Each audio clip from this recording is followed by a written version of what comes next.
critical situations. 5 minutes, she ordered, and walked to her desk on the far side of the infirmary. Who? Valek repeated. Nix, a guard in Parfit's unit. Said he worked for Brazil and warned me to stop training. I'll kill him. The intensity of Valek's voice shocked and alarmed me. No, you won't, I said, trying to sound firm. You'll use him. He's a link to Brazil. His hard blue eyes found mine and held my gaze, probing deep. Where did he attack you? A storeroom about 4 or 5 doors up from our training room. He's probably long gone by now. I'll send someone to the barracks. He won't be there. Why not? Valek gave me a look that reminded me of the commander. His eyebrows were raised in an effort to suppress his emotions, inviting me to continue. If he's not in the storeroom, he won't have gotten far. You might want to send a couple of men. I see. Valek paused. So your training has been progressing to your satisfaction? Better than expected. Valek left the infirmary. Medic Mommy, the stoolie, returned to my side. Next time, I thought bitterly, I'll heal myself and avoid being betrayed by the medic. I still had a jar of Rand's glue in my backpack. How hard could it be to seal a couple of cuts? I chewed on my lower lip while she finished cleaning and sealing my cuts. Wrapping bandages tightly around my hands, she gave me instructions that would allow them to heal. No immersion in water for a day, no lifting or writing for a week. And that meant no training for a while, I thought. Valek's men entered.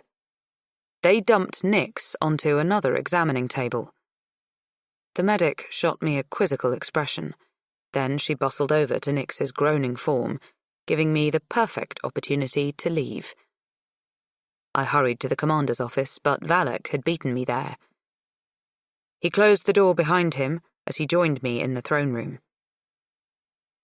I've taken care of dinner, he said, guiding me back through the maze of desks. It was early evening, and only a handful of advisors were working. Find Marg and cancel tonight's meeting, then go back to our suite and get some rest, he said. Cancel? What for? It would look suspicious. I'll wear gloves to cover the bandages. It's cold enough at night. Nobody will notice. When he didn't reply, I added, I'm fine. He smiled. You should take a look at yourself in a mirror. He hesitated, his face creasing in indecision. All right. We'll proceed as planned. We stopped at the door to Valek's office. I have some work to finish. Rest, and don't worry. I'll be close by tonight. He inserted his key. Valek? Yes. What will happen to Nix? We'll patch him up, threaten him with years in the dungeon if he doesn't cooperate, and when he's done helping us, I'll reassign him to MD1. Good enough? Or should I kill him? Military District 1 was the coldest, bleakest district in Ixia. The possibility of Nix falling prey to a snowcat brought a wicked grin to my face. No. Reassignment's good. If I had wanted him dead, I would have done it myself. Valek straightened his spine, snapping me a look. A combination of surprise, amusement, and wariness over my comment flashed across his face, before he reined in his emotions and was once again my stone-faced Valek. I smiled my best Janko impression and headed down the hall. Resting would have to wait since I had a number of errands to run before the evening's meeting. First, I needed a pair of gloves and a cloak. As the cooling season dwindled toward the cold season, the nights had turned sharp and brisk, coating everything in a blanket of ice, so that the blades of grass sparkled like diamonds when touched by the morning sun. Thanking fate that Delana was still in her sewing room, I chatted with her about the latest gossip before I made my request. "My goodness," she said, sounding like a worried matron. "You don't have any clothes for the cold." She bustled about her stack of uniforms. Her soft, honey-coloured ringlets bounced with each movement. "Why didn't you come to me sooner?" she admonished. I laughed. I haven't needed them till now. Delana, do you mother everyone in the castle? She stopped piling clothes to look at me. "No, dear. Just the ones that need it." "Thanks," I said in a tone of affectionate sarcasm. By the time she was through outfitting me for the cold season, I was inundated with a heap of clothing. With all of the flannel undergarments, wool socks, and heavy boots, I probably could survive on the pack ice for weeks. I stashed the pile into a corner of the room and asked Delana to have someone deliver them to Valek's suite. "Still there?" she asked with a grin. "For now. But I think when things settle down, I'll be back in my old room." When, I thought sourly. It was more like if. I selected a heavy black cloak from the stack, tucked black wool gloves into its deep pockets, and then draped it over my arm. The cloak had 2 hand-size red diamonds stitched on the left breast, and an oversized hood, whose function was more to keep the rain off my face than to keep my head warm. "I think you'll be there a long time," Delana said. "Why?" "I believe Valek's sweet on you. I've never seen him take such an interest in a food taster before. He usually trains them and leaves them alone. If there was any potential for trouble, he would assign one of his sneaks to spy on the taster, but he wouldn't bother with him personally, let alone live with one." Her face had the avid glow of a gossip at full steam. "You're crazy! Deluded!" "In fact, he's never taken an interest in a woman before. I was beginning to suspect he might prefer one of his male sneaks, but now—" She paused dramatically. "Now we have the lovely, intelligent Yelena to get Valek's cold heart pumping." "You really should get out of your sewing room more. You need fresh air and a dose of reality," I said, knowing better than to believe a word Delana said, but unable to control the silly little grin on my face. Her sweet, melodious laughter followed me into the hallway. "You know I'm right," she called. The only reason Valek was interested in me, I thought, as I walked through the dim corridors, was because I was a puzzle for him to solve. Once he thought he had all the answers about the Southern Magician and Brazel, I'd be sent back to my room in the servants' wing. I couldn't let myself believe anything else. It was one thing for me to have a harmless infatuation that wouldn't have any influence on my plans. It wouldn't. Absolutely not. To think he felt the same toward me would be disastrous. So I tried to convince myself that Delana, although a sweetheart, was a victim of her own overactive imagination, and was mistaken. I tried very hard. I tried all the way to the kitchen. I tried when I saw Rand lurching around his ovens, reminding myself that Valek was ruthless, murdering dozens of people. The king's blood still adorned Valek's knife. Valek was deadly, moody, and exasperating. But for some reason, I couldn't get that silly grin to go away, no matter how hard I tried. Draping my cloak over a stool, I helped myself to a late dinner. Rand finished spinning his pigs and pulled up a stool beside me. My mouth watered at the smell of roasting pig. "What's the occasion?" I asked. Pork roast was a rare meal, requiring an entire day to cook, and served only at special times. "General's coming to visit this week. All my special dishes have been requested. I've also been ordered to prepare a feast for next week." "A feast? We haven't had one of those since—" He shook his head, pursing his lips. "Actually, we've never had one with the commander in charge." Rand sighed. "I won't have any time to experiment." "Would you have time to look at these?" Pulling a handful of the mystery beans out of my pocket, I handed them to Rand. I had been waiting for the perfect opportunity to show them to him. "I found them in an old storeroom, and I thought maybe they were your coffee beans." He immediately ducked his head and took a deep sniff of the beans. "No, unfortunately not. I don't know what these are. Coffee beans are smooth and have a rounder shape. These are oval, see? And bumpy." Rand spread them out on the table and picked one up. He bit into it. Chewing, he cringed at the bitter taste. "I've never seen or tasted anything like this. Where did you find them?" "Somewhere on the castle's lower level." Oh well, I thought. It had been worth a try. My disappointment pressed on my shoulders. I had hoped to solve this puzzle for Commander Ambrose, but it looked as though I had hit another dead end. Rand must have sensed my frustration. "Important?" he inquired. I nodded. "Tell you what," he said. "Leave these here, and after the feast, I'll work on them for you."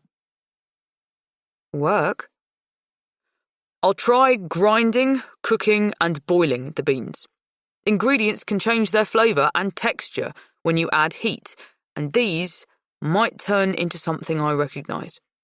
All right?" "I don't want to inconvenience you." "Nonsense, I like a challenge. Besides, after the feast, it'll be back to my daily routine anyhow, and this will give me a project to look forward to." He funneled the beans into a jar and placed it high on a shelf full of other strange edibles similarly encased in their own glass jars. We discussed menu options for the feast until Rand needed to turn his pigs again. A quarter turn every hour, he said, reminding me that my time to meet Marg was fast approaching. A small pang of nervousness touched my stomach as I bade Rand good night. I stopped by the baths, intending to retrieve Nyx's knife, but there were too many people there. Maybe being unarmed would be for the best, I told myself, as I tried to calm the butterflies in my stomach. Maybe they would search me. If they found a weapon, I might be in more trouble. Marg wore her usual expression of distaste when I met her just past the south gate of the castle complex. We exchanged insults by way of greeting and continued the walk into Castletown in silence. I hoped Valak was close behind, but I knew better than to glance over my shoulder and make Marg wary. Stars decorated the night sky, and the full face of the moon shone brightly, casting shadows. The road to town was grooved with ruts from wagon wheels and worn smooth by the passage of many boots.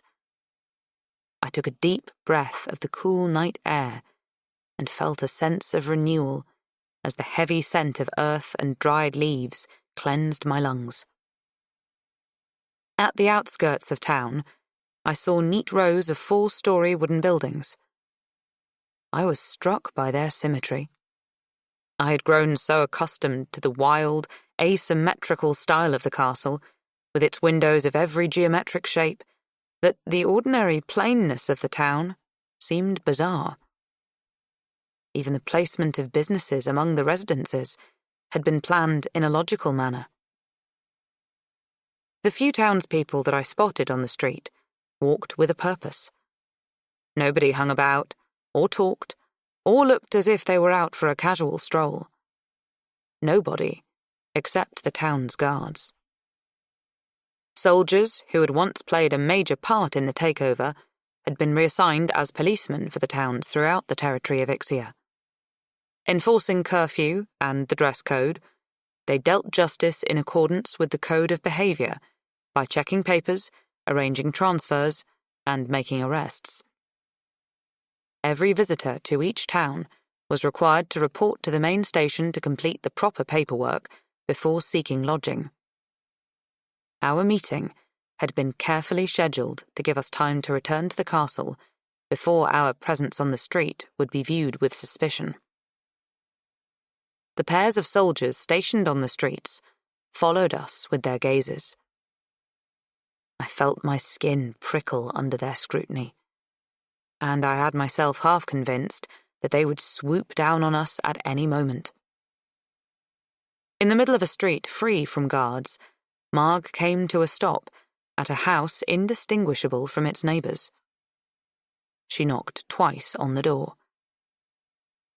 After a pause, the door swung inward, and a tall, red-haired woman in an innkeeper's uniform poked her head out.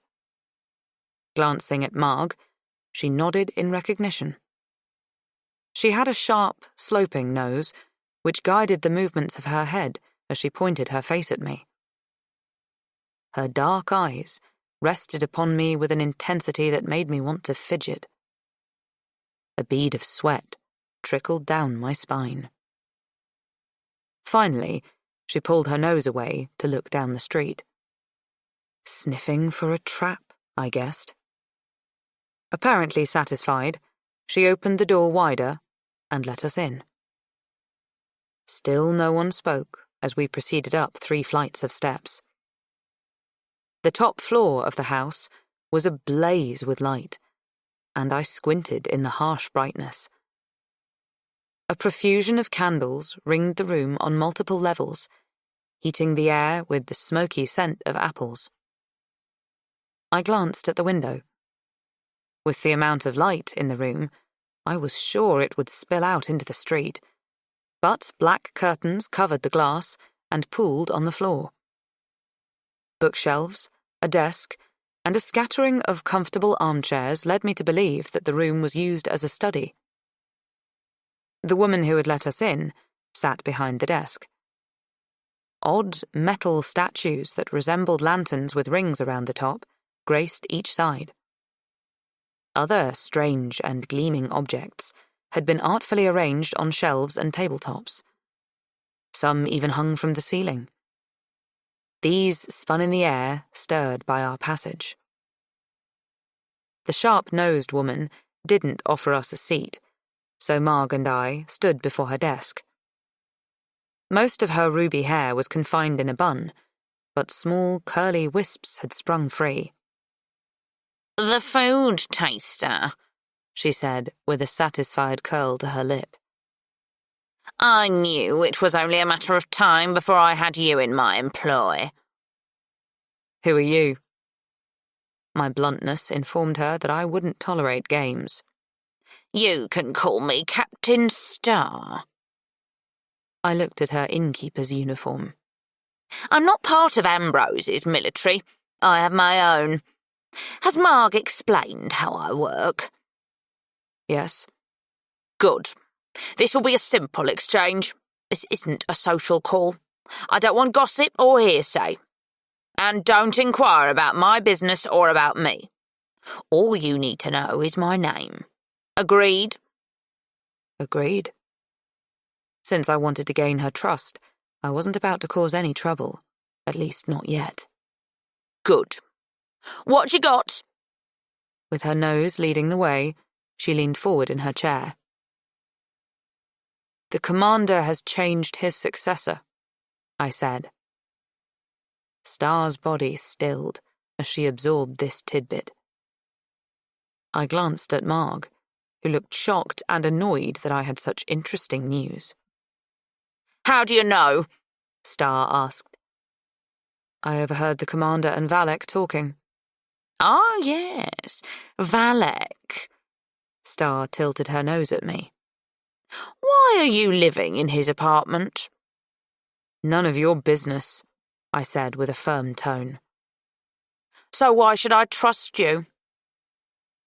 Because Valek would kill me if he knew I was here. You know it as well as I do.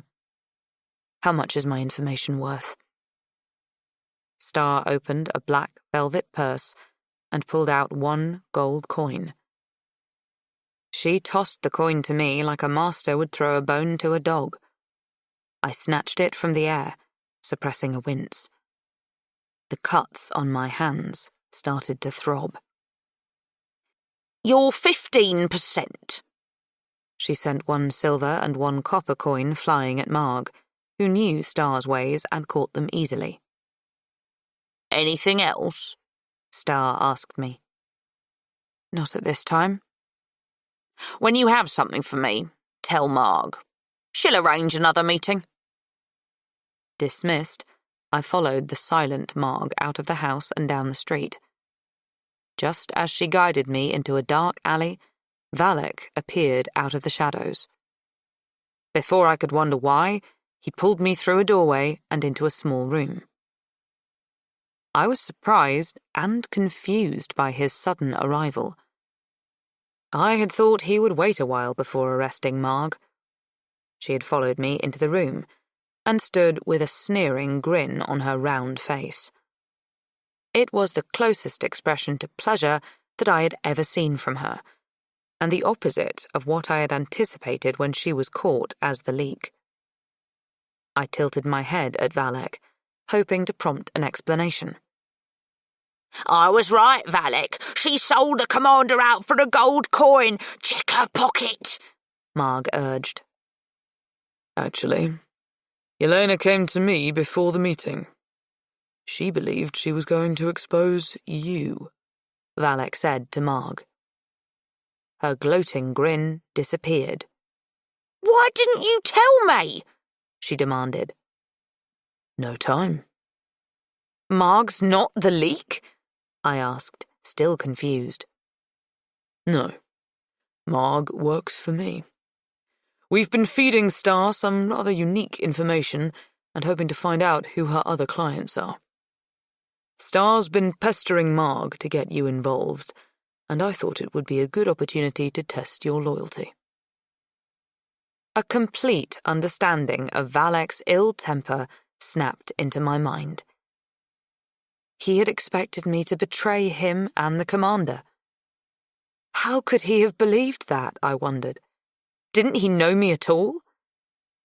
Anger, disappointment, and relief warred in my heart.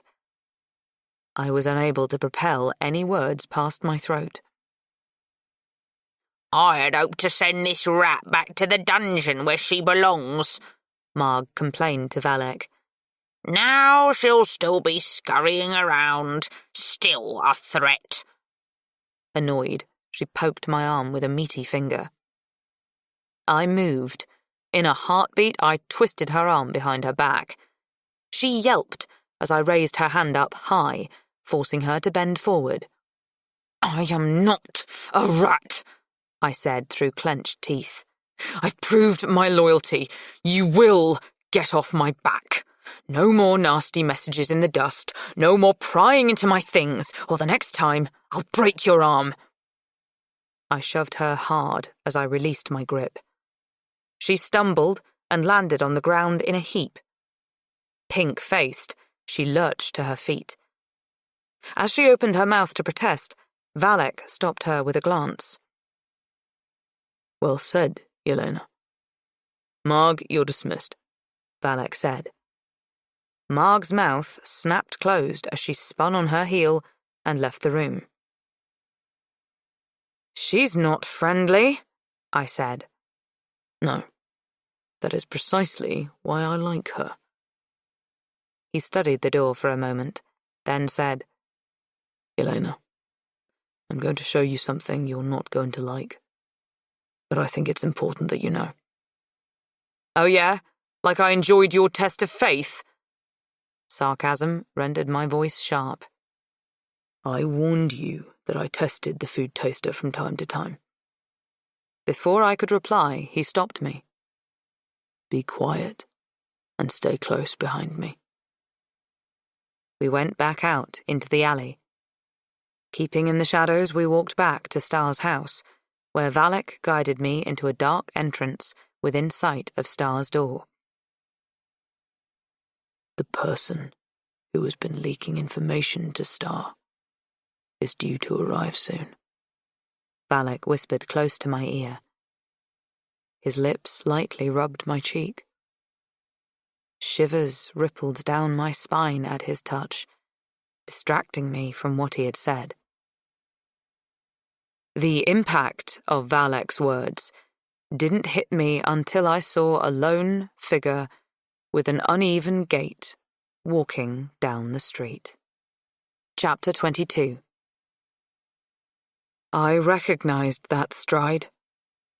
My heart melted as I watched Rand limp to Star's house, knocking twice. She admitted Rand into her home without a moment's hesitation. The faint thump of the closing door echoed hollowly in my chest.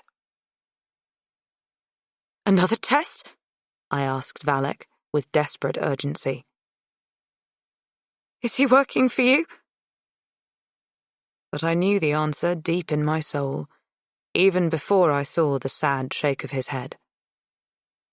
I felt empty, as if every emotion had been wrenched out of me. It was just too much. After Riyadh's ghost, Nyx's attack, and Valak's test, I was mentally unable to handle another blow. I just stared at Valak, with no thoughts, no feelings, and no desires. Valak motioned for me to follow him. I complied. We circled around to the back of Star's house. Entering the building to the left, we padded up 3 stories. The interior was dark and empty, except for the top floor. One of Valak's men sat cross-legged, with his back resting against the wall shared with Star's study. He wrote in a notebook, using a single candle as illumination. Rand's voice could be clearly heard. Using hand signals, Valak communicated with the man. He gave the notebook to Valak and disappeared down the steps. Valak sat in the man's spot and then tapped the floor next to him. I crouched beside him, facing the wall. I had no desire to hear Rand's deceit, but I didn't have the willpower to leave. Valak pointed to an array of small holes in the wood. I peered through. All I could see was the back of a piece of furniture. I guessed that the holes were for listening purposes only. Squatting on the floor, I rested my forehead against the wall and closed my eyes as I eavesdropped on Rand's conversation. Generals are coming to town this week. That's nothing new, but the commander ordered a feast, so something's up. Something significant. But I haven't been able to figure out what, Rand said. Let me know as soon as possible, Star replied. Then she paused. Maybe Yelena knows what's going on. My heart lurched when I heard my name.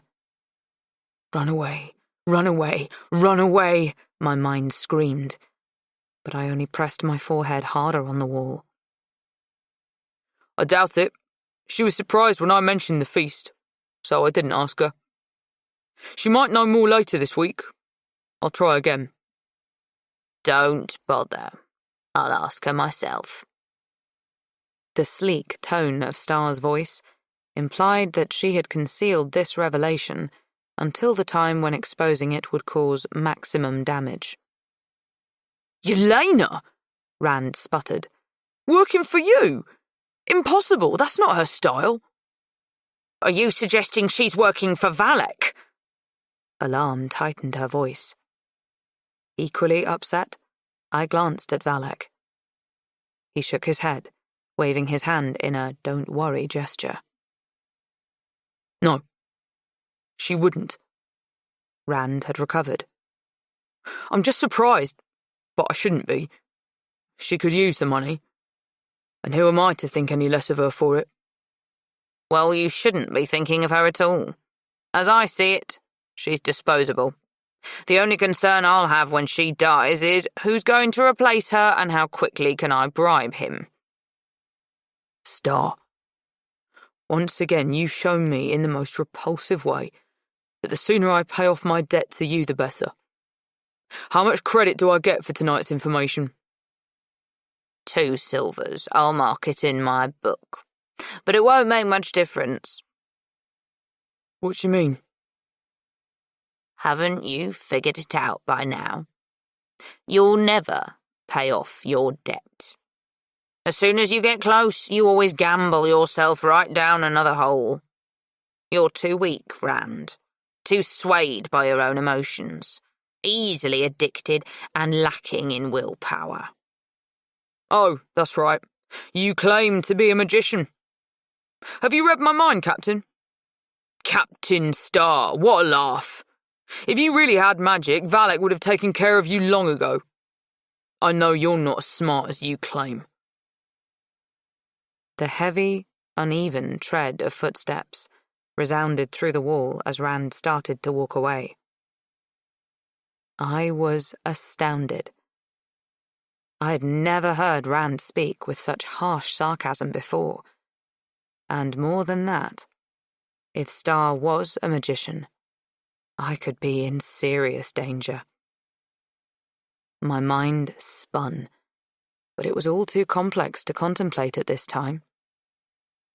I don't need to read your mind, Star called after him. All I have to do is review your history, Rand. It's all there. Silence settled. The only noise coming from Star's study was the crinkle of papers being turned. Valak stood, pulling me up with him. His man had returned. Handing him the notebook, Valak descended the steps. I followed Valak through the dark streets of Castletown. We kept to the shadows, avoiding the patrolmen. Once we had escaped the city's limits, Valak relaxed and walked beside me on the main road to the castle. I'm sorry, Valak said. I know Rand was your friend. His use of the past tense jabbed like a knife's point between my ribs.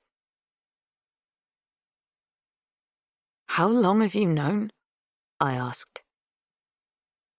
I've suspected for the last 3 months, but only procured the hard evidence this month. What tipped you off? Rand and his staff helped me with that poison test I gave you. He stayed while I laced the food with poison. I left that goblet of peach juice on my desk to keep it clean. It was a fair test. Blackberry poison was in that cup, but I didn't put it there. Valak paused, letting the information sink in. An interesting property of blackberries is that only when they're prepared in a special solution of grain, alcohol, and yeast, and cooked with extreme care to the proper temperature, are they poisonous. Most cooks, and certainly not their assistants, don't possess the skills or the knowledge to achieve that result. Valak sounded as if he admired Rand's ability to brew the poison. The full understanding that Rand had tried to poison me almost knocked me off my feet. I stumbled as a surge of nausea boiled in my stomach. Dashing to the side of the road, I vomited into the bushes. Only when my body had ceased its convulsions did I realize Valak was supporting me. One of his arms was wrapped around my waist, while a cold hand pressed against my forehead. "Thanks," I said, wiping my chin clean with some leaves. With trembling legs, I let Valak lead me to the castle. If he hadn't continued to support me, I would have curled up on the ground and called it a night. "There's more. Do you want to hear it?" Valak asked. "No." The truth, but as we drew closer to the outer wall of the castle complex, I made an ugly connection. "Did Rand set me up at the fire festival?" "In a way." "That's not an answer." "The goons that nabbed you waited for you near the baking tent, so I suspected that Rand had told Star you would be there. But then he wouldn't let you out of his sight. It was as if he was protecting you. Remember how upset he was when he couldn't find you? How relieved he was when he spotted you alive and whole?" "I thought he was drunk," I said. "I suspect Rand is an unwilling participant. At the time of the poison test, he hardly knew you, but as your friendship grew, I imagine he finds himself in a difficult situation. He doesn't want to hurt you, but he needs to pay off his gambling debt. Star has an extensive organization with plenty more thugs to replace the ones I took care of. Thugs who would be willing to break a few bones for their boss. Does that make you feel any better?" "No." My reaction to Rand's betrayal seemed extreme even to me, but I couldn't switch it off. It wasn't the first time someone had played false with me, and it wasn't going to be the last. Brazel had deceived me. I had loved him like a father and been loyal to him. In the end, it took almost a year of enduring his experiments before my feelings dwindled to the point where I could see him as he really was. But I had always known my young devotion to him was one-sided. Since he had never given me any reason to think he cared for me, his actions had been easier to stomach. Rand's friendship, on the other hand, appeared genuine. I had begun to feel as if I had finally made a decent-size hole in the stone barricade I had built around myself. Big enough for me to slip through and enjoy our time together. Now, the wall was crumbling. I felt stones pelting me and burying me deep beneath the rubble. How could I trust anyone again? "Anything else you want to tell me?" I asked Valak as we stopped a few feet short of the castle's south entrance.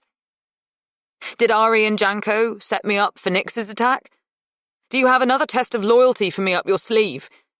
Maybe the next time I'll actually fail. A prospect that seems appealing." I pushed away Valak's supporting arm. "When you warned me that you would test me from time to time, I thought you meant spiking my food. But it seems there is more than one way to poison a person's heart, and it doesn't even require a meal." "Everyone makes choices in life, some bad, some good. It's called living, and if you want to bow out, then go right ahead, but don't do it halfway. Don't linger in whiner's limbo," Valak said, his voice gruff. "I don't know what horrors you faced prior to your arrival in our dungeon. If I had to guess, I would think they were worse than what you have discovered tonight. Perhaps that will put things into perspective." He strode into the castle. I leaned against the cold wall, resting my head on the unyielding surface. Maybe, if I stayed here long enough, my heart would turn to stone. Then betrayals, tests of loyalties, and poisons would have no effect on me. But the cold eventually drove me inside. Apply a force on the wrench. Not too much. You need a firm yet gentle touch, Janko said. With healing hands still sore, I clumsily placed the tension wrench into the keyhole and applied pressure. Now, use your diamond pick to lift the pin that's trapped by the tension. Lift it until it breaks, he instructed. Breaks? I asked. Reaches alignment. When you put a key into a lock, the metal ridges push the pins up so you can turn the cylinder and open the lock. The pins hold the cylinder in place. You'll need to do one pin at a time and continue the pressure. I slid the pick into the lock past the wrench. I maneuvered the pick, lifting each of the 5 pins. I could feel a tiny vibration in my finger joints as each pin broke with a subtle yet distinct click. When they were all aligned, the cylinder turned and the door unlocked. Good job! Damn, Yelena, you're a fast learner. Janko paused. His brow creased in concern. You're not going to use this to do something stupid, right? And get us into trouble? Define stupid, I said. When Janko's eyes widened, I added, Don't worry, I'm the only one who would get into trouble. He relaxed, and I practiced on another lock. We were in the lower level of the castle, where no one would surprise us. It had been 4 days since the night I had learned about Rand. Valek's orders had been to act as if nothing had happened. He wanted to discover the full extent of Star's organization before exposing them. Valek was a true predator, I thought sourly, eyeing his prey before pouncing for the kill. I knew I wasn't ready to play the friend to Rand, so I had been avoiding him, which wasn't hard to do. The castle crawled with generals and their retinues, making every worker in the complex busy, including Rand. Brazel was another reason I was glad to be out of sight. His black and green soldiers had infected the castle, and keeping away from them was becoming difficult. Although, I didn't mind hiding in Valek's suite. He had stolen a box of Criollo, and I was contented to munch a piece each time I tasted the commander's food. Ari, Janko, and I had postponed our training sessions for the duration of the general's visit, but I had managed to rope Janko into teaching me to pick locks. Giving him the gold coin from Star had provided an added incentive. Valek had said I could keep it, since working undercover wasn't part of the food taster's job, but the heavy weight of it in my pocket had been a constant reminder of Rand's treachery, so I decided to put it to good use. This last lock has 10 pins. If you can open this one, you'll be able to handle all the pin tumbler locks or key locks in the castle, except the dungeon bolts. They're complicated, and it's not like we can practice on them. Janko's forehead furrowed. You're not going to need that skill, are you?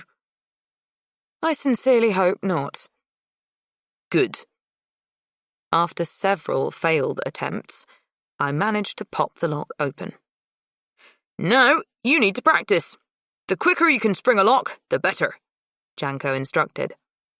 I would let you borrow my picks, but I never know exactly when I might need them. He winked, a mischievous glint sparkling in his eyes. So, he pulled another set from his pocket. I used that coin you gave me to buy a set for you. He handed me a black cloth case. That money was for you. Oh, there's plenty left, even after I bought you this. He flourished an ebony-coloured wooden rod as long as my hand.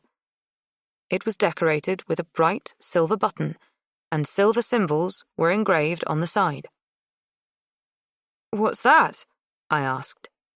"Push the button," he said with glee. I pressed down with my thumb and started when a long, gleaming blade shot out. It was a switchblade. Amazed, I stared at my gifts. "Thank you, Janko. But why did you buy these for me?" "Guilt, I suppose." Guilt? Not the answer I had expected. "I called you a criminal. I was once a criminal, but I've gone past it, and no one has held it against me. Besides, I have a terrible feeling you may need them. General Brazel's soldiers have been swaggering around the barracks, bragging about who is going to take out Riyadh's killer. They're quite imaginative, and I had to hold Ari back from challenging the lot a couple of times. 10 against 1 isn't good odds, even for Ari and me." "I'll stay away from them," I said.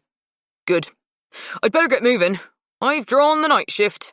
But first, I'll escort you to your room." "That's not necessary." "Ari would kill me if I didn't." We walked together toward Valak's suite. When we reached the corner before the main doors, Janko stopped, just out of sight of the guards. "Almost forgot," he said, reaching into his uniform pocket. He pulled out a sheath for the switchblade. "It goes around your right thigh.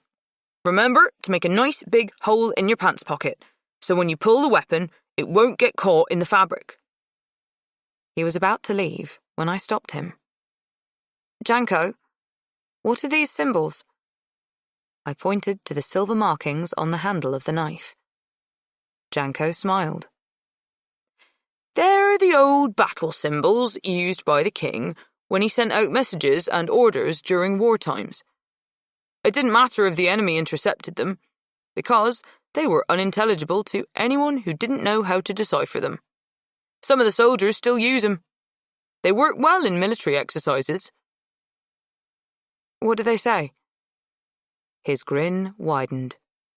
"Too easy, Yelena. I'm sure you'll figure it out.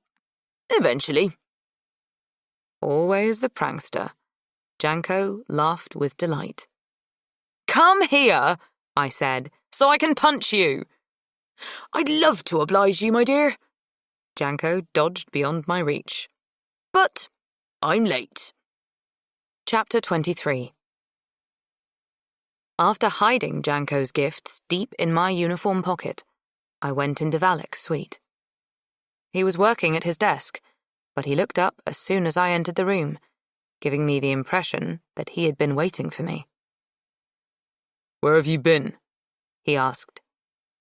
"With Janko," I said, but I was wary. As long as I arrived at the scheduled times during the day, Valak didn't ask about what I did with my free time. "Doing what?" Valak demanded, standing with his hands on his hips. The comical image of a jealous husband popped into my mind. I stifled a smile. "Discussing fight tactics." "Oh." Valak relaxed his stance, but moved his arms awkwardly as if he felt he had overreacted and was trying to cover it up. "Well, that's all right. But from now on, I need to know where you are at all times, and I suggest you stay in the castle and keep a low profile for a while. General Brazel's guards have set a bounty on your head." A bounty? Fear pulsed through my chest. "It could be a rumor or just drunken soldiers' talk, but until they leave, I want you protected." Valak's tone was firm, but then he added, "I don't want to train another taster." "I'll be careful." "No, you'll be paranoid. You'll move in a crowd, keep to well-lit areas, and you'll make certain to have an escort with you whenever you're walking down empty hallways late at night. Understood?" "Yes, sir." "Good. The General's brandy meeting is scheduled for tomorrow evening. Each General will bring a bottle of his finest brandy to share as they discuss Ixian business late into the night. You will be needed to taste the Commander's drinks. Valak lifted a box of 8 bottles from the floor. They clinked musically as he set the carton on the table. Pulling out a small drinking glass, he said, I want you to sample each brandy once tonight and at least twice tomorrow, so you know how each tastes clean of poisons. He handed me the glass. Each bottle is labelled according to the type of brandy and which general brings it. I grabbed a decanter at random. It was General Dino's cherry brandy, made in MD8. Pouring a mouthful, I took a sip and rolled the liquid around my tongue, attempting to commit the taste to memory before swallowing. The strong alcohol burned down my throat, leaving behind a small fire in my chest. My face flushed with the heat. I suggest you use the slurp and spit method so you don't get drunk, Valak said. Good point. I found another glass for spitting and then worked my way through the remainder of the bottles.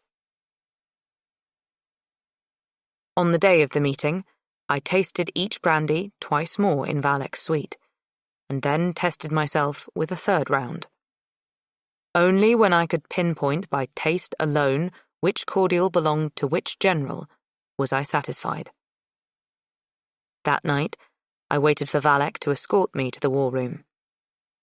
He came downstairs decked out in full dress uniform. Red braids draped his shoulders, medals were lined up 6 deep over his left breast. He oozed dignity, a man of stature. I would have been impressed, except for the uncomfortable and peevish look he wore. A petulant child, forced to wear his best clothes.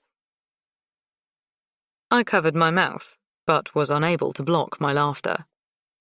Enough! I have to wear this damn thing once a year, and as far as I'm concerned, it's one time too many. Valak tugged at his collar. Ready? I joined him at the door. The uniform enhanced his athletic body, and my thoughts drifted to how magnificent he would look with his uniform puddled around his feet. You look stunning, I blurted.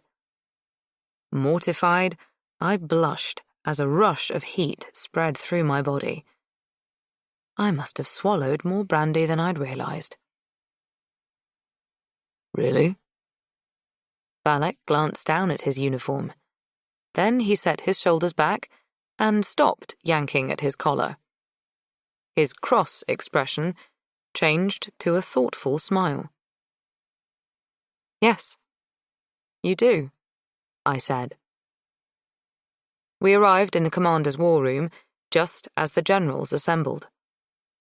The long, slender, stained glass windows glowed with the weak light of the setting sun. Servants scurried around the circular chamber, lighting lanterns and arranging platters of food and drink. All military personnel were attired in their dress uniforms. Medals and buttons sparkled. I knew only 3 generals by sight. The rest I deduced by the colour of the diamonds on their otherwise black uniforms. Scrutinising their faces, I memorised their different features in case Valak tested me later. Brazel glared when I made eye contact. Advisor Mogcan stood next to him, and I shivered as Mogcan's eyes slid over me with cunning appraisal. When Brazel and Riyadh had performed their experiments on me, Mogcan had always hovered nearby. His presence, sensed but unseen, had given me violent nightmares. Brazel's usual advisors were missing. I wondered why he had brought Mogcan instead. The commander sat at the tip of the egg-shaped conference table. His uniform was simple and elegant, with real diamonds stitched onto his collar. The generals, flanked by their advisors, seated themselves around the rest of the table. Valek's chair was to the commander's right, and my stool was placed behind them, against the only stone wall in the room. I knew the meeting would last all night, and I was glad I would be able to rest my back. Another advantage to my position was that I wasn't in direct sight of Brazel. Although I could avoid seeing the poisonous looks he might flash my way, I couldn't hide from Mogcan's pointed stares. The commander pounded a wooden gavel on the table. Silence fell. "Before we launch into the scheduled topics," the commander said, indicating the detailed agenda which had been distributed earlier, "I have an important announcement. I have appointed a new successor." A murmur rippled through the war room as the commander walked around the table and handed a sealed envelope to each general. Inside the envelopes were 8 pieces to an encoded puzzle that would reveal the new successor's name when deciphered by Valek's key. Tension permeated the room. I felt it pressing against me like an overfilled water skin about to burst. A maelstrom of expressions, surprise, anger, concern, and contemplation crossed the generals' faces. General Rasmussen of MD7 whispered into his advisor's ear, the general's cheeks turning as red as his hair and moustache. I leaned forward in my seat and saw Brazel struggle to keep his face neutral as delight tweaked at his features. Instead of erupting, the tension simmered and leaked away as the commander ignored it by beginning the meeting. Items related to MD1 were the first order of business, to be followed by each district in order. As a bottle of General Kit Viven's special white brandy slid around the table, the generals discussed snowcats and mining rights. "Come on, kids, enough about the cats. Just feed them up on the pack ice like we do and they won't bother you," General Chenso of MD2 said in exasperation, running a meaty hand through his moon-white hair. His full mane stood out starkly against his tanned skin. "Feed them so they'll get healthy and fat and start breeding like rabbits. We'll go broke supplying the meat," Kit Viven shot back. My interest in the proceedings waxed and waned depending on the subject.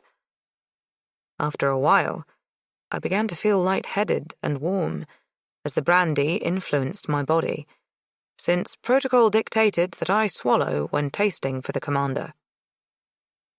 The generals voted on various topics, but the commander held the final vote. Mostly, he ruled in favor of the majority. No one ventured a complaint when he didn't. Commander Ambrose had lived in MD3, scratching out a meager existence with his family in the foothills of the Seoul Mountains. Nestled between the mountains and the ice pack, his home was atop a vast diamond mine. When the rich find had been discovered, the king had claimed the diamonds and allowed the commander's family to live there and work in the mines. He lost many family members to cave-ins and to the damp and dirty environment. As a young man, seething at the injustices of the monarchy, Ambrose educated himself and began preaching about reform. His intelligence, bluntness, and pervasiveness gained him many loyal supporters. My mind focused back on the meeting when the generals reached issues regarding MD5. General Brazel caused a considerable stir. Instead of sliding around his best brandy, he sent a silver tray containing what looked like small brown stones. Valek handed one to me. It was a round drop of Brazel's Criollo. Before protests about ignoring tradition could escalate, Brazel rose and invited everyone to take a bite. After a brief moment of silence, Exclamations of delight filled the war room. The criollo was filled with strawberry brandy. I gave the commander the all-clear sign so I could savour the rest of my morsel. The combination of the sweet, nutty taste of the criollo mixed with the smooth texture of the brandy was divine. Rand would be upset that he hadn't thought of mixing the two, I supposed, then regretted feeling sorry for Rand as I envisioned his deceitful face. After the praise died down, Brazel made the announcement that the construction of his new factory was complete. Then he went on to more mundane matters of how much wool had been sheared and the expected output of the cotton plantations. Military District 5 produced and dyed all the thread for Ixia, and then sent it to General Franis's MD3 to be woven into fabric. Franis nodded his head in concern as he wrote down the figures Brazel quoted. He was the youngest of the generals, and had the habit of tracing the purple diamonds on his uniform with a finger whenever he was concentrating. I dozed on my stool as fuzzy thoughts gathered like storm clouds in my mind. Strange dreams about brandy, border patrols, and permits swirled like snowflakes. Then the images turned bright and sharp as a picture of a young woman dressed in white hunting furs snapped into my mind. She held a bloody spear high in the air in celebration. A dead snowcat lay at her feet. She slammed the tip of her weapon into the pack ice and drew a knife. Cutting a slash in the cat's fur, she used a cup to collect the blood that spilled out. She exulted as she drank, scarlet rivulets spilling down her chin. I heard her thoughts clearly in my mind. No one has managed this feat, she thought. No one but I, she shouted over the snow. Her exhilaration filled my heart. Proof that I am a strong, cunning hunter. Proof that my manhood was taken from me. Proof that I am a man. Men will not rule me any longer, she cried. Become the snowcat to live with snowcats. Become a man to live with men. The hunter turned her face. At first, I took her to be the commander's sister. They shared the same thin, delicate features and black hair. She wore power and confidence like a cloak. Peering at my dreaming self, her gold, almond-shaped eyes drove through me like a lightning strike. Sudden recognition that she was the commander jerked me awake. My heart pounded and my head thumped, and I realized I was staring directly into Mogcan's searing gaze. He smiled with satisfaction. The commander's reason for hating magicians was as clear to me as glass. He was a she, but with the utter conviction that she should have been born a man. That cruel fate had chosen to burden him with a mutation that he had to overcome. And the commander feared that a magician might pull this secret from his mind. Pure foolishness, I thought, shaking my head to dismiss the whole crazy notion. Just because I had dreamed about a woman didn't mean that the commander was one. It was absolute nonsense. Or was it? Rubbing my eyes, I glanced around to see if anyone else had noticed that I had fallen asleep. The commander stared off into the distance, and Valak sat stiff and alert, scanning the room, seeking something or someone. General Tesso had the floor. Valak pulled his gaze back to the commander, and bumped his arm in alarm. "What's going on?" he whispered urgently. "Where were you?" "Just remembering a time long ago," the commander said in a wistful voice. "More enjoyable than listening to General Tesso's excruciatingly detailed report on the corn harvest in MD4. I studied the commander's features, trying to superimpose the woman from my dream. They matched, but that meant nothing. Dreams twisted reality, and it was easy to envision the commander killing a snowcat. The rest of the meeting continued without incident, and I dozed on my stool from time to time, untroubled by strange dreams. When the commander pounded his gavel, I was awake in an instant. "Last item, gentlemen," the commander announced. "A Citian delegation has requested a meeting." The room erupted with voices. Arguments sprang to life, as if the generals were picking up an old debate right where they had left off. They discussed trade treaties and quarrelled about attacking Scythia. Instead of trading for goods, why not take them, they argued. They wanted to expand their districts and gain more men and resources, ceasing all worries about Scythia attempting to attack Ixia. The commander sat in silence and let the flow of advice wash over him. The generals settled enough to proclaim their beliefs about allowing the Scythians to come. The 4 northern generals, Kitviven, Cenzo, Franis, and Dino, didn't want to meet with the delegation, while the 4 southern generals, Teso, Rasmussen, Hazal, and Brazel, favoured a summit with the Scythians. The commander shook his head. "I acknowledge your opinions about Scythia, but the southerners would rather trade with us than attack us. We have more men and metal. A fact they are well aware of. To attack Scythia, we would expend many lives and large sums of money. And for what? Their luxury items aren't worth the cost. I'm content with Ixia. We have cured the land of the king's disease. Perhaps my successor will want more. We'll have to wait until then." A murmur rippled through the generals. Brazel nodded in agreement, with his thin lips anchored in a predator's smile. "I have already agreed to meet with the southern contingent," the commander continued. "They're due to arrive in 4 days.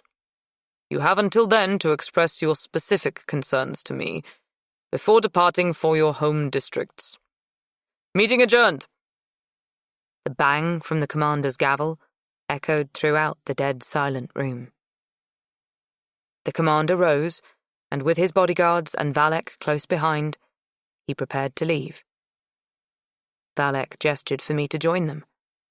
I lurched to my feet. The full effect of the brandy I had consumed washed over me. Giddy, I followed the others from the room. An explosion of sound slipped through the door just before it closed behind us. "That should stir things up a bit," the commander said with a wan smile. "I would advise against vacationing in MD8 this year," Valek said sarcastically. "The way Dino reacted to your announcement about the southern delegation, I would expect him to pepper your beach house with sand spiders." Valek shivered. "A horribly painful way to die." My skin crawled too, thinking of the lethal spiders the size of small dogs. Our procession continued in silence for a while as we headed back to the commander's suite. My gait was unsteady. The stone walls blurred past me as if they were moving, and I was the one standing still. Outside the commander's suite, Valek said, "I'd watch out for Rasmussen too. He didn't take the news of the change in your successor well." The commander opened his door. I stole a quick glance inside his suite. The same plain utilitarian style that decorated his office and the rest of the castle was present. What had I expected? Maybe a splash of colour, or something a bit more feminine? I gave my head a little shake to banish such absurd thoughts. The motion made my head spin, and I had to put a hand to the wall to keep myself from stumbling. I watch out for everyone, Valak. You know that, the commander said, before shutting the door behind him. Upon entering our suite, Valak stripped off his uniform jacket and threw it on the couch. He pointed to a chair and said, "Sit. We need to talk."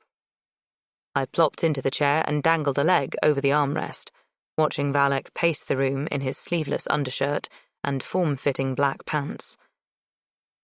Imagining my hands helping to ease the tension in the long, ropey muscles of his arms almost started a giggling fit. Brandy flowed through my blood, quickening my pulse. "Two things were very wrong tonight," Valak said. "Oh, come on, I just dozed for a minute," I said in my defense. Valak shot me a quizzical look. No, you did fine. I meant about the meeting. The generals." He continued to pace. "First, Brazel seemed unusually happy about the change in successor and the Scythian delegation. He's always wanted a trade treaty, but he typically exercises a more cautious approach. And second, there was a magician in the room." What? My breath locked. Had I been discovered? Magic. Very subtle. From a trained professional.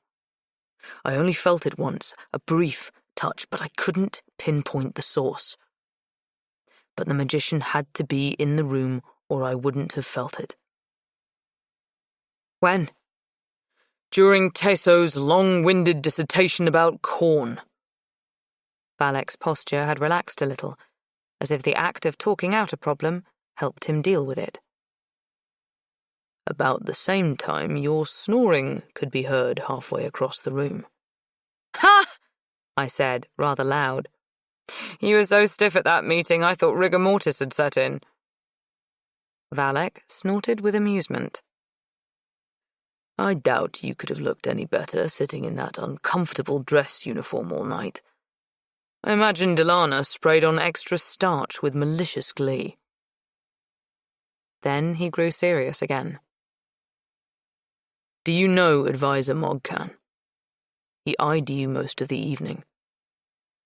"I know of him. He was Riyadh's primary advisor. They also hunted together." "What's he like?" Valak asked. "Same kind of vermin as Riyadh and Nyx," I said. The words poured off my lips. I slapped both hands over my mouth, but it was too late. Valak studied me for a moment. Then he said, "There were a number of new advisors at the meeting. I guess I'll have to check them out one by one. It seems we have a new southern spy with magic abilities." He sighed. "It never ends." He dropped onto the edge of the couch as weariness settled on him like a coating of dust. "If it did, you'd be out of a job." Before I could stop myself, I squeezed behind Valak and started to massage his shoulders. The alcohol had taken complete command of my movements, and the tiny, sober section of my brain could do nothing but yell useless admonishments. Chapter 24. Valak stiffened under my touch. Was he expecting me to strangle him, I wondered? As my hands kneaded his muscles, he relaxed. "What would you do," I asked him, "if suddenly the world was perfect and you had no one to spy on?" "I'd be bored," Valak said with amusement. "Come on, seriously. A change in profession. I dug my thumbs into the muscle at the base of his neck. A fire dancer? A rush of warmth radiated as brandy pumped through my blood. No. An arms teacher? Valek suggested. No, it's a perfect world. No weapons allowed. I moved my hands down his back. How about a scholar? You've read all these books lying around, haven't you? Or are they just to make it difficult for someone to sneak in? Books serve me in so many ways. But I doubt your perfect society would need a scholar on murder. My hands paused for a second. No, definitely not. A sculptor? I could carve extravagant statues. We could redecorate the castle and liven things up. How about you? He asked as I pressed my fingertips into the small of his back. What would you do? Acrobatics. The word flowed without conscious thought. I had thought I left acrobatics behind with my fire amulet, but it seemed my excursion through the trees had reawakened my desire. An acrobat? Well, that explains a lot. Aroused by my contact with Valek's sculpted body, I slid my hands around to his stomach. Riyadh be damned. The brandy had relaxed me past fear. I started to unfasten Valek's pants. He grabbed my wrists, stopping me. Yelena, you're drunk. His voice was hoarse. Valek released my hands and stood. I sat, watching him with surprise, as he swooped down to lift me from the couch. Wordless, he carried me to my room and laid me on the bed. Get some sleep, Yelena, Valek said softly as he left the room. My world spun as I stared into the darkness. Placing a hand on the cold stone wall next to my bed helped to steady my thoughts. Now I knew. Valek had no interest in me other than my job as the food taster. I'd allowed myself to get caught up in Delana's gossip and Marin's jealousy. The ache of rejection throbbing in my soul was my own fault. Why hadn't I learned by now? People turned into monsters, at least the people in my experience. First Brazel, then Rand, although Riyadh had stayed consistent. What about Valek?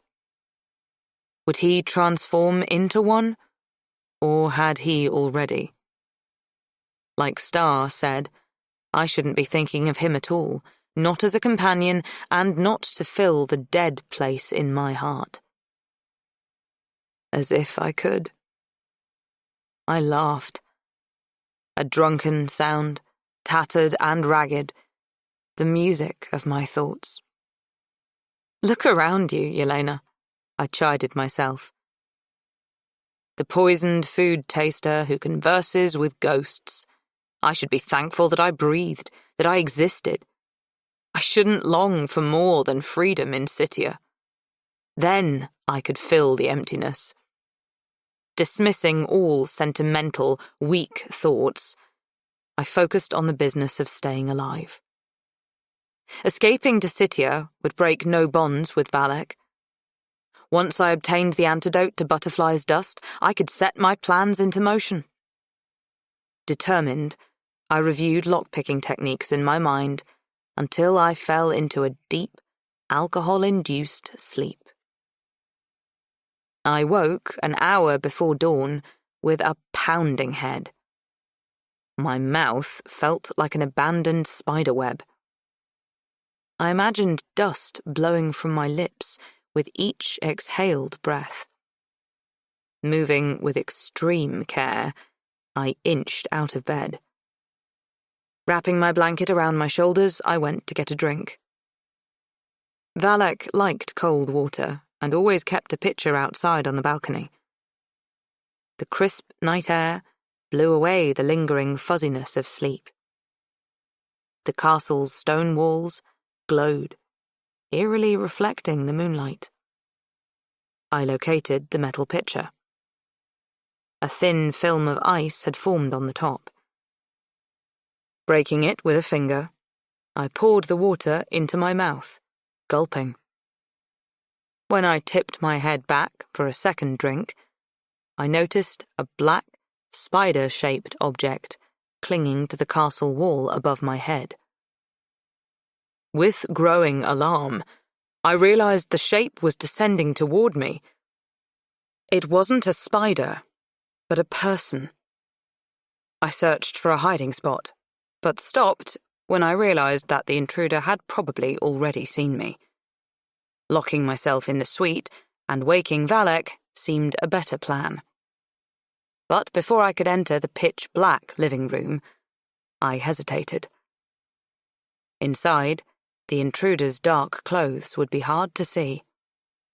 A locked door no longer gave me a sense of security since my lock-picking lessons with Janko. Cursing myself for leaving my switchblade inside, I moved to the far end of the balcony, clutching the water pitcher in my hand. The wall climber jumped the remaining distance to the balcony floor. The effortless movement triggered recognition. "Valak," I whispered. A bright flash of white teeth. Then Valak removed a pair of dark glasses. The rest of his face was hidden behind a hood that covered his head and was tucked into a skin-tight body leotard. "What are you doing?" I asked. "Reconnaissance. The generals tend to stay up late after the commander leaves the brandy meeting, so I had to wait until everyone had gone to bed." Valak went into the suite. He removed his hood. Lighting the lantern on his desk, he pulled a paper from his pocket. "I hate a mystery. I would have let the identity of the commander's successor remain a secret, as I have for 15 years, but tonight's opportunity was too tempting. With 8 drunken generals sleeping it off, I could have danced on their beds without waking them. Not one among them has any imagination. I watched all the generals put their envelopes from the commander right into their briefcases." Valak motioned for me to join him at the desk. "Here, help me decipher this." He handed me a stiff piece of paper. A jumble of words and numbers were scrawled on it. He had copied the 8 different pieces of the encrypted message by stealing into each general's room. I wondered why he was confiding in me. Too curious to question, I pulled up a chair to help him. "How did you break the wax seal?" I asked. "Rookie trick. All you need is a sharp knife and a tiny flame. Now, read me the first set of letters." He wrote it down, then reordered the letters until he had created the word siege. Opening a book, he flipped through the pages. Symbols like the ones on my switchblade's handle peppered the document. The page Valak stopped on was decorated with a large blue symbol that resembled a star in the middle of 3 circles. "What's that?" I asked. "The old battle symbol for siege. The dead king used these markings to communicate with his captains during times of war. They were originally created hundreds of years ago by a great strategist. Read me the next set. They should be numbers." I told him the numbers.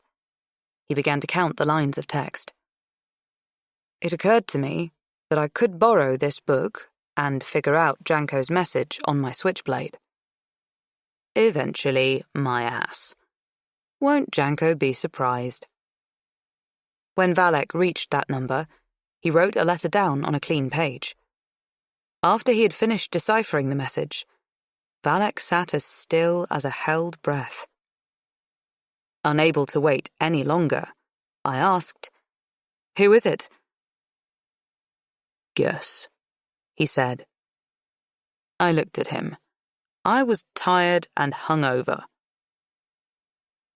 "I'll give you a hint. Who was the happiest about the change? Whose name keeps popping up during the most bizarre situations?" Terror swept over my body like a cloak. If something happened to the commander, Brazel would be in command. I would probably be his first order of business and wouldn't live long enough to see any changes he might implement in Ixia. Valek understood the look on my face. He nodded. "Right. Brazel." For 2 days, the commander met with each general in turn. My brief and periodic interruptions to taste the commander's food created uncomfortable moments of silence. The tension around the castle was palpable as the general's retinues snarled and fought with everyone. On the 3rd day, when I arrived to taste the commander's breakfast, I found him absorbed in conversation with Brazel and Advisor Mogcan.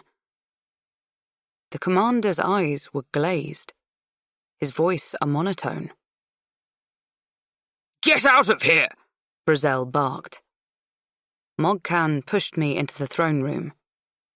"Wait here until we summon you," he ordered.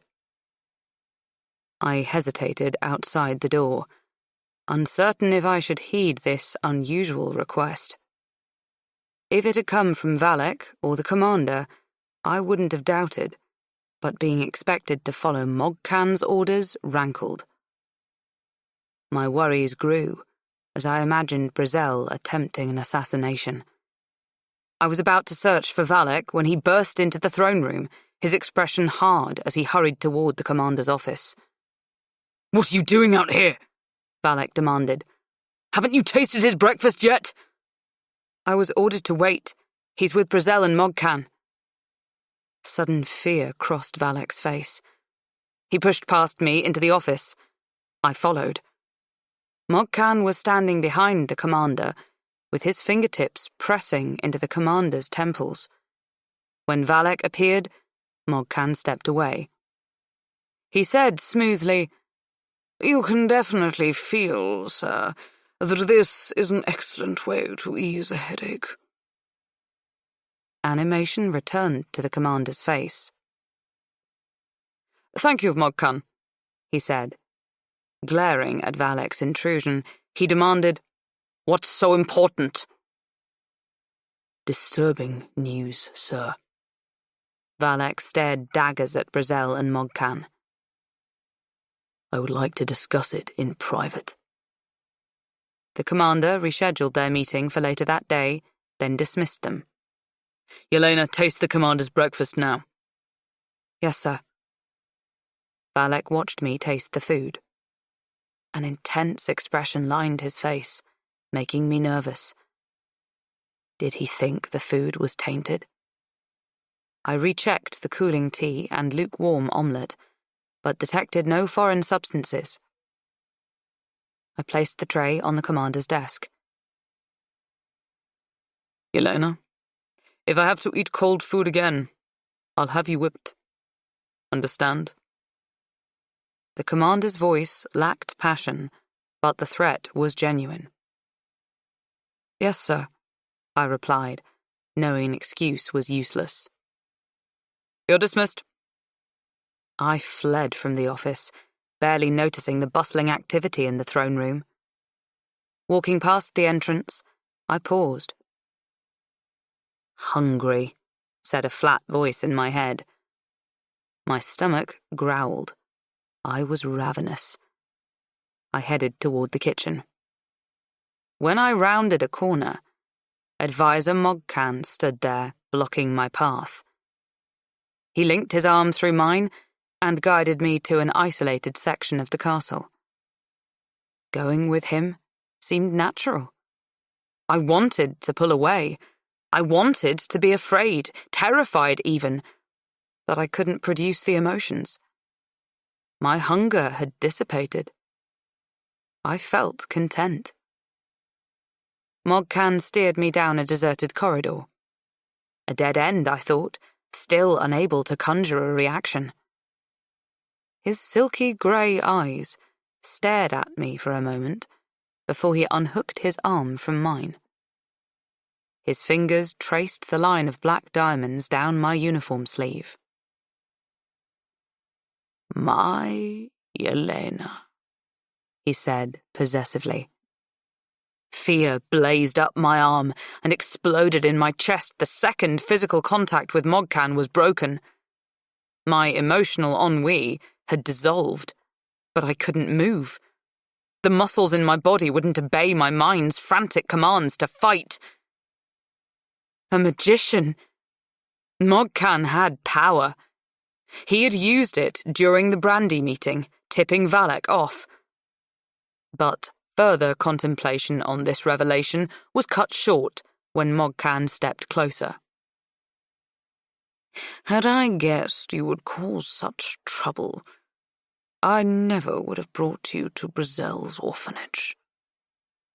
He smiled at my confusion. "Didn't Riyadh tell you that I found you?" "No." My voice was husky. "You were lost in the jungle, only 6 years old. Such a beautiful, bright child. Such a delight. I rescued you from the claws of a tree leopard because I knew you had potential. But you were too stubborn, too independent. The harder we tried, the more you resisted." Mogcan cupped his hand under my chin, forcing me to meet his gaze. "Even now, when I'm locked into you, you're still fighting me. I can command your body." He raised his left arm, and my own left arm mirrored his movement. "But if I tried to control both your mind and body, you would eventually thwart me." He shook his head in disbelief, as if the whole concept amazed him. "Fortunately, subtle pressure is all that's required." He pulled his hand away, and then made a pinching gesture with his fingers and thumb. My throat closed. I was unable to breathe. Powerless to defend myself, I sank to the ground. My mind's screaming went unvoiced. Logic grabbed the panic and wrestled it to the ground. Mogcan was using magic. Maybe I could block it before I passed out. I tried reciting poisons in my mind. "Such strength," Mogcan said in admiration. "But it won't save you this time." He bent down and kissed me tenderly, almost fatherly, on the forehead. Peace flowed through me. I stopped resisting. My vision blurred. I felt Mogcan take my hand, holding it in his own. Chapter 25. Reclining against the wall, I clung to Mogcan's hand as the world faded around me. I felt an unwelcome jolt. Then the tight blockage in my throat released. Gasping for breath, I came to my senses and realized I was lying prone on the floor. Next to me sat Valak atop Mogcan's chest. Valak's hands were wrapped around Mogcan's neck, but his eyes were on me. Mogcan smiled when Valak stood and yanked him to his feet. "I hope you're aware of the penalty for being a magician in Ixia," Valak said.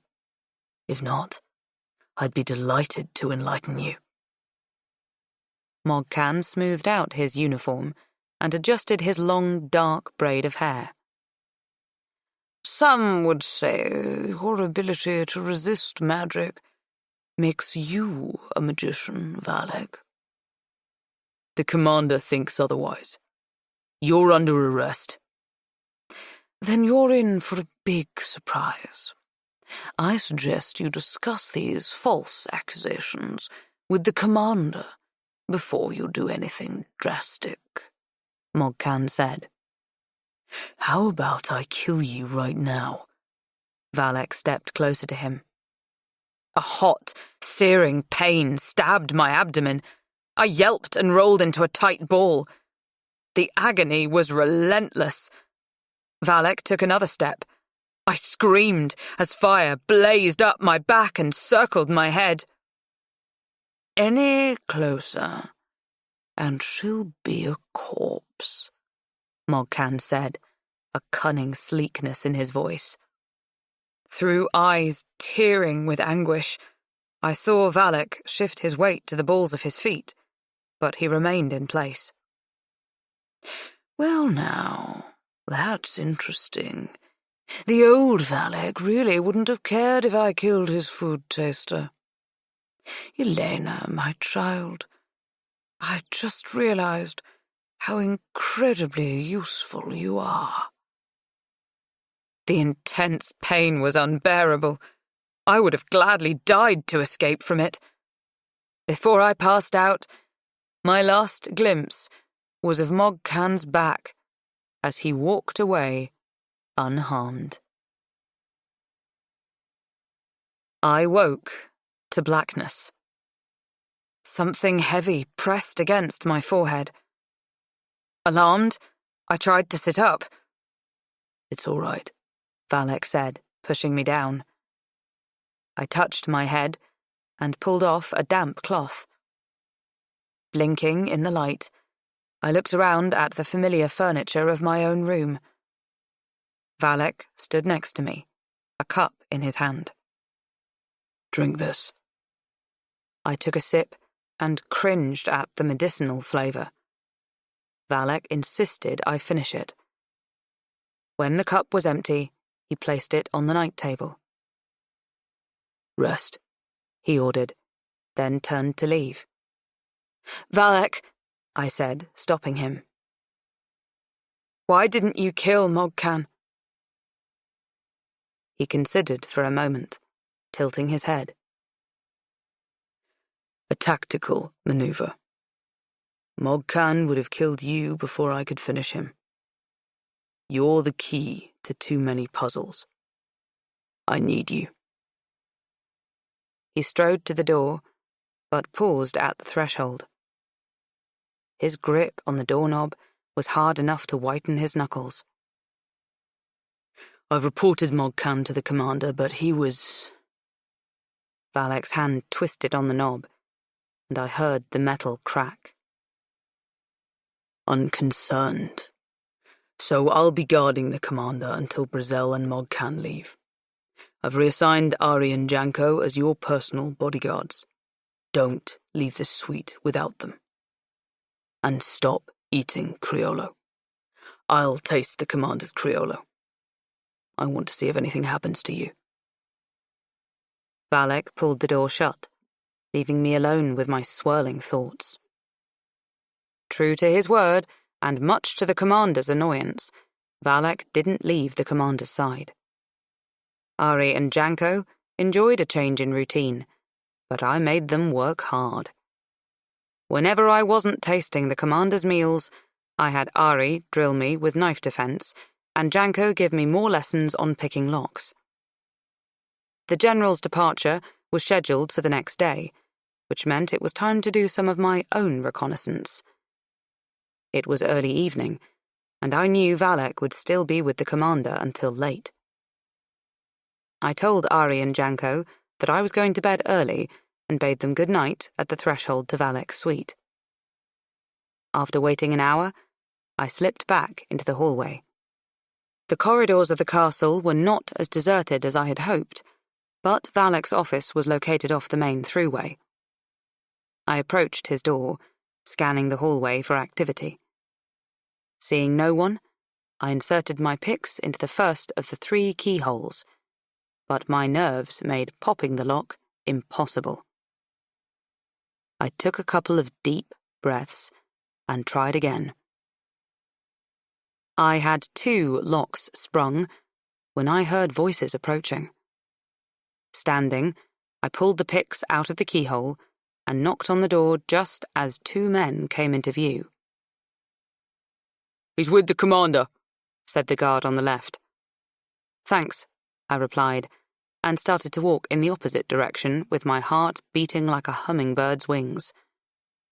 I glanced behind me until they were gone, then raced back to Valek's office. The 3rd lock proved to be the most difficult. I was covered with sweat by the time I popped it. I hurried into the room, locking the door behind me. My first task was to open the small wooden cabinet that held my antidote. Perhaps Valek had locked the recipe in there. I lit a dim lantern to peer inside. Glass bottles of various shapes and sizes gleamed in the light. Most of the bottles were marked poison. A growing sense of urgency consumed me as I searched. All I uncovered was a large bottle containing the antidote. I poured only a few doses into the flask I had hidden in my pocket, knowing that Valek would notice if I took too much. After relocking the cabinet, I began a systematic search of Valek's files, starting with the desk drawers. Even though his office was strewn with books and maps, his personal dossiers were well organized. I found files on Marg and the commander and was tempted to read them, but I stayed focused on finding any folder bearing my name or a reference to butterfly's dust. Valek had written many interesting comments about my tasting abilities in my personnel file, but there was no mention of the poison or the antidote. When I finished with the desk, I moved to the conference table. Books on poisons were interspersed with files and other espionage documents. I sorted through the piles. My time was running out. I had to be back in Valek's suite before he escorted the commander to his apartment. I suppressed my disappointment as I finished with the table.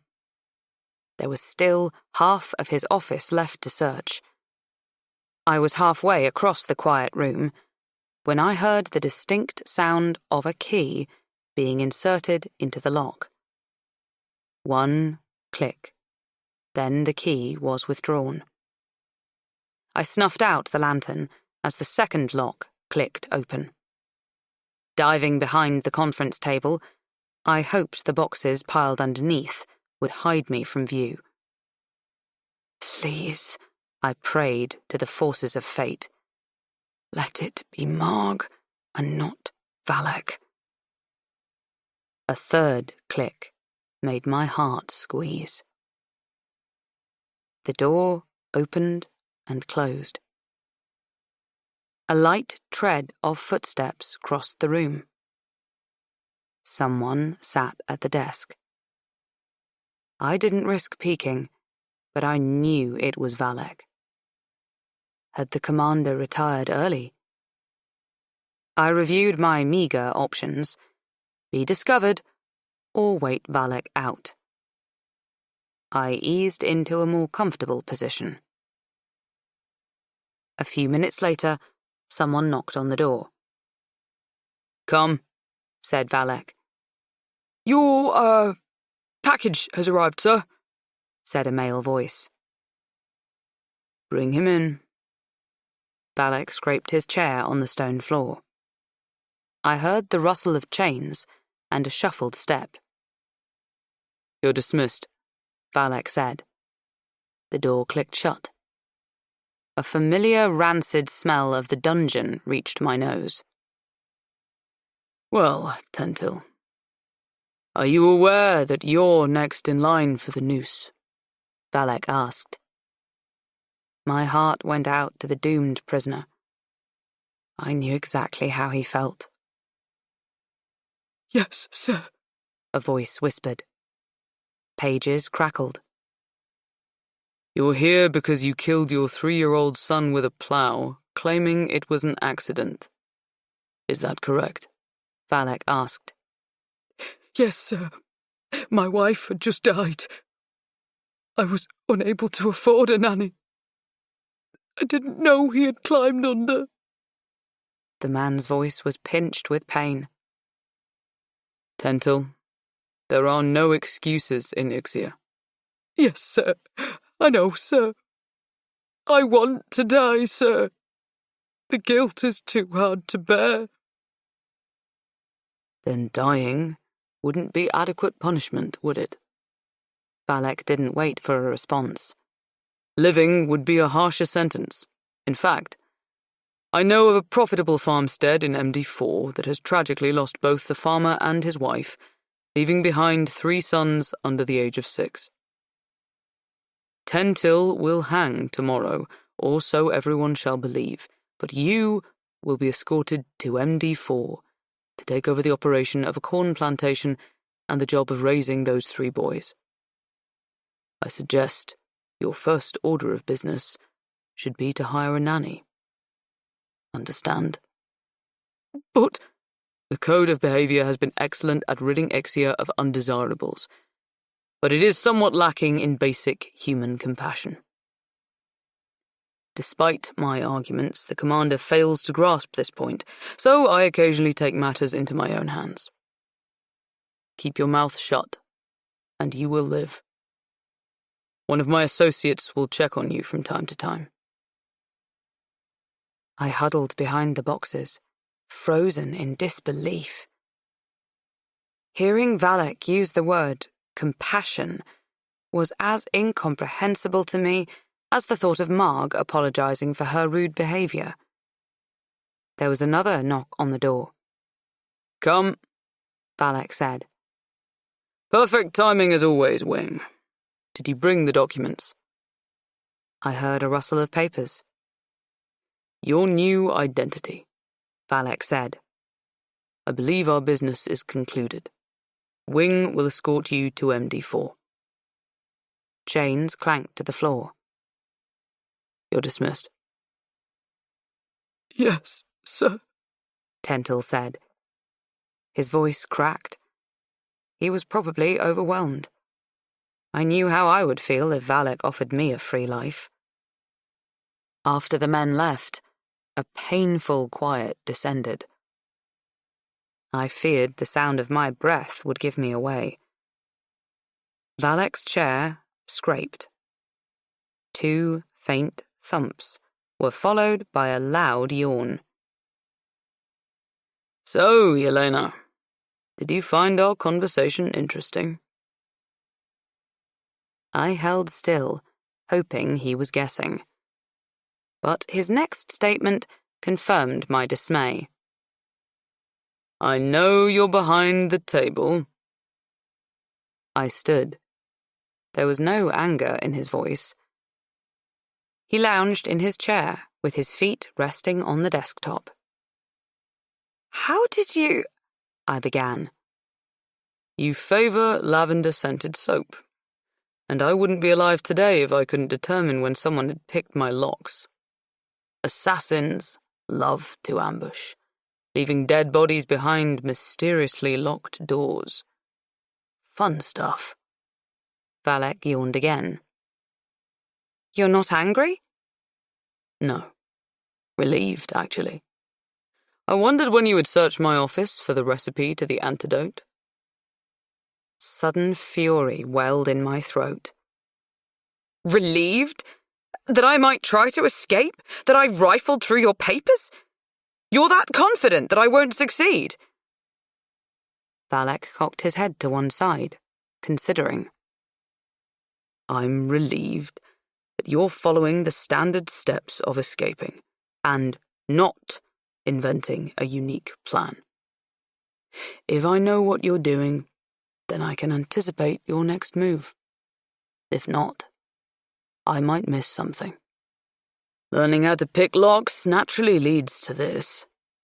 Valek gestured around the room. But since the formula has not been written down and only I know it, I'm confident you won't find it. I balled my hands into tight fists to keep them from wrapping around Mr. I-know-everything's superior neck. Okay, so there's no chance for escape. How about this? You gave Tentil a new life, why not me? How do you know I haven't already? Valek put his feet on the floor and leaned forward. Why do you think you were in the dungeon for almost a year? Was it only luck that you happened to be the next in line when Oskov died? Perhaps I was merely acting at our first meeting, when I seemed so surprised that you were a woman. It was too much to bear. What do you want, Valek? I demanded. Do you want me to give up trying? Be content with this poisoned life? Do you really want to know? Valek's voice intensified. He stood and walked over to me. Yes. I want you. Not as an unwilling servant, but as a loyal staff member. You're intelligent, quick-thinking, and becoming a decent fighter. I want you to be as dedicated as I am at keeping the commander safe. Yes, it's a dangerous job, but on the other hand, one miscalculated somersault on the tightrope could break your neck. That's what I want. Will you be able to give it to me? Valek's eyes seared deep into mine, searching for an answer. Besides, where would you go? You belong here. I was tempted to concede, but I knew that if I wasn't poisoned or murdered by Brizel, the wild magic in my blood would eventually explode, taking me with it. The only physical mark I would leave on this world would be a ripple in the power source. Without the antidote, I was lost anyway. I don't know, I said. There's too much that you haven't told me. I nodded, unable to speak. Telling him about my magical abilities, I thought, would only get me killed faster. Trusting is hard. Knowing who to trust, even harder, Valek said. And my track record has been rather horrendous. A weakness of mine. No, a strength. Look at Ari and Janko. They appointed themselves your protectors long before I assigned them. All because you stood up for them to the commander when their own captain wouldn't. Think about what you have right now before you give me an answer. You have gained the commander's and Marin's respect, and Ari and Janko's loyalty. What have I earned from you, Valek? Loyalty, respect, trust. You have my attention.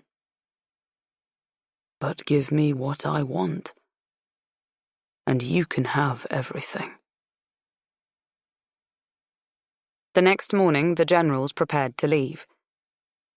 It took 4 hours for 8 retinues to assemble. 4 hours of noise and confusion. When everyone had finally passed through the outer gates, it seemed that the castle breathed a sigh of relief. In the wake of this sudden release of tension, servants and guards milled about. They grouped together in small clumps, taking a break before cleaning the 8 guest suites. It was during this lull in activity that the commander informed the rest of the castle staff that the Citian delegation was scheduled to arrive the next day. his words struck like lightning. A flash of stunned silence was followed by a frenzy of activity as servants dashed off to make the proper preparations. Although happy to see the backs of Mogcan and Brazel, I wandered listlessly about the castle. I hadn't given Valek his answer. To live, I had to go south, but without the antidote, I wouldn't survive. Dread filled my heart as the reality of my inevitable fate filled my mind. The next day, my presence was required at the special greeting ceremony for the arriving southern delegation. Apprehension about seeing the Citians unsettled my stomach. I felt as if someone was saying, "Yelena, take a good look at what you can't have." Since the throne room had been converted into an office, the only place in the castle suitable for state affairs was the commander's war room. Once again, Valek stood stiffly in his dress uniform on the commander's right side, while I waited behind them. My apprehension turned to awe as I felt the waves of nervous energy pulsing from the high-ranking officials and advisors selected to be a part of the ceremony. When the delegation was announced and invited to enter, I moved to get a better view. The Citians floated into the room. Their long, brightly coloured, exotic robes draped to the floor, covering their feet. Wearing animal masks trimmed with bright plumes of feathers and fur, they stopped before the commander and fanned out into a V shape. Their leader, wearing a hawk's face, spoke in formal tones. "We bring you greetings and salutations from your southern neighbors. We hope this meeting will bring our two lands closer together. To show our commitment to this endeavor, we have come prepared to reveal ourselves to you." The speaker and the 4 companions removed their masks in one rehearsed movement. I blinked several times in astonishment, hoping that during the seconds of darkness, everything would be set right. Unfortunately, my world had just mutated from bad to wretched. Valek glanced at me with a resigned look, as if he too couldn't believe this new turn of events.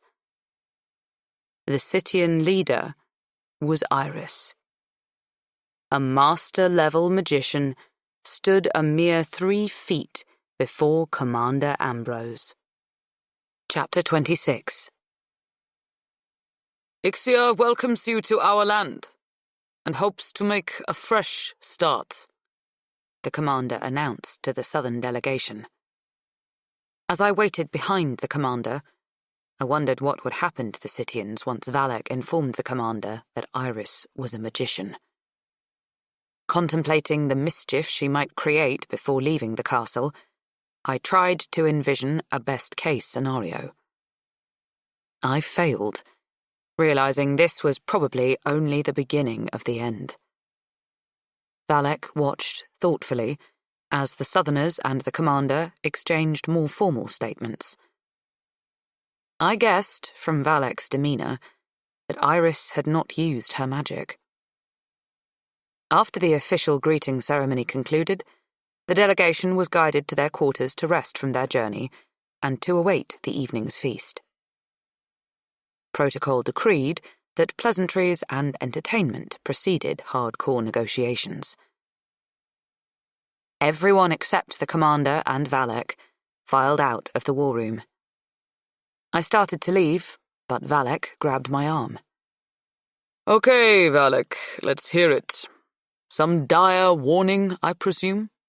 the commander asked, sighing. "The Citian leader is a master magician," Valek said, a hint of annoyance in his voice. He probably wasn't used to being sighed at. "That's to be expected. How else could they know we're sincere about creating a trade treaty? We could have ambushed them instead." It's a logical move. Unconcerned, the commander turned toward the door. She doesn't trouble you? Valek asked. She's tried to kill Yelena. The commander looked at me for the first time since we had entered the war room. It would be unwise to kill my food taster. Such an act could be misinterpreted as an assassination attempt and halt negotiations. Yelena is safe. For now. He shrugged off any more thought of my future safety and left the war room. Valek grimaced. Damn. Now what? I asked. He kicked at one of the conference chairs. I anticipated a magician with the southern delegation, but not her. He shook his head, as if to clear the frustration that gripped his voice. I'll leave the power twins assigned to you while she's here. Although, if she's determined to get you, there's nothing they or I can do. I lucked out with Mogcan. I was just around the corner when I felt his power surge. Let's hope she behaves while she's a guest in our land. Valek pushed the chair against the table with a loud bang. At least I know where all the magicians are. Mogcan was the one I felt during the General's brandy meeting, and the Southern Master is now in the castle. Unless any more decide to show up, we should be safe. What about Captain Star? I asked. Star's a charlatan. Her claims of being a magician are just a tactic for scaring her informers so they don't double-cross her. Valek sighed. Generals, sit-ins, and feasts increase my workload. Which reminds me, you need to stay for the entire feast tonight. A tiresome chore, but at least the food should be good. I've heard Rand wants to use the Criollo for a new dessert, but the commander refused his request. Another puzzle, since Brazel has been sending the stuff by the wagon load and has promised to ship the dessert to all the other generals. They were clamoring after it like it was gold. I saw a flash in Valek's eye. Any unusual symptoms? Feelings or appetites since you stopped eating the Criollo? It had been 3 days since I had eaten a piece, and I couldn't recall any actual physical symptoms that might be linked to it. Eating it had lifted my spirits and given me a boost of energy. I longed for its sweet taste, especially now that my chances for freedom had dwindled. A mild craving, I told Valek, but nothing like an addiction. I find myself thinking about it from time to time, wishing for a piece. Valek frowned. It might be too soon. The Criollo could still be in your bloodstream. You'll inform me if something happens? Yes. Good. I'll see you tonight. Poor Valek, I thought, stuffed into his dress uniform 3 times in as many days. Elaborate decorations had been hung in the dining room for the feast. Crimson and black drapes hung along the walls, and red and gold streamers twisted and dipped from the ceiling. The room was ablaze with light. An elevated platform had been constructed to support a head table where the southern delegation, the commander, and Valek all wore their finest clothes. High-ranking officers and upper-level advisors were seated at round tables circling the room, leaving the middle empty. In the corner, a 12-piece band played sedate music, which was a surprise since the commander frowned on music, considering it a waste of time. I sat behind Commander Ambrose so he could pass his plate to me. As predicted, the food was marvelous. Rand had outdone himself. My dark uniform blended in with the black drapes along the wall, and since I doubted anyone beyond the dais noticed I was there, I watched the others as I waited between courses. Ari and Janko sat next to each other at a table by the door. Attending their first formal function as captains, they were clearly uncomfortable. Knowing them, I was sure they would rather be drinking beer with their comrades back in the barracks. Iris and her retinue were seated to the commander's left.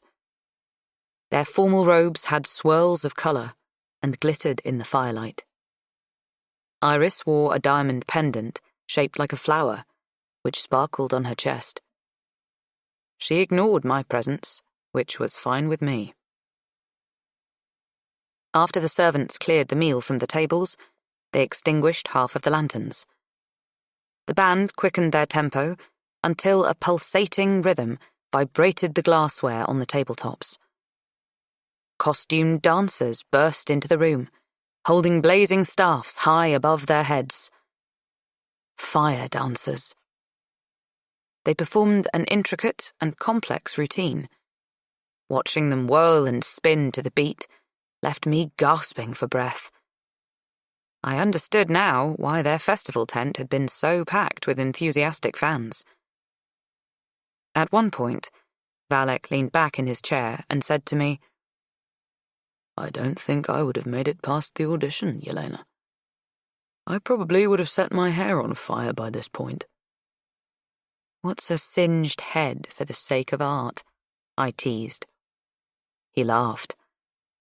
The mood of the room was energetic and elated. I hoped the commander wouldn't wait 15 more years before having another feast.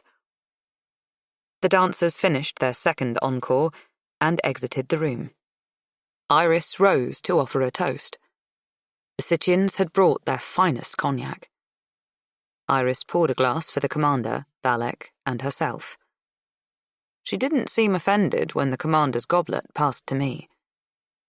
I swirled the amber liquid and inhaled the sharp odour. Taking a small sip, I rolled the cognac around my tongue, then spat it onto the floor. Gagging and retching with the effort, I tried to expel every last bit of it from my mouth. Valek stared in alarm. I choked out, "My love!" Valek knocked over the other 2 glasses, spilling their contents on the table. As my body reacted to the poison, I watched Valek turn into a black ink spot and the walls run with blood. I floated on a crimson sea, colours dancing and whirling around my head. The sound of broken glass raining on stones created an odd melody in my mind. I drifted on a raft made of curly white hair, carried along by a strong current. Iris's soothing voice spoke amidst the tempest of colours. "You'll be fine. Just hold on to your life raft. You can ride out this storm." I awoke in my room. A dim lantern had been lit, and Janko sat in a chair reading a book. This was much nicer than the last time I had tasted my love. A soft bed was preferable to lying in a pool of my own vomit. Although this habit of waking in my room without knowing how I got there had to stop. "Why, Janko, I didn't know you could read," I teased. My voice was hoarse, my throat sore, and a dull ache resided deep in my head. "I'm a man of many unknown talents," Janko smiled. "Welcome back." "How long have I been out?" 2 days. "What happened?" "After you turned into a madwoman?" Janko asked. "Or why you turned into one?" I grimaced. "After." "It's amazing how fast Valek can move," Janko said with admiration. "He pushed you out of sight onto the floor while corking the tainted bottle and using some sleight of hand to swap it for another. He apologised to everyone about being clumsy and proceeded to pour 3 new glasses so that southern witch could make her phony toast. The whole incident was smoothed over so quick, that only the people on the dais knew what really happened. Janko scratched at his goatee. Well, they and Ari. He had his eye on you all night, so when you went down, we were on our way. We slipped behind the head table during the toast, and he carried you here. He'd still be here, but I forced him at knife point to get some sleep. Ah, that explained my curly-haired raft. I sat up. The ache in my head intensified. A water pitcher rested on my night table. I poured a glass, draining it dry. Valak said you'd be thirsty. He's been here a couple of times, but he's been busy with the Southerners. I can't believe that witch had the audacity to try to poison the commander. She didn't. Remember? She poured 3 glasses from the same bottle. Someone else must have, I said. But the culprit eluded me, as the effort of concentrating made my head pound. Unless she was going for a murder-suicide, a quick death, instead of waiting in our dungeon to be hanged. Possible, I said, but I thought it unlikely. Valak must agree with you. The treaty discussions are proceeding as if nothing happened. Janko yawned. Well, now that you're coherent again, I'll get some sleep. It's another 4 hours until dawn. Janko pushed me back down on the bed. Get some rest. We'll be back in the morning. He studied me, indecision creasing his face. Ari said you screamed and raved a lot while he took care of you. In fact, he said that if Riyadh was alive today, he'd gut the bastard without a moment's hesitation. I just thought you might want to know. Janko gave me a brotherly kiss on the forehead and left. Oh, great, I groaned. What else did Ari know? How would I be able to face him in the morning? Well, I thought, nothing I could do about it now. I tried to go back to sleep, but my empty stomach kept growling. All I could think of was food.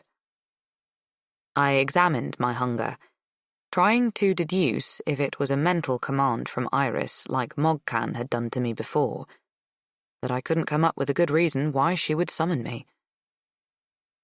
Once I had decided to risk the trip, I strapped on my switchblade and made my way on wobbly legs to the kitchen, where I hoped to sneak in and grab some bread before Rand woke up to start his dough.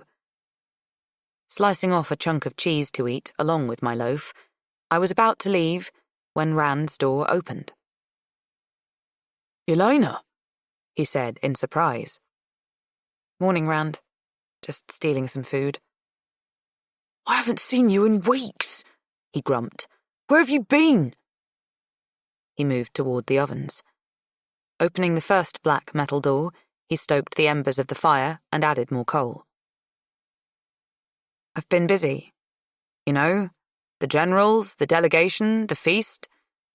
Which, by the way, was magnificent, Rand. You're a genius. He perked up after I appealed to his ego. I resigned myself to the fact that if I wanted him to think we were still friends, I would have to talk to him. I placed my breakfast on a table and pulled up a stool. Rand limped toward me. Someone said you were sick. Yeah, stomach bug. Haven't eaten in 2 days, but I'm better now. I gestured to the bread. Hold off. I'll make you some sweet cakes. I watched him mix the batter, making sure he didn't slip in a poisonous ingredient. But after the cakes were under my nose, I dug into them with mindless abandon. The familiar scene of Rand making bread while I sat close by dissolved the awkwardness between us. We were soon chatting and laughing. It wasn't until his questions turned pointed and specific that I realized Rand was pumping me for information about the commander and Valak. I clenched my fork, stabbing it hard into my sweet cakes. Hear anything about this Southern Treaty? Rand asked. No. My tone was harsh, and he looked at me with curiosity. Sorry, I'm tired. I'd better get back to bed. Before you go, you might as well take these beans along. Rand pulled down the glass jar. I've sautéed, ground, even boiled them, but they still taste unrecognisably terrible. He poured them into a bag and went to check on his baking fires. Watching him stir the glowing coals gave me an idea. Maybe they're not to eat, I said. Maybe they're a source of fuel. The southern pods had been delivered to Brazel's new factory. Perhaps he was using them to heat his ovens. Worth a try, Rand said. I threw the beans into the hearth fire. We waited for a while, but there were no sudden flames or increase in temperature. While Rand switched his bread pans, I stared into the embers, thinking that as far as the mystery of the beans was concerned, I was out of options. When Rand started again with his questions, I turned my eyes away from the oven's fire. Pressure knotted in my throat. I'd better get going, or Valek will be wondering where I am. Yes, by all means go. I noticed you and Valek have become close. Tell him, for me, not to kill anybody, will you? Sarcasm rendered Rand's voice sharp. I lost control and slammed the oven door shut. It echoed in the quiet kitchen. At least Valek has the decency to inform me when he's poisoning me, I blurted out, but wished I could pull the words from the air and stuff them back into my mouth. Blaming my fatigue, my anger, or Rand for my outburst wouldn't erase what I had just said. His facial expressions contorted and vacillated from surprise to guilt to anger. Did Star tell you? He demanded. I was at a loss. If I said yes, he would find out from Star that I was lying. And if I said no, he would insist on knowing my source. Either way, he'd figure it out. I had just revealed Valek's entire undercover operation.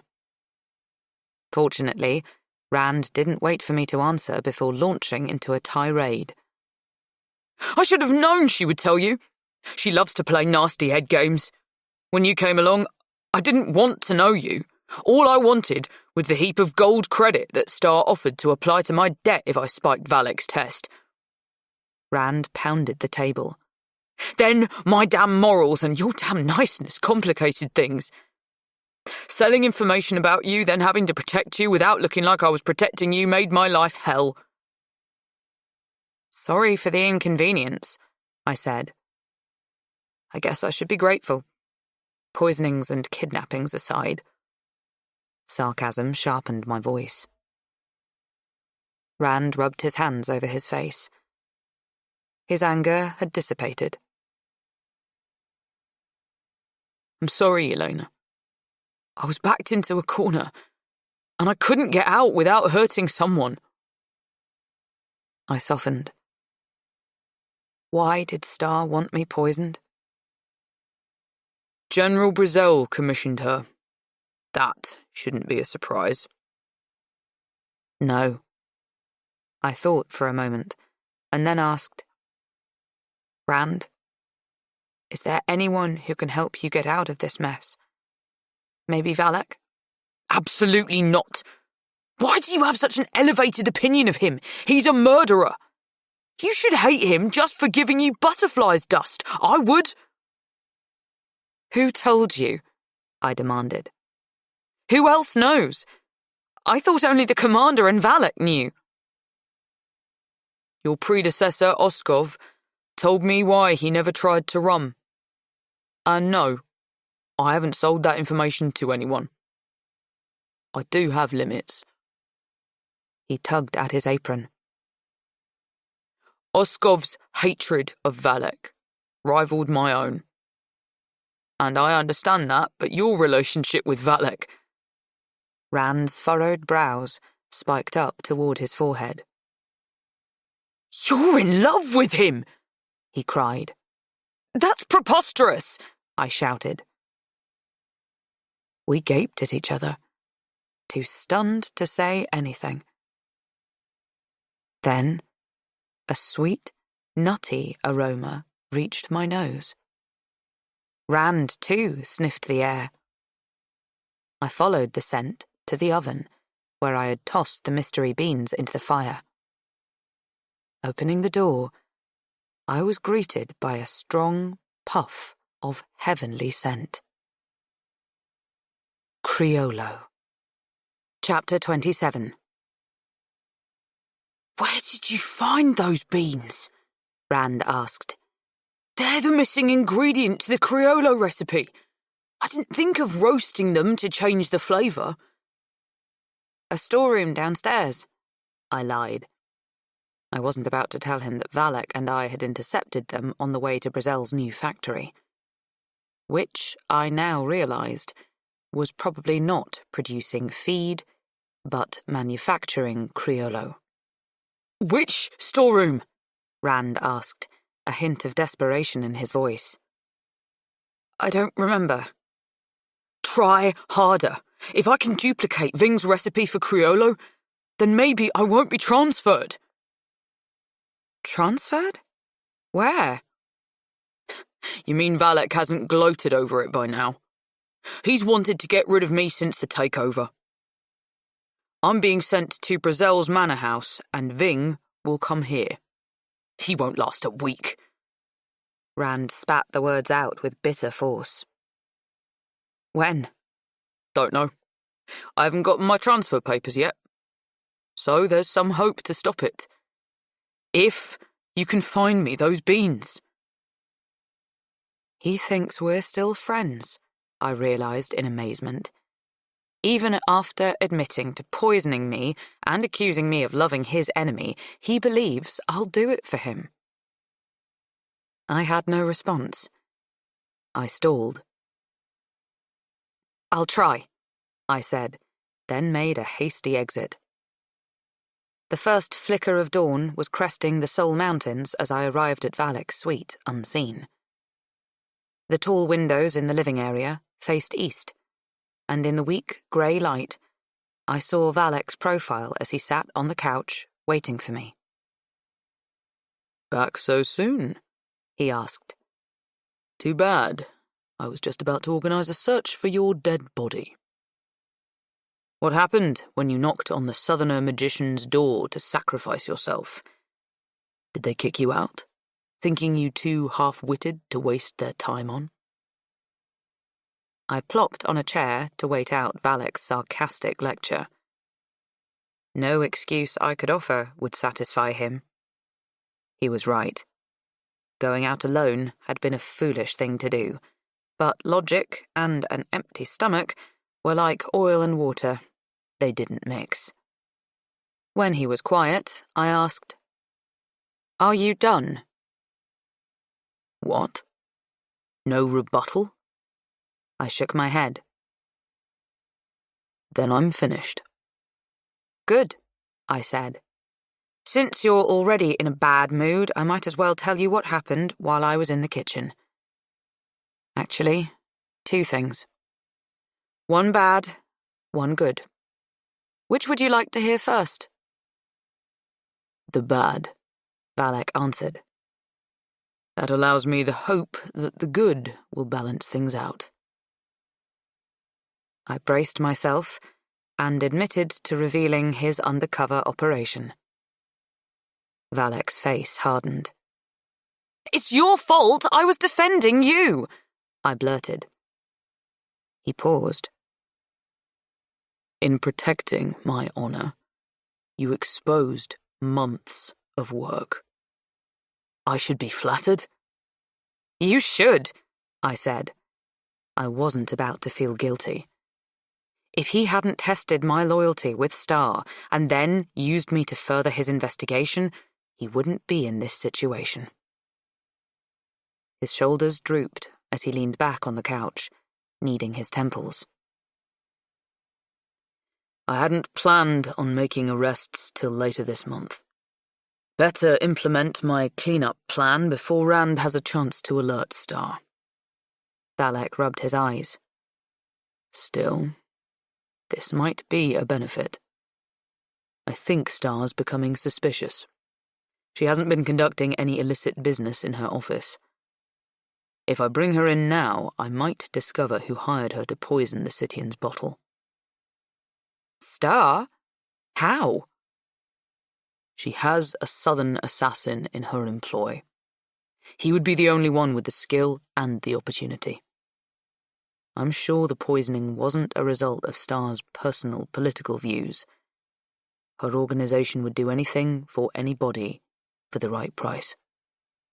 I must find out who would risk so much to compromise the delegation. He stood up, energized. What's the good news? The mystery beans are an ingredient in making Criollo. Then why did Brazel lie on his permit application? There's no law against manufacturing a dessert, Valek said, matching my leap of logic about the true nature of Brazel's factory. Perhaps because the beans are imported from Scythia, I theorized. That would be illegal, at least until the trade treaty is finalized. Maybe Brazel's been using other southern ingredients or equipment as well. Possible. Which is why he was so eager to have a treaty. You'll have to take a good look around when you visit the factory. What? The commander has scheduled a trip to MD5 when the Southerners leave. And where the commander goes, you go. What about you? You're going too, aren't you? The panic welling in my throat made my voice squeak. No. I've been ordered to stay here. 1 and 2 and 3, 4, 5. Keep fighting like this and you will die, Janko sang. I was pinned against the wall. My bow clattered to the floor as Janko's staff tapped my temple, emphasizing his point. What's wrong? You're rarely this easy to beat. Janko leaned on his bow. Too distracted, I said. It was only a day ago that Valek had informed me of the commander's plans. Then what are we doing here? Ari asked. He and Marin had watched the match. Still uncomfortable about what he might have heard when I was delusional, I had a hard time meeting Ari's gaze. Next round, I'll try harder, I said, as Janko and I caught our breath. Reviewing our fight, I asked Janko, "Why do you rhyme when you fight?" It helps keep my rhythm. Don't the other soldiers give you a hard time about it? Not when I beat them. We started another match. I made an effort to concentrate, but was beaten again. Now you're trying too hard. I can see you planning each offensive move, Janko said. You're giving yourself away, and I'm there for the block before you even strike. Ari added, We drill for a reason. Offensive and defensive moves must be instinctive. Let your mind relax, but stay alert. Block out all distractions. Stay focused on your opponent, but not too focused.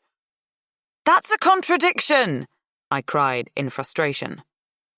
It works, was all Ari said.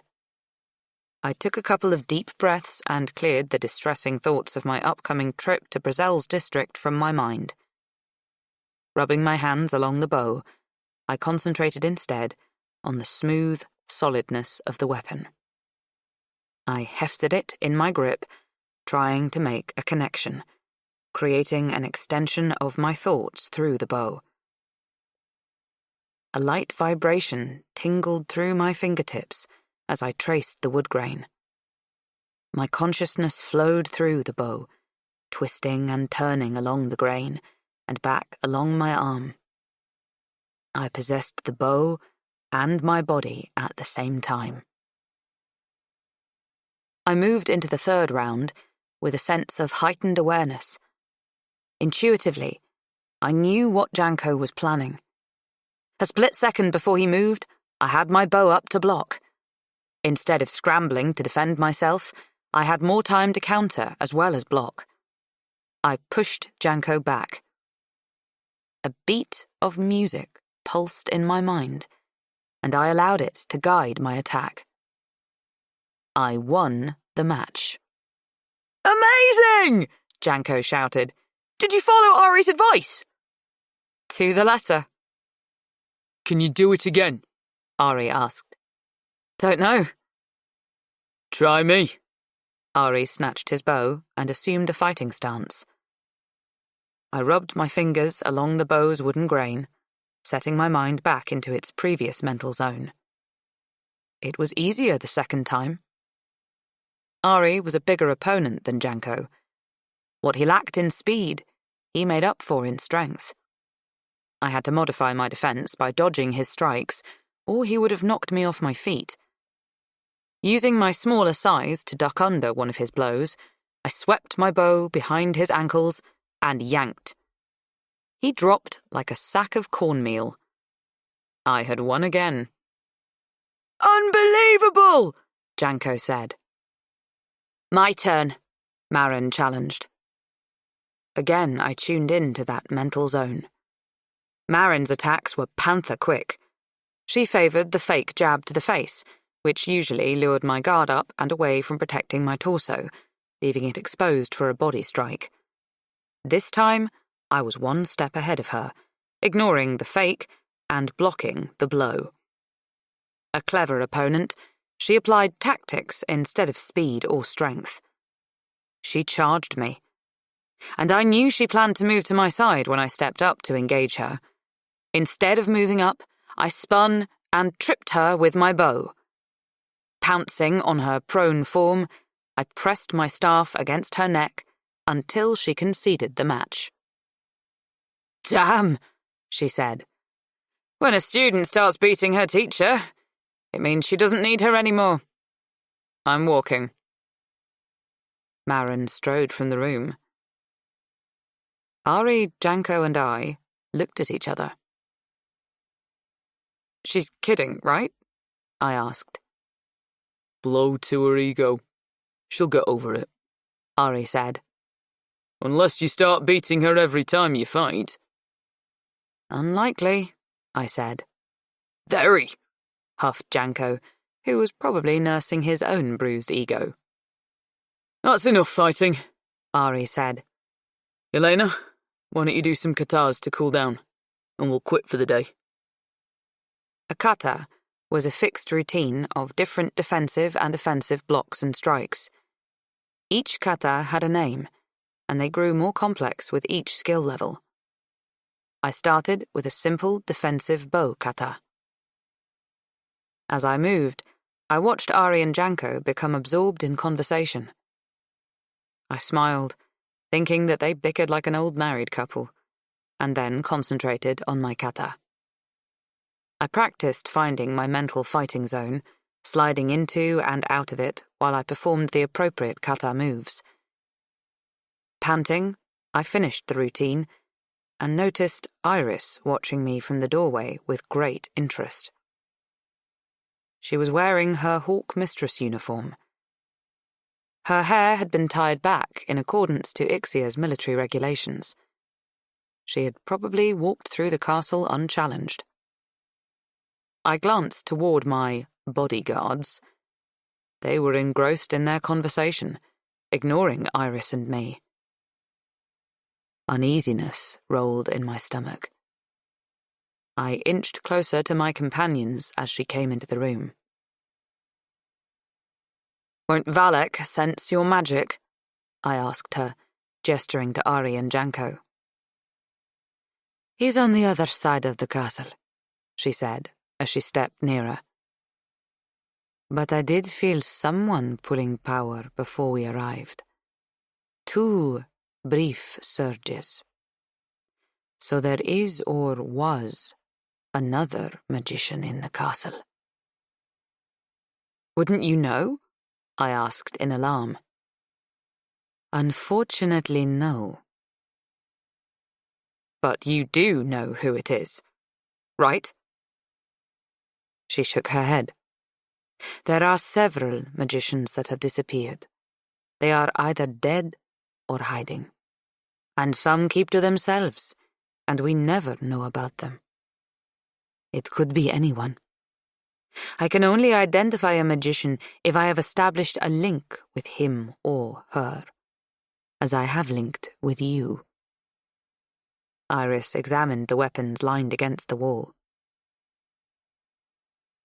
What's wrong with the commander? She asked. His thoughts are practically dripping out of his head. He's so open I could go in and extract any information I wanted, if it weren't against our moral code of ethics. I couldn't answer her. What are you doing here? I asked instead. Iris smiled. She gestured to the bow in my hands. What were you doing with that weapon? Seeing no reason to lie, I explained about my training. How did you do today? She asked. I beat all 3 opponents for the first time. Interesting. Iris seemed pleased. I glanced over at Ari and Janko, who were still involved in their conversation. Why are you here? I asked again. You promised me a year. Then I had a sudden horrific thought. Am I closer to flameout? There's still time. You've stabilized for now, but how close are you to coming to Ixia? The antidote is beyond my reach. Unless you can steal the information from Valek's mind. She frowned. Impossible. But my healers say, if you can filch enough antidote to last a month, there's a possibility we can remove the poison from your body. Come with us when we leave. I have an advisor just your size. She'll wear your uniform and lure Valek and his men away while you take her place. With a mask on, no one would know. Iris spoke with assurance. She was either unconcerned or unaware of the risks. Hope bloomed in my chest. My heart raced. I had to calm myself with a cold reminder that Iris had said there was a possibility of removing the poison. In other words, no guarantees. The escape plan appeared straightforward, but I searched for loopholes anyway. I knew better than to fully trust her. Deciding, I said, Advisor Mogcan was here last week. Is he one of your spies? Mogcan. Mogcan. She turned the name over her tongue. Tall, with grey eyes, and wears his long black hair in a single braid. I formed a picture of him in my mind. Valek said he has power. Kangom! How unoriginal. He dropped from sight 10 years ago. There was a big scandal about his alleged involvement with some kidnapping ring. Oh. Iris inhaled sharply and studied my face. Giving her head a tight shake, she asked with keen interest, So where has he been hiding? MD5. Is he wanted? Only if he becomes a danger to Ixia. But that explains why we've been picking up occasional flares of magic from that direction. She cocked her head, as if straining to hear some faint music. There is a faint flow of magic to the castle. It could be from Kangom, Mog Kan, although it's highly unlikely. He doesn't have that kind of strength. It's probably just a tiny ripple in the power source, like a loop of thread hanging down. It happens from time to time. But I did feel someone pulling power recently. She paused, staring at me with her direct emerald gaze. Are you coming with me? Mog Khan's magic might not concern her, but it concerned me. There seemed to be a link between Mog Khan's magic and the commander's unusual behavior, but I couldn't quite grasp the reason why. Undecided, I rolled it around my mind, much as I moved food in my mouth, tasting for danger. Running away had always been an automatic defensive move, and going south offered my best chance for survival. Months ago, I would have jumped at the offer, but now I felt as if I would be abandoning ship too soon, that there was a remedy yet to be discovered. No, I said. Not yet. Are you crazy? Probably. But I need to finish something first. Then I'll keep my promise and come to Ixia. If you're still alive. Maybe you can help me. Is there some way I can shield my mind from magical influence? Iris cocked her head. You're worried about Kangom? Very. I think so. You're strong enough to handle it. She handed me the bow. Do one of your katas, eyes closed, and clear your mind. I started a blocking bow kata. Imagine one brick. Place the brick on the ground, and then make a row of them. Using imaginary motor, build another row. Keep building until you have a wall as high as your head. I did as she instructed, and heard a distinct tone as each brick was laid. A wall formed in my mind. Stop, she ordered. Open your eyes. My wall disappeared. Now block me. Loud music vibrated in my head, overwhelming me. Imagine your wall, Iris shouted. My brick defense flashed complete in my mind. The music stopped mid-note. Very good. I suggest you finish your business and escape south. With that kind of strength, if you don't achieve complete control of your magic, someone else might grab it and use it, leaving you a mindless slave. Annoyance quirked her face as she spun on her heel and left the training room. The moment the door clicked into place, Ari and Janko ended their conversation and blinked as if they had just woken from a deep sleep. Done already? How many katas? Ari asked. I laughed and put my bow away. Come on. I'm hungry. When the Citian delegation left 3 days later, I had a sudden panic attack. What the hell was I doing? My one perfect opportunity for escape had slipped away to the south, while I remained behind, preparing to leave for Brazel's manor. Iris had been right. I was crazy. My breath hitched every time I thought of the trip. The commander's retinue was scheduled to depart in the morning. I rushed around the castle, packing my own special provisions for the journey. Delana's sorrowful face greeted me when I stopped by her room for some travelling clothes. Rand's paperwork had been finalised, she said.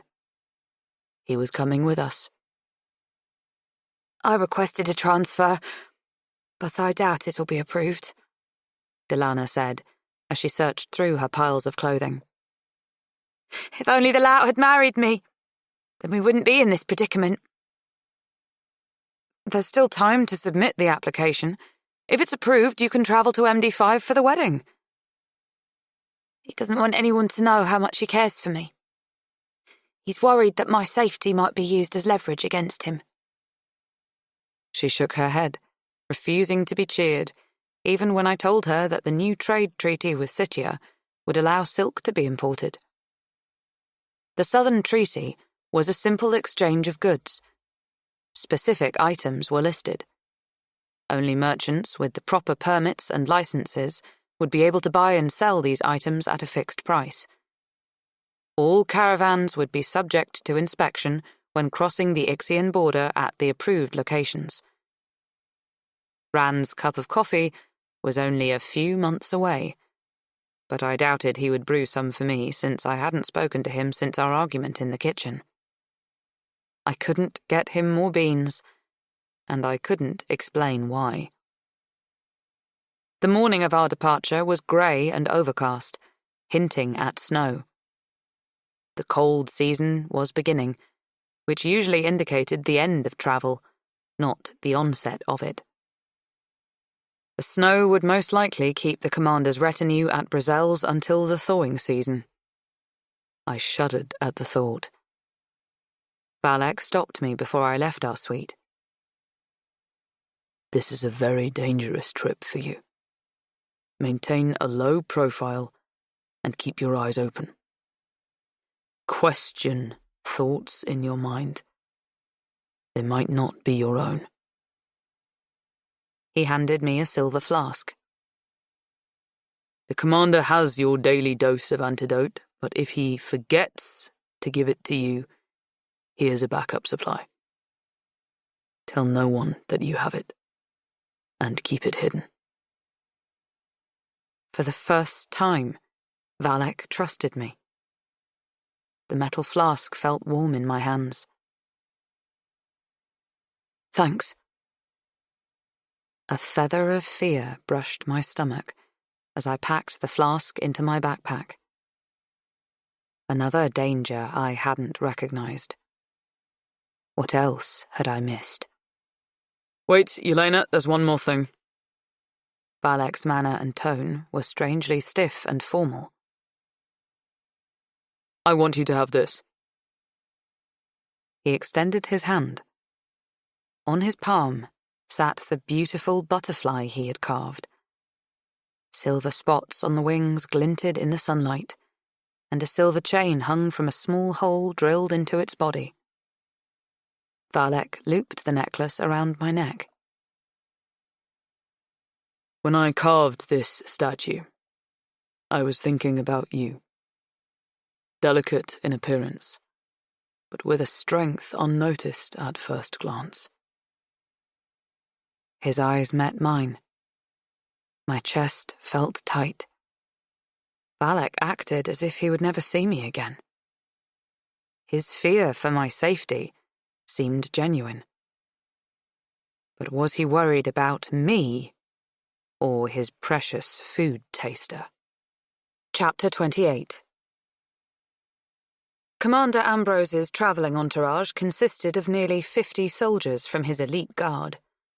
Some led the way, others walked beside the commander and his advisors atop their horses. Guards also bracketed the small group of servants who preceded the horses. The remaining soldiers followed behind.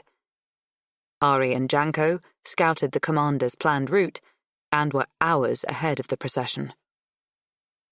We advanced at a brisk pace in the crisp morning air. The vivid colours of the hot season had long since drained from the forest, leaving behind a barren, grey-hued simplicity. I had tucked Valek's butterfly underneath my shirt, and found myself fingering the lump it made on my chest as we travelled. Valek's gift had caused my emotions to roil. Just when I believed I had figured him out, he surprised me. Carrying a pack, I also held a walking staff that was a thinly disguised bow. A few of the guards cast suspicious glances my way, but I ignored them. Rand refused to meet my gaze. He stared straight ahead in stony silence. It wasn't long before he lagged behind, his leg preventing him from maintaining the pace. After a stop for lunch, we continued until an hour before sunset. Major Grantham, the official leader of the expedition, wanted to set up camp in the daylight. Spacious tents were raised for the commander and his advisors, and smaller, two-man tents were erected for the servants.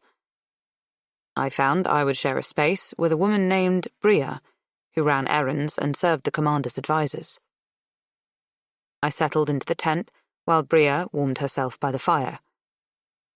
Lighting a small lantern, I pulled out the book on war symbols that I had borrowed from Valek. After we had deciphered the name of the new successor, I hadn't had a spare moment to interpret Janko's message on my switchblade. There were 6 silver markings etched into the wooden handle. I began with the top and worked my way to the bottom. My smile grew wider with each translation. Janko could be so annoying, but underneath, he could be so sweet. When Bria entered the tent, smelling of wood smoke, I shoved the book into my pack. Disturbing dreams made for a restless night. I awoke, tired, in the grey fuzz of dawn. With the amount of time the procession took to eat and reassemble, plus the shorter hours of daylight, I estimated the excursion to Brazel's manor house would take about 5 days. On the second night of the trip, I found a note in my tent. A request for a rendezvous. The next evening, while the soldiers set up camp, I was to follow a small, northbound trail that intersected the main road just past our campsite. The message was signed Janko in a lavish hand.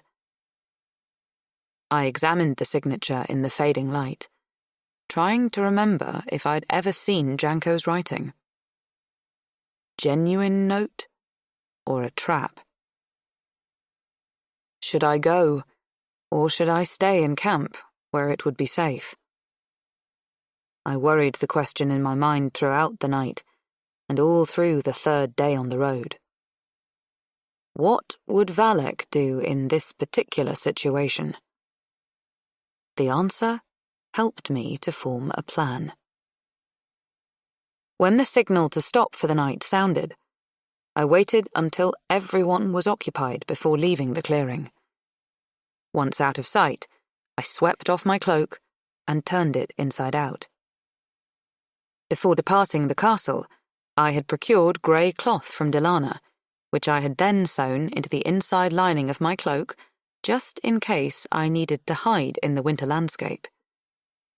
I hoped the improvised ashen camouflage would be adequate in concealing my presence when I neared the meeting site. I strapped my bow to my back, sheathed my switchblade on my right leg, then grabbed my rope and grappling hook from my backpack. I found the northern trail. Rather than walk down the narrow path, though, I sought a suitable tree and tossed my hook up into its branches. My first concern was the potential noise of my passage through the treetops, but I soon discovered that trees without leaves only creaked under my weight as I followed the trail. Maneuvering close to the meeting site, I spotted a tall, dark-haired man waiting at the prearranged location. He seemed restless and agitated. Too thin for Janko, I thought. Then the man turned in my direction. Rand. What was he doing here? I circled the clearing.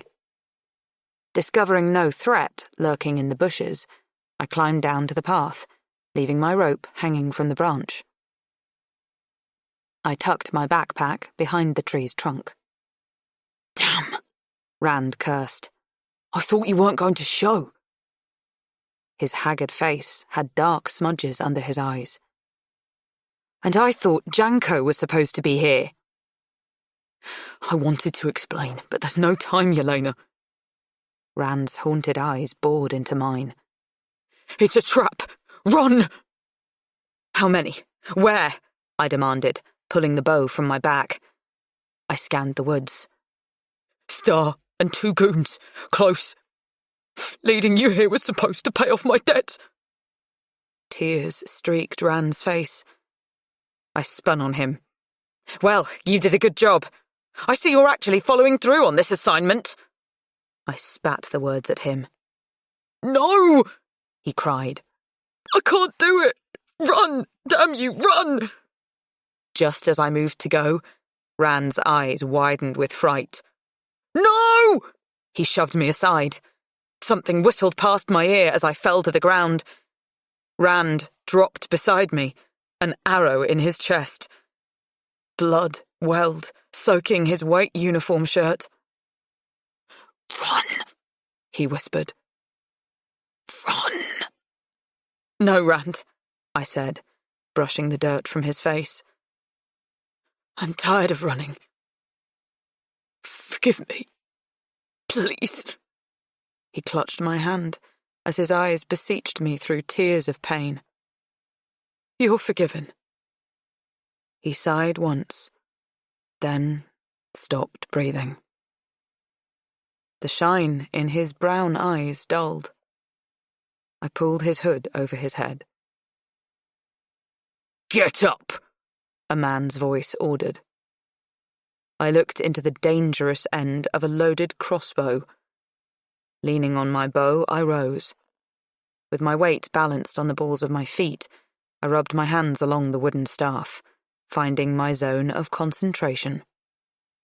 The area is secured, Captain, the man called out to the woods. Don't move, he said to me, levelling his weapon at my chest. Footsteps approached. The man took his eyes off me to look for his companions. I moved. My first bow strike landed across his forearms. The crossbow sailed from his hands, firing into the woods. My second strike went to the back of his knees. I knocked his feet out from under him. Lying flat on his back, he blinked at me with a stunned expression. Before he could draw breath, I slammed the point of my bow straight down onto his neck, crushing his windpipe. A quick glance over my shoulder revealed Star and another man rushing into the clearing. Star shouted and pointed. Her goon drew his sword. I raced down the trail, his heavy footsteps thundering after me. When I reached my rope, I tossed my bow into the woods before scrambling up into the tree. The man's blade stabbed at my legs. Cloth ripped as his sword cut through my pants. The brush of cool steel on my thigh spurred me on. He cursed as I leapt to the next tree. Moving fast, I swung through the treetops. When the sound of his crashing through the underbrush was far enough behind me, I found a good place to hide. Wrapping myself in my cloak, I hunkered down on a low branch and waited. Star's thug barreled through the woods. Not far from my perch, he stopped to listen, searching the treetops. My heart raced. I muffled my heavy breathing with my cloak. Sword raised, he hunted for me. When he was below me, I threw off my cloak and launched myself, hitting his back with my feet. We fell hard. I rolled away and stood before he could recover, then kicked his sword from his hand. He was faster than I had anticipated. He grabbed my ankle, yanking me down. Next thing I knew, his weight pressed on top of me and his hands were wrapped around my neck. Banging my head on the hard ground, he muttered, "Das for giving me trouble." Then he pressed his thumbs deep into my throat. Dazed and choking, I plucked at his arms before I remembered my switchblade. I fumbled in my pockets as my vision blurred, turning to snow. The smooth feel of wood greeted my fingertips. I grasped the handle, pulled it out, and triggered the button. The snick of the blade caused fear to flicker in his eyes. For a moment, he stared straight into my essence. Then I plunged the knife into his stomach. With a low growl, he increased the pressure on my neck. Blood, hot and sticky, ran down my arms, soaking my shirt. Through dizziness and pain, I jerked the weapon out and tried again. This time, I pointed the tip of the blade up toward his heart. The man hunched forward, driving the knife in farther, and finally collapsed. The dead man's weight impeded my starved lungs. Summoning my last bit of strength, I rolled his body off of me. Dazed, I wiped my switchblade clean in the dirt, found my bow, and went in search of Star. 2 men. I had just killed 2 men. A killing machine. I hadn't even hesitated. Fear and rage settled deep in my chest, forming a layer of ice around my heart. Star hadn't gone far. She waited in the clearing. Her red hair blazed against the dark grey background of the forest dusk. Night would soon be on us. She made a small noise of surprise when I stepped clear of the trees. Peering through the gloom, she studied the blood on my shirt. The wet material clung to my skin. When she saw I was unharmed, her sharp nose jerked her head around, searching for her goon. "He's dead," I said. The colour drained from her face. "We can work this out." A pleading note entered her voice. "No, we can't. If I let you walk away, you'll only return with more men. If I take you to the commander, I'd have to answer for killing your thugs. I'm out of options." I stepped toward her, my body frozen with dread. The others I had killed in self-defense during the heat of battle. This would be difficult. This would be premeditated. "Yelena, stop!" Someone called from behind me. I spun. One of the commander's soldiers stood with a sword in his hand. As he moved closer, I judged the distance between us. He must have recognized my battle stance, because he stopped and sheathed his sword. Pulling the wool cap off his head, he let his black curls spring free. "I thought you had orders to stay at the castle," I said to Valek. "Won't you be court-martialed?"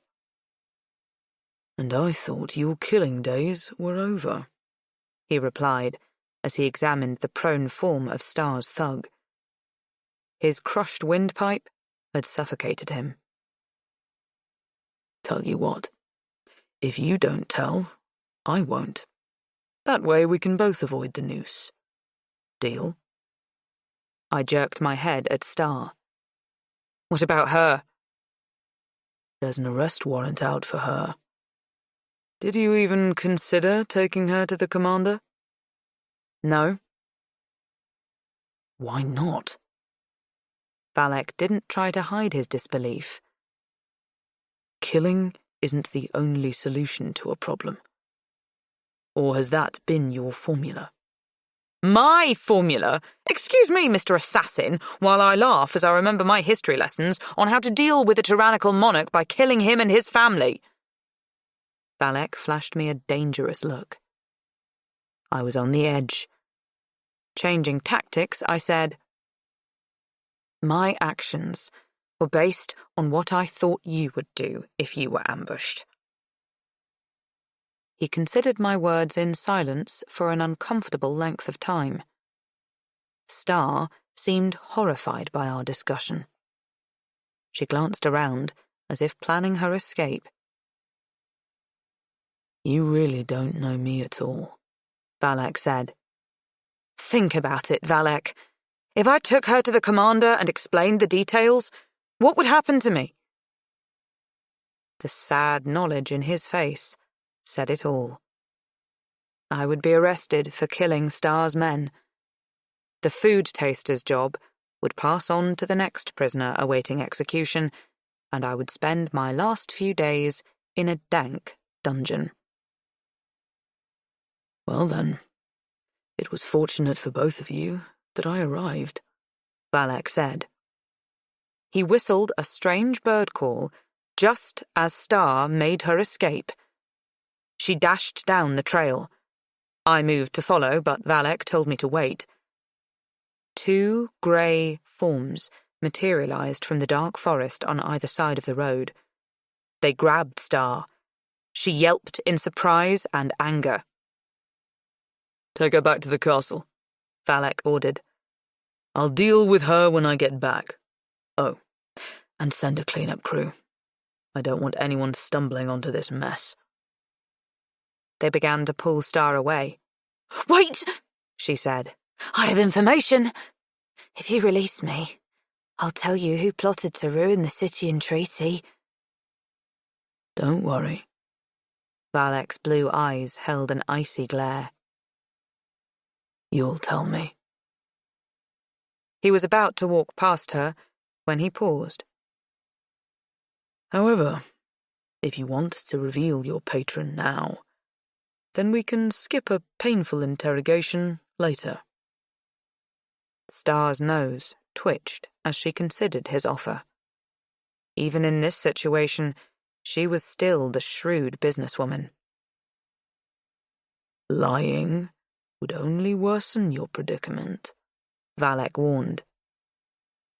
"Cangom," she said through clenched teeth. "He wore a basic soldier's uniform with MD8 colours." "General Dino," Valak said without surprise. "Describe Cangom," I ordered, knowing that Cangom was another name for Advisor Mogcan, but unable to tell Valak how I had come by this information. "Tall, long black hair in a soldier's braid, an arrogant bastard. I almost kicked him out, but he showed me a pile of gold I couldn't refuse," Star said. "Anything else?" Valak asked. Star shook her head. Valak snapped his fingers. As the camouflaged men escorted Star back toward the castle, I said, "Could it be Mogcan?" "Mogcan?" Valak looked at me as if I had sprouted antennae. "No. Brazel was far too happy about the delegation. Why would he jeopardize the treaty? That doesn't make sense. Dino, on the other hand, was furious with the commander. He probably sent one of his men to hire Star." I tried to fathom the reason why Mogcan would endanger the treaty negotiation when trade with Sitia was to Brazel's benefit. Unable to deduce a logical answer, I wondered how I could convince Valak that Mogcan had hired Star. I began to shiver. Blood soaked my uniform shirt and stained my hands. I wiped the blood on my ripped pants. Retracing my steps, I found my cloak, but before I could swing it over my shoulders, Valak said, "You better leave your clothes here. There would be quite a fuss if you showed up for dinner soaked with blood." I retrieved my pack from behind the tree. Valak turned his back while I changed into a clean uniform. I wondered if he had any more sneaks in the woods as I wrapped my cloak around me. We set out for the camp. "By the way, nice work," Valak said as we passed the second dead body. "I saw the fight. I wasn't close enough to help. You held your own. Who gave you the knife?" I bought it with Star's money. A stretch of the truth, but I wasn't about to get Janko into trouble. Valak snorted. "Fitting." When we arrived, Valak melted into a group of soldiers while I rushed to the commander's tent to taste his dinner. The entire Star episode had taken only an hour and a half, but my battered body felt as if I'd been gone for days. As I sat by the campfire that night, my muscles trembled in reaction to the fight. Grief for Rand surprised me as melancholy thoughts filled my mind. The flames of the fire wiggled accusing red fingers at me. "What do you think you're doing?" they asked. "3 men are dead because of you. How are you going to help anyone?" "Pure conceit," the flames admonished. "Go south. Let Valek worry about the commander and what Brazel's up to, you silly girl." The fire pulsed, making shooing motions at me. I pulled my gaze away, blinking into the darkness. Was it my imagination? Or was someone trying to influence me? Summoning the mental image of my protective brick wall cooled some of the doubts, but not all of them. Rand's disappearance wasn't noticed until the next morning. Thinking he had run away, Major Granton sent out a small search party, while the others continued deeper into Brazel's district. The rest of the journey was uneventful except for the disturbing fact that the closer we drew to Brazel's manor house, the blanker the look grew on the commander's face. He had ceased to give orders or to take an interest in the events surrounding him. The intelligent, piercing glint that had made his gaze lethal faded with each step, leaving only a vacant, dull expression in its place. In contrast to the commander, I was beginning to feel rather warm. My hands left slick prints on my bow as we neared Brazel's. I scanned the woods for an ambush, as dread hovered behind me like a pair of hands waiting to wrap around my neck. The ground felt soft and sucked at my boots, so that each step required an extra effort. Big mistake coming to Brazel's, I thought, as my mind whirled on the edge of panic. To calm myself, I imagined my brick wall and focused my thoughts on survival. An hour away from Brazel's, the rich aroma of Criollo hung heavy in the air. As a precaution, I slipped into the forest off the main trail and stashed my backpack in the crook of a tree, hiding my bow nearby. Taking only my picks from the bag, I pulled my hair into a bun using the thin metal tools to hold it in place.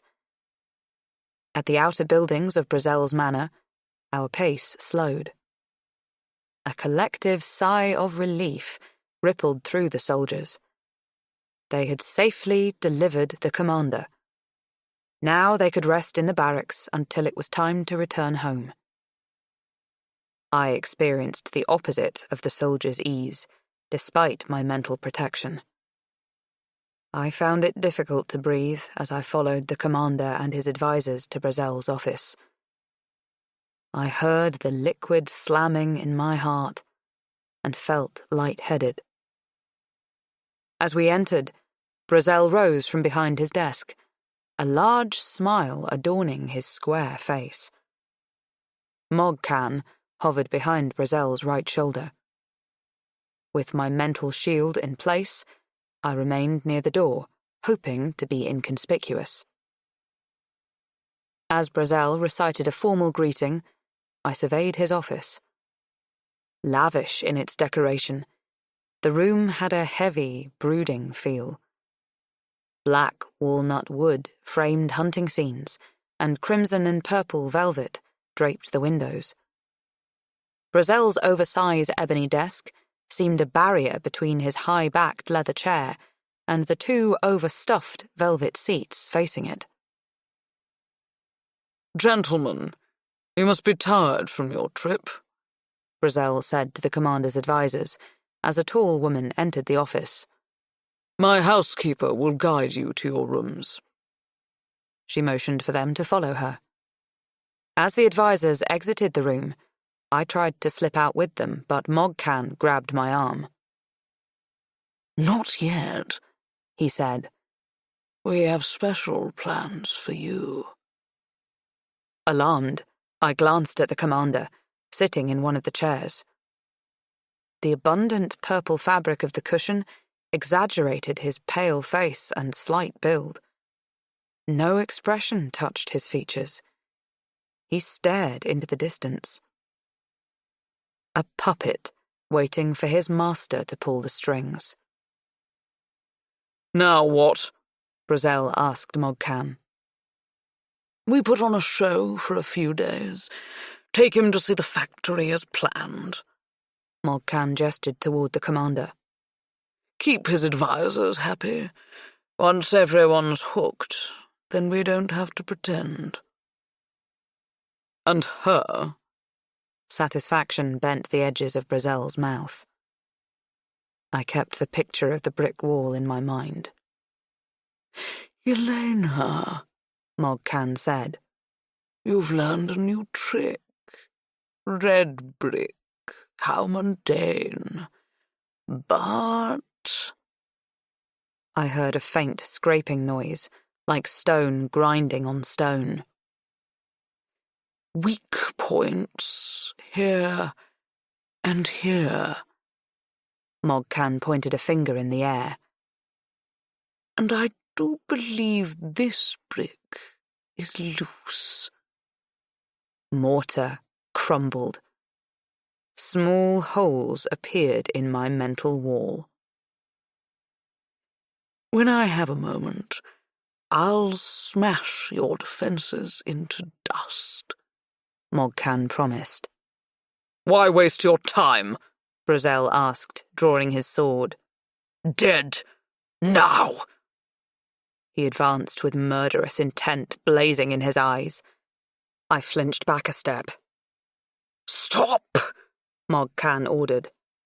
"We need her to keep Valek in line."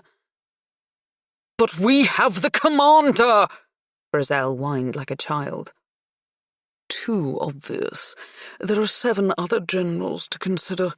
If we kill the commander while he's here, they would be suspicious. You'd never become his successor. Valek knows this, so any threat to the commander won't work." Mogcan turned his calculating eyes on me. "But who cares about his food taster? No one except Valek. And if she dies here, the generals will agree that it was justified."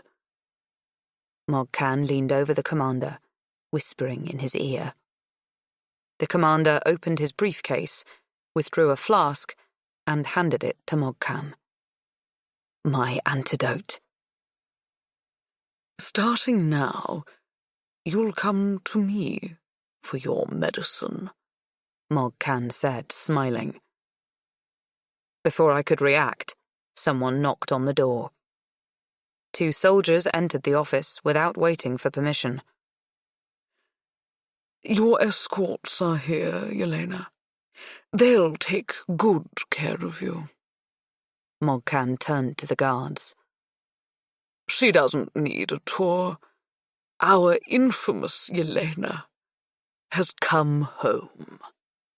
Chapter 29.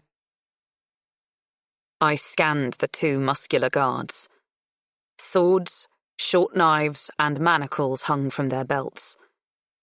They were well armed and wore grim expressions of recognition. I was outmatched. I touched the familiar lump of the switchblade strapped to my thigh, but decided to wait until the odds were more in my favor. The guards gestured for me to accompany them. I shot a final beseeching look at the commander, but nothing so far had roused him from his oblivious stupor. I felt a small surge of hope when the guards led me to a tiny, barren room in the guest wing instead of the underground cells in which Brazel housed his prisoners. Having spent a week in those dank, rat-infested chambers after I killed Riyadh, I loathed the thought of ever going back. After the door was locked behind me, I took comfort from removing the picks from my hair. The lock was a basic pin-and-tumbler style, which would be easy to open. Before springing it, I slipped a small pick with a mirror on the end under the door. With the mirror, I spied a pair of boots standing on either side. Those overachieving guards had stationed themselves outside my room. I went to the window. The guest wing was on the second floor. My view included the main courtyard. I could jump to the ground if I was desperate, but for now, I would wait. The next day, I was permitted out of my room only to taste the commander's meals. After breakfast, Mogcan waved a small vial of antidote in front of my face. "If you want this, you must answer a question," he said. I steadied my nerves. With a calm voice, I replied, "You're bluffing. If you wanted me dead, I wouldn't be standing here now." "I assure you, it's only a temporary condition." Anger burned in his eyes. "I'm merely offering you a choice. Death by butterfly's dust is a long, ugly, and excruciating experience, while, say, slitting your throat is quick, a moment of pain." "What's your question?" "Where's Valak?" "I don't know," I said truthfully. I hadn't seen Valak since the fight in the woods. Mogcan considered my answer. Taking advantage of his distracted state, I plucked the vial from his hand and drained it in a single gulp. Mogcan's face reddened with fury. He seized my shoulders, then shoved me toward the guards. "Take her back to her room," he ordered. Once there, I wondered what mischief Valak was creating.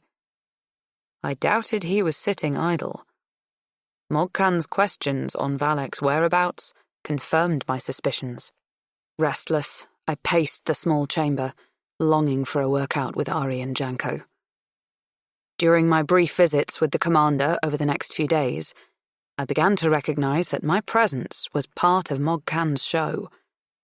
In order to keep the commander's advisors from becoming suspicious, Brazel pretended the commander was still giving orders.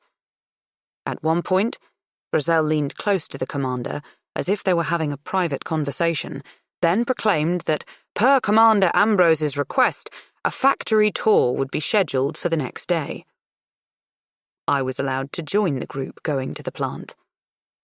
This surprised me almost as much as the fact that none of the commander's advisors made a protest or comment about Brazel manufacturing Criollo instead of the livestock feed he had reported on his permit. They munched on bars of Criollo, content to nod and agree with Brazel that the factory was a marvelous invention. As we walked through the building, sweltering heat pulsed from the gigantic roasters that were continually fed with Scythian beans. Workers, streaked with sweat and black dust, shoveled coal into the massive fires under the ovens. Once roasted, the beans were conveyed to a large area where other workers cracked their shells with mallets, extracting a dark brown nib. Steel rollers crushed the nibs into a paste. The paste was spooned into a 5-foot-wide metal container to which sugar, milk, and butter were added. Using steel pitchforks, workers stirred these ingredients until the mixture became a smooth, thick liquid, which was then poured into square and rectangular-shaped molds. A veritable shop of delightful smells and flavors, the place was, however, a joyless environment. The dour employees, uniforms soiled with Criollo and sweat, grunted and strained under the physical exertion. During the tour, I searched the various work areas for poisonous or addictive ingredients that might be slipped into the mix, but found none. When the group returned to Brazel's manor house, I watched the animated expressions on the advisors' faces leak away, leaving behind the same blank look that had taken over the commander's face. Which meant that there must be a link between eating Criollo and succumbing to Mogcan's magic. Mogcan's show would end as soon as he had gained control of the advisors' minds, and when that happened, my accommodations would change for the worse. That night, under cover of darkness, I dropped my cloak out of the window of my room and banged on the door, calling to the guards. When the door opened, I declared, "I need a bath." Without waiting for a response, I strode with purpose down the hallway. The guards followed. At the baths, one guard stopped me in the hallway while his companion looked around inside. Only when he was sure I would be alone did he nod and step back. As I went through the entrance, I said in an authoritative voice, "I don't need an audience. Wait here, I won't be long." To my delight, they remained outside. I scurried to the far wall where, hidden from view, there was another entrance. The guards might work in the manor house, but I'd grown up here. With a child's curiosity and free time, I had been able to explore almost every corner of the house. Only Brazel's private suite, office, and Riyadh's wing had been off limits. Unfortunately, once I turned 16, Riyadh's wing became my daily nightmare. Pushing away the thought, I concentrated on the present. I pulled the handle of the door and encountered my first unwanted surprise. It was locked. No problem, I thought, reaching for my picks. The mechanism popped with ease. The door swung open, and I discovered a second nasty shock. One of the guards waited in the hallway. He smirked. I rushed him. Using my momentum, I shoved him off balance and punched him in the groin. A dirty Valek move, but I didn't care as I raced down the corridor, leaving the guard far behind. Slipping out the south entrance, I retrieved my cloak and then headed west to find my pack and bow. Bright moonlight illuminated my path, and I could see where I was going. However, my true path was less evident. I knew I couldn't help the commander from a locked room, but I was unsure what I could do from the outside. I needed to talk to Valek. Deciding it would be too risky to go to the barracks, I took to the treetops. Only Valek knew this trick. Once he learned of my escape, he would track me. When I reached the open area reserved for the annual Fire Festival's visit to MD5, I stopped for the night. Shivering in my cloak, I huddled against a tree trunk, blowing clouds of steam from my mouth. Once, I heard the baying of dogs and distant shouts, but no one came close to my makeshift bed in the tree. Sleep eluded me. I was too cold and nervous. Instead, I envisioned the bright fabric of the festival tents in the clearing, hoping to warm myself by remembering the hot energy of the festival nights. I imagined the big tops in their proper places. Dancers, singers, and acrobats lined up in the middle of the clearing. Food stands huddled in and around the big tents, scenting the air with mouth-watering treats. I went to the festival every hot season when I had lived under Brazel's roof. It had been the highlight of my existence. Although my memories of those last 2 years, when I had been Riyadh's laboratory rat, were dreadful. Unable to resist, I climbed down from the tree and walked through my imaginary festival. I stopped where the acrobatics tent had stood, wondering if I could still perform the tumbling routine that had won me first place, and the fire amulet. Without thought, I tossed off my cloak and started a warm-up. In the back of my mind, I knew I should be hiding, that it was stupid to be this exposed to discovery, but the desire to relive my one moment of true joy was too strong to deny. Soon, all thoughts of Brazel, Riyadh, and Mog Khan were banished as I spun and soared through the air. My mind settled into the mental zone of pure concentration I used when I fought. I relished the release, brief as it might be from my days of tension and threat. As I performed my routine, I discovered that I could push my heightened awareness beyond my body to encompass the trees, even sense the animals in the forest. An owl, perched high on a branch, tracked the movements of a field mouse. A family of possums slipped without sound through the underbrush. A woman, crouched behind a stone, watched me. Stealing into Iris's mind was as easy as slipping on a pair of gloves. Her thoughts flowed into my mind like silk. I reminded her of her younger sister, Lily, and she longed to be back home with her family, not sneaking around in cold, horrid Ixia. The situation in the north was getting dangerous. She would be safer in Scythia. But for how long, she wondered. As a master-level magician, she couldn't allow the abuse of power that she had felt emanating from this area to continue.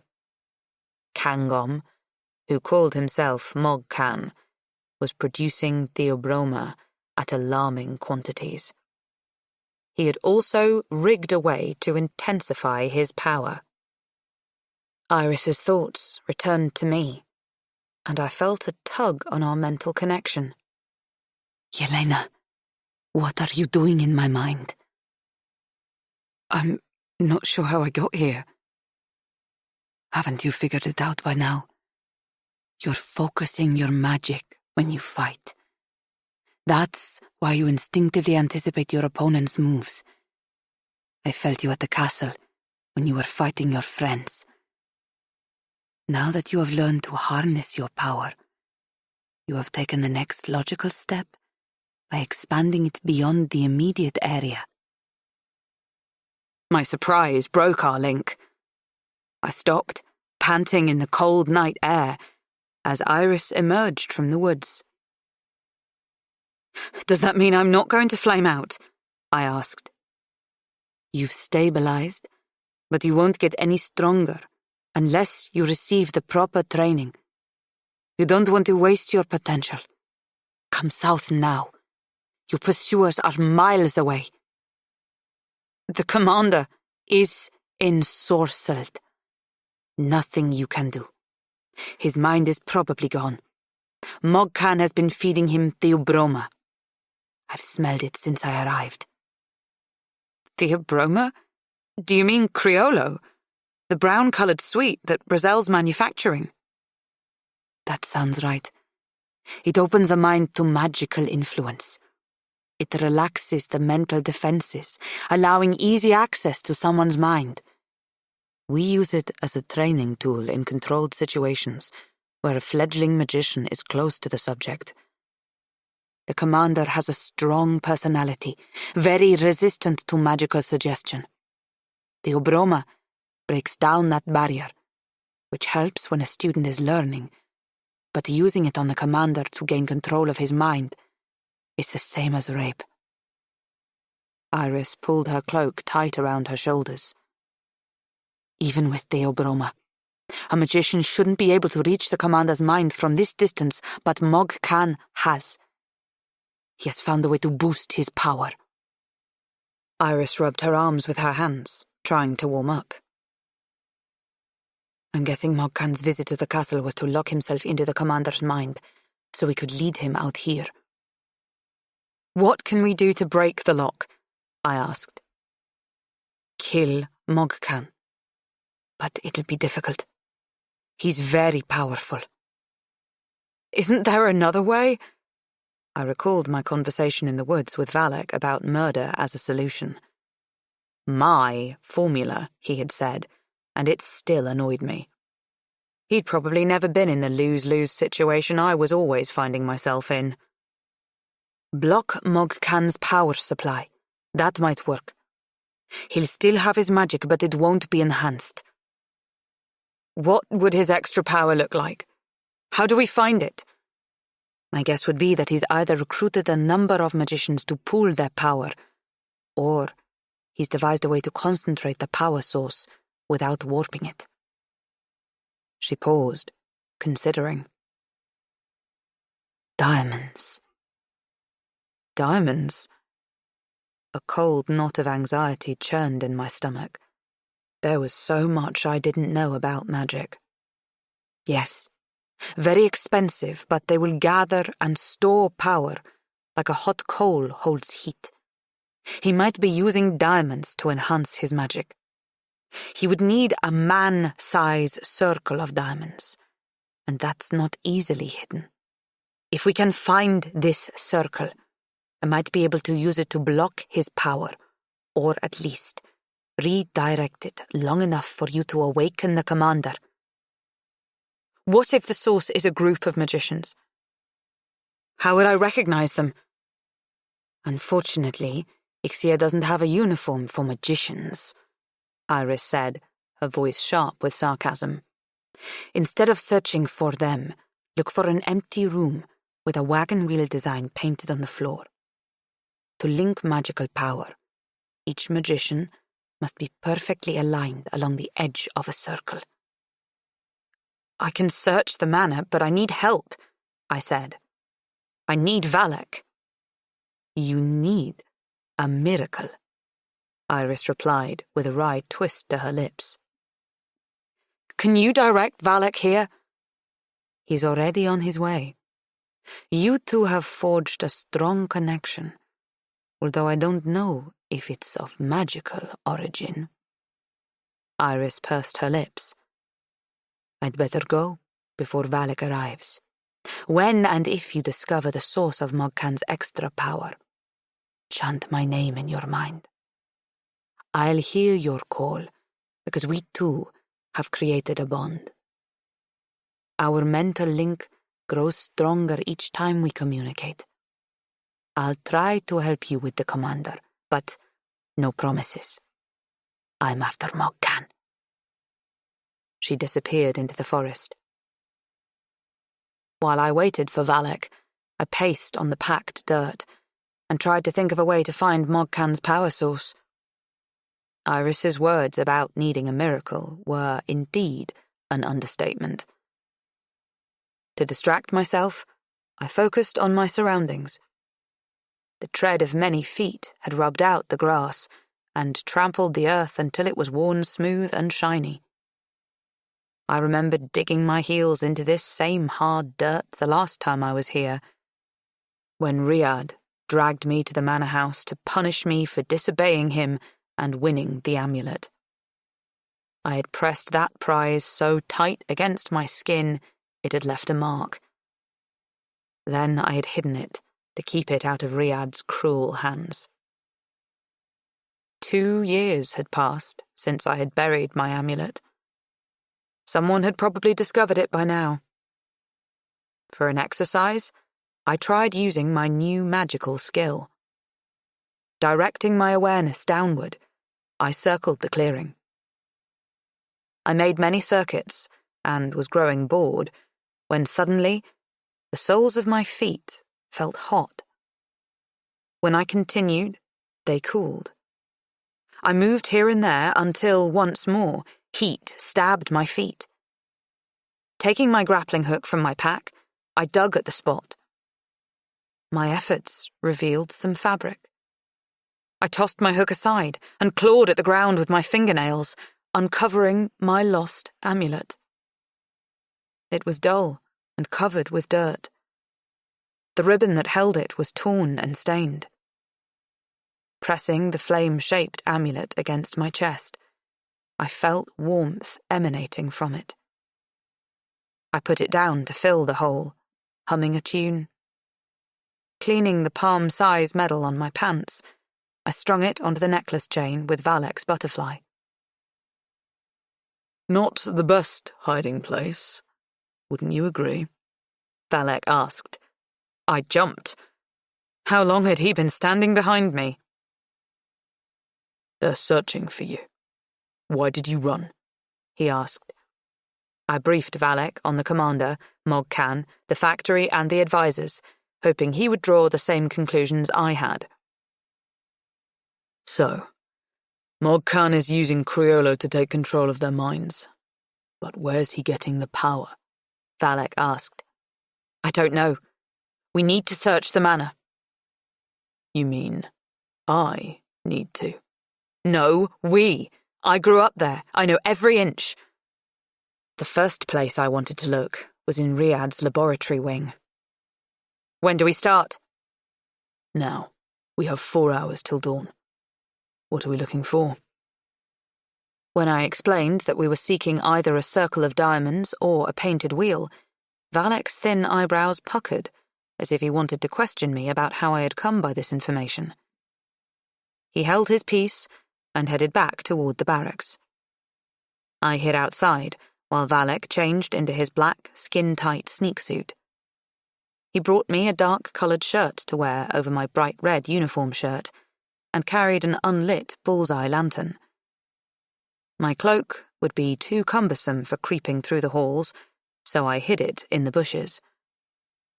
We found a back door near the servants' quarters. Valek lit the lantern. Pushing the slide almost closed, he allowed only a thin ray of light to escape. Inside the manor, I took the lead. Riyadh's suite was in the east wing on the ground floor, opposite the laboratory. The entire wing had been his, and there were a number of doors that he'd kept locked while I had been the resident laboratory rat. Old horrors haunted me as we searched. My skin felt tight and hot. I recognized the faint, acidic aroma of fear that mixed with the dust stirred by our footsteps. It was my smell. I had worn it like a perfume whenever Riyadh dragged me to his test. The thick air pressed down on me, filling my mouth with the taste of ashes and blood. I'd bitten my hand without conscious thought. It was an old habit, a way to stifle my cries. Exploring the laboratory room, the thin lantern's beam spotlighted instruments hanging from the walls and piled on the tables. Each revelation sent a cold, numbing pulse through my body, and I shrank away from the large shadows of equipment, unrevealed, unwilling to even brush against them. The room resembled a torture chamber rather than a place for experiments. Feeling like an animal pierced in the metal jaws of a trap, I wanted to scream and bolt from the room. Why had I brought Valek here? Brazel's advisors were housed on the second floor. Mogcan's diamond device, if there was such a thing, was probably hidden near his room, not down here. Valek hadn't said a word since lighting the lantern. In the hallway outside Riyadh's bedroom, a physical force prevented me from entering. My muscles trembled. An icy sweat soaked my uniform. I waited at the door while Valek went in. I could see the dark, malevolent shape of Riyadh's sadistic toy chest lurking in a corner of the room. If I burned that chest to cinders, I wondered, would my nightmares cease? Not if I can help it, Riyadh's ghost said, materializing beside me in the hallway. I jerked back, hitting the wall. A yelp escaped my lips before I could shove my hand into my mouth. I thought you were gone for good, I whispered. Never, Yelena. I will always be with you. My blood has soaked into your soul. You have no chance of cleansing me away. I have no soul, I said under my breath. Riyadh laughed. Your soul is drenched black with the blood of your victims, my dear. That is why you can't see it. When you die, that heavy, blood-filled essence will sink to the bottom of the earth, where you will burn in eternity for your crimes. From the voice of experience, I whispered, with a rage that made my voice hiss. Valek came out of Riyadh's room. With a face pale as bone, He stared at me with a horrified expression so long that I wondered if he had been struck dumb. Finally, closing the door, Valak walked past the ghost without seeing him, then stopped at the next locked room, pausing a moment, with his head bowed, to press a hand to his forehead. "There's someone who really needs to be haunted," Riyadh said, stabbing a ghostly white finger at Valak. "It's a shame he doesn't let his demons bother him, because I know a certain dead king that would love to plague him." Riyadh looked at me. "Only the weak invite their demons to live with them. Isn't that right?" I refused to answer Riyadh as I followed Valak.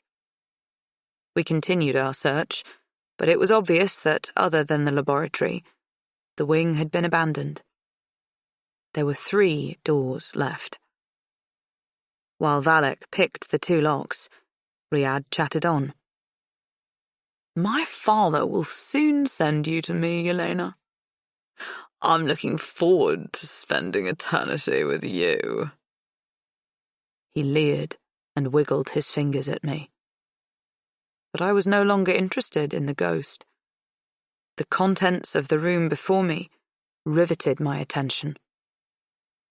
Inside, dozens of women and a few men flinched from the yellow beam of Valak's lantern.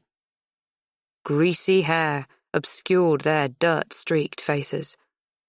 Rags clung to their emaciated bodies.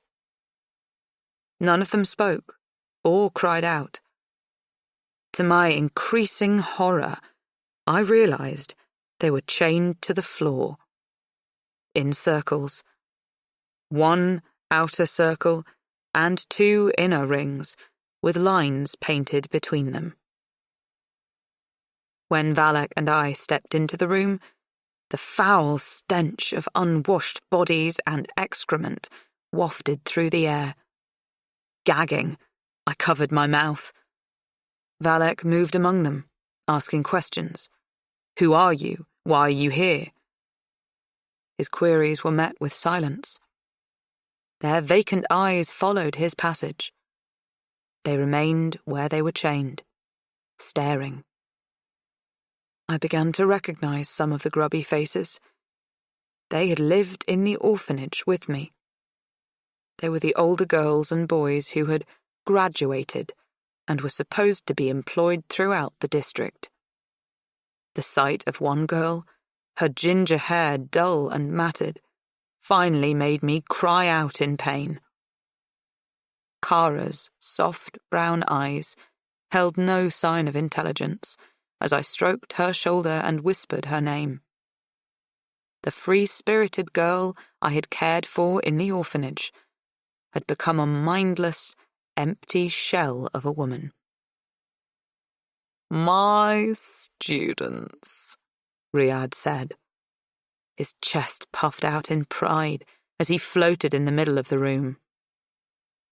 "The ones who didn't fail." "What now?" I asked Valak with a shaky voice.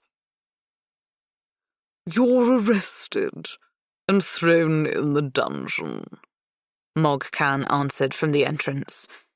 Valak and I spun in unison. Mog Khan loomed in the doorway, his arms folded across his chest. Valak charged him, fury blazed in his eyes. Mog Khan stepped back into the hallway. I saw Valak stop just past the doorway and raise his hands in the air. Damn, I thought, racing to help him. Mog Khan stood like a coward behind 8 guards. The tips of their swords were aimed mere inches from Valak's chest. Chapter 30. As sword points pricked my back, I watched Valak, expecting him to spring into action during the whole miserable trip to Brazel's holding cells. I waited for him to blur into motion as they stripped and searched us, enduring the humiliation of being prodded and poked by rough hands as they confiscated my backpack, switchblade, and necklace. Losing my clothing didn't upset me as much as losing Valek's butterfly and my amulet. I prepared for a sudden jailbreak when we were led down into the prison, and was still waiting as we were shoved into adjoining cells. I held my breath as the heavy metal lock clanged shut on our underground chambers. The soldiers tossed our clothing in through the bars. Then they left, abandoning us to blackness. I fumbled with my uniform, trying to button my shirt in the dark. Here I was again. A nightmare turned real as we went through the guardroom, down one flight of steps, and into Brazel's small dungeon, which only contained 8 cells, 4 on each side of a short corridor. Valek and I were in the 2 cells closest and to the left of the steps. A familiarly loud, rancid stench permeated the prison. The thick, silty air so overpowered my senses that it took me a while to realize we were the only occupants. Unable to bear the sudden quiet, I asked, "Valek?" What? "Why didn't you fight the guards? I would have helped you." 8 men had drawn swords pointed at my chest. Any sudden movement and I would have been skewered. I'm flattered that you think I could win against those odds. 4 armed opponents, maybe, but 8 is definitely too many. I could hear the amusement in Valek's voice. "Then we pick the locks and make our escape?" My confidence was based on the fact that Valek was a master assassin and trained fighter, a man who wouldn't stay confined for long. That would be ideal, provided we had something to pick them with, Valek replied, dashing my hopes. I searched my cell with my hands.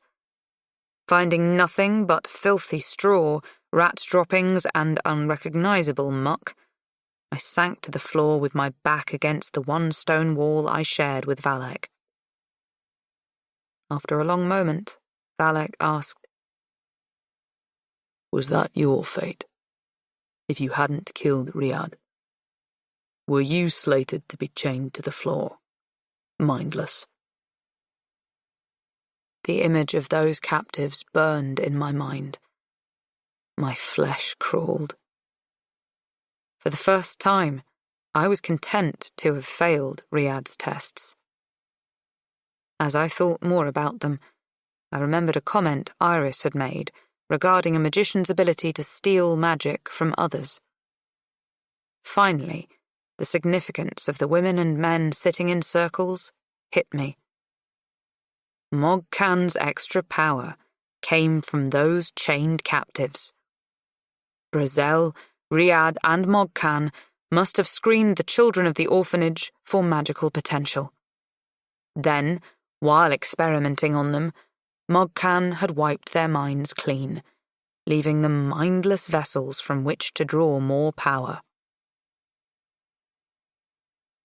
I think Brazel and Riyadh were determined to reduce me to that mental state.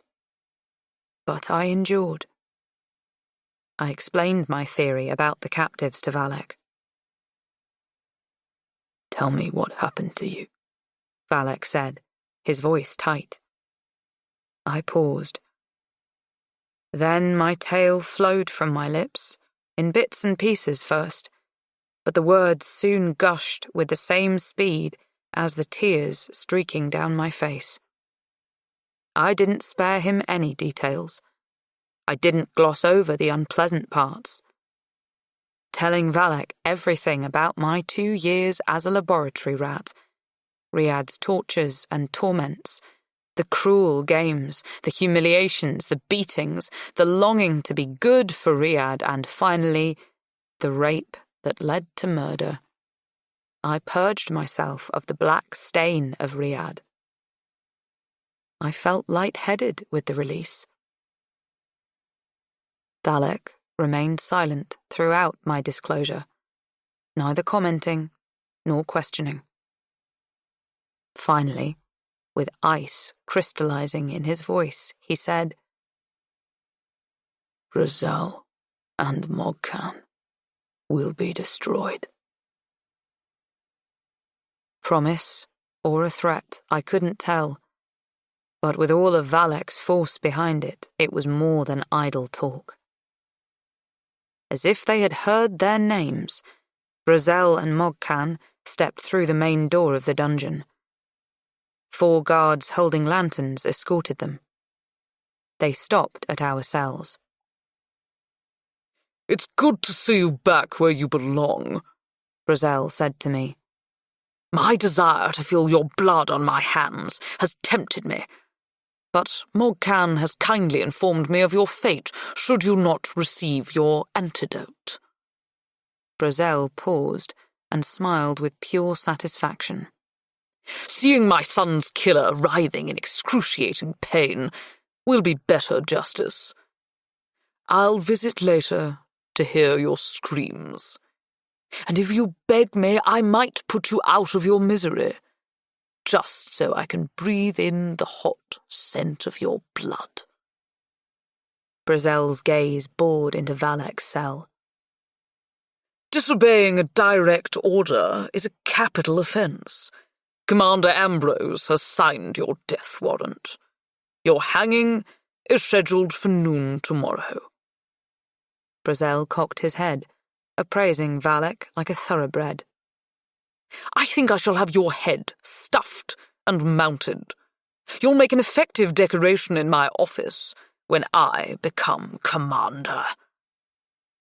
Laughing, Grizel and Mogcan left the dungeon. The darkness that flowed in after them felt even heavier than before.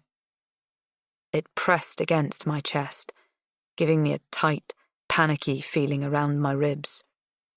I paced my cell. My emotions swung from sheer terror to overwhelming despondency. I kicked at the bars, threw straw into the air, and pounded on the walls. "Yelena," Valek finally said. "Settle down. Get some sleep. You'll need your strength for tonight." "Oh yeah, everyone needs to be well rested to die," I said, but regretted my harshness when I remembered that Valek too faced death. "I'll try." I lay on the foul straw, knowing it was futile to try and rest. How could anyone sleep her last hours away? Apparently, I could. I woke with a cry. My nightmare about rats melded with reality as I felt a warm, furry mass resting on my legs. Leaping to my feet, I kicked the rodent.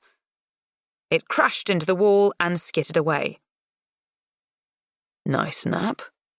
Valek asked. "I've had better." My sleeping companion snored. Valek grunted in amusement. "How long was I out?" "It's hard to tell without the sun. I'm guessing it's close to sunset." I had received my last dose of antidote yesterday morning. That gave me until tomorrow morning to live, but the symptoms of the poison would take hold sometime tonight. "Valek?" "I have a confess." My throat closed. My stomach muscles contracted with such severity that I felt as if someone were trying to rip them from my body. "What's the matter?" "Stomach cramp from hell," I said, still gasping even though the pain had subsided. "Is this the start?" "Yes. They begin slowly, but soon the convulsions will be continuous." Another wave of agony hit, and I crumpled to the floor. When it passed, I crawled to my straw bed, waiting for the next assault. Unable to endure the anticipation in silence, I said, "Valek, talk to me. Tell me something to distract me." "Like what?" "I don't care, anything."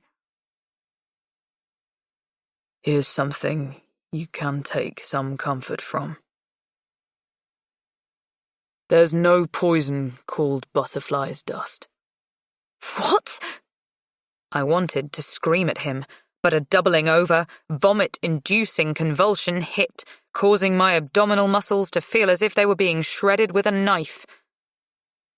When I was sensible again, Valak explained. You're going to want to die. Wish you were already dead, but in the end, you'll be quite alive.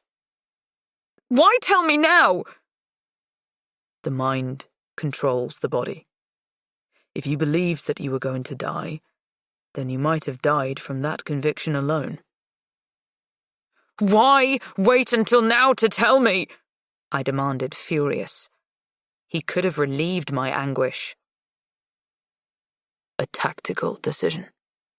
I bit back a nasty reply. I tried to see his logic, to put myself in his place.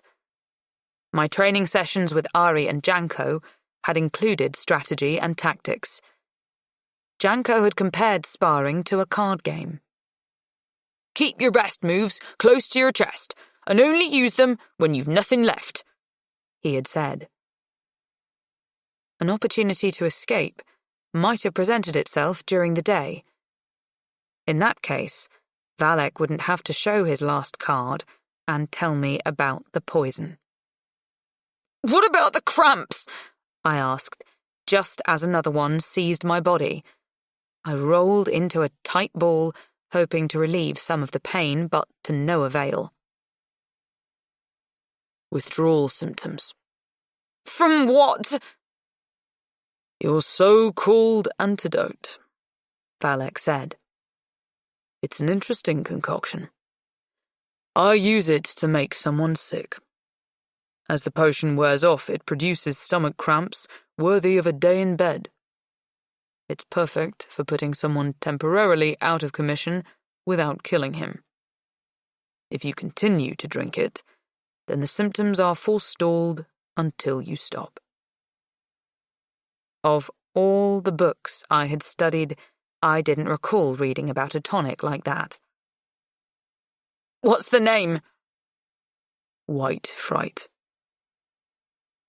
The knowledge that I wasn't going to die erased the frightened panic and helped me to endure the pain. I viewed each contraction as a step that must be taken in order for me to be free of the substance. What about butterfly's dust? I asked. Doesn't exist. I made it up. It sounded good. I needed some threat to keep the food tasters from running away without using guards or locked doors. An unwelcome thought popped into my head. Does the commander know it's a ruse? If he did, Mogcan would also know. No. He believes you've been poisoned. During the night, it was hard for me to remember that I had not been poisoned. Torturous cramps refused to release me. I crawled around the cell, retching and screaming. I was vaguely aware, at one point, of Brazel and Mogcan gloating over me. I didn't care that they watched. I didn't care that they laughed. All I cared about was finding a position that would alleviate the pain. Finally, I fell into an exhausted sleep. I woke, lying on the muck-covered floor of the cell. My right arm stretched through the bars. I marvelled more over the fact that I clutched Valak's hand than the fact that I was alive. Yelena, are you all right? The concern in Valak's voice was evident. I think so, I replied with a rasp. My throat burned with thirst.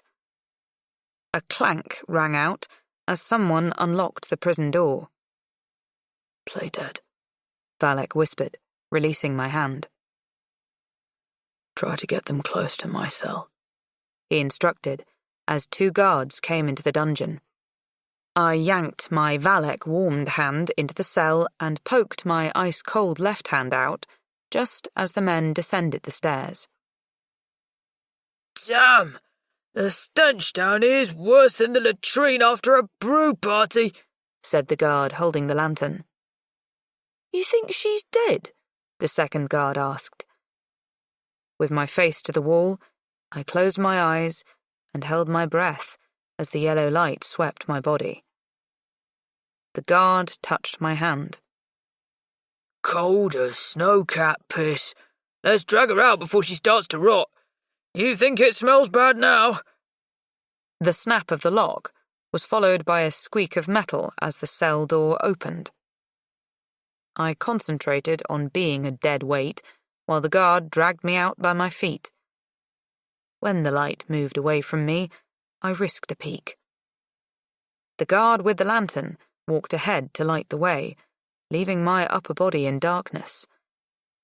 As we passed Valek's cell, I seized the bars with both hands. Hold up, she's stuck.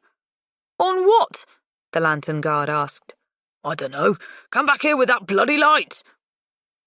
I released my grip, hooking my arm inside the cell. Back off, the lantern guard warned Valek. His meaty hand tugged at my elbow. Then he grunted softly. I opened my eyes in time to see the lantern's light extinguish as it toppled to the ground. What the hell? The other man exclaimed. He was still holding my feet. He backed away from Valek's bars. I bent my legs, pulling my body close to his boots. He yelped with surprise when I grabbed his ankles. He tripped and fell back. The sickening crunch of bone striking stone wasn't what I expected. His body went limp. I stood on shaky legs. Hearing a thud and the jingle of keys, I turned back in time to see Valek lighting the lantern.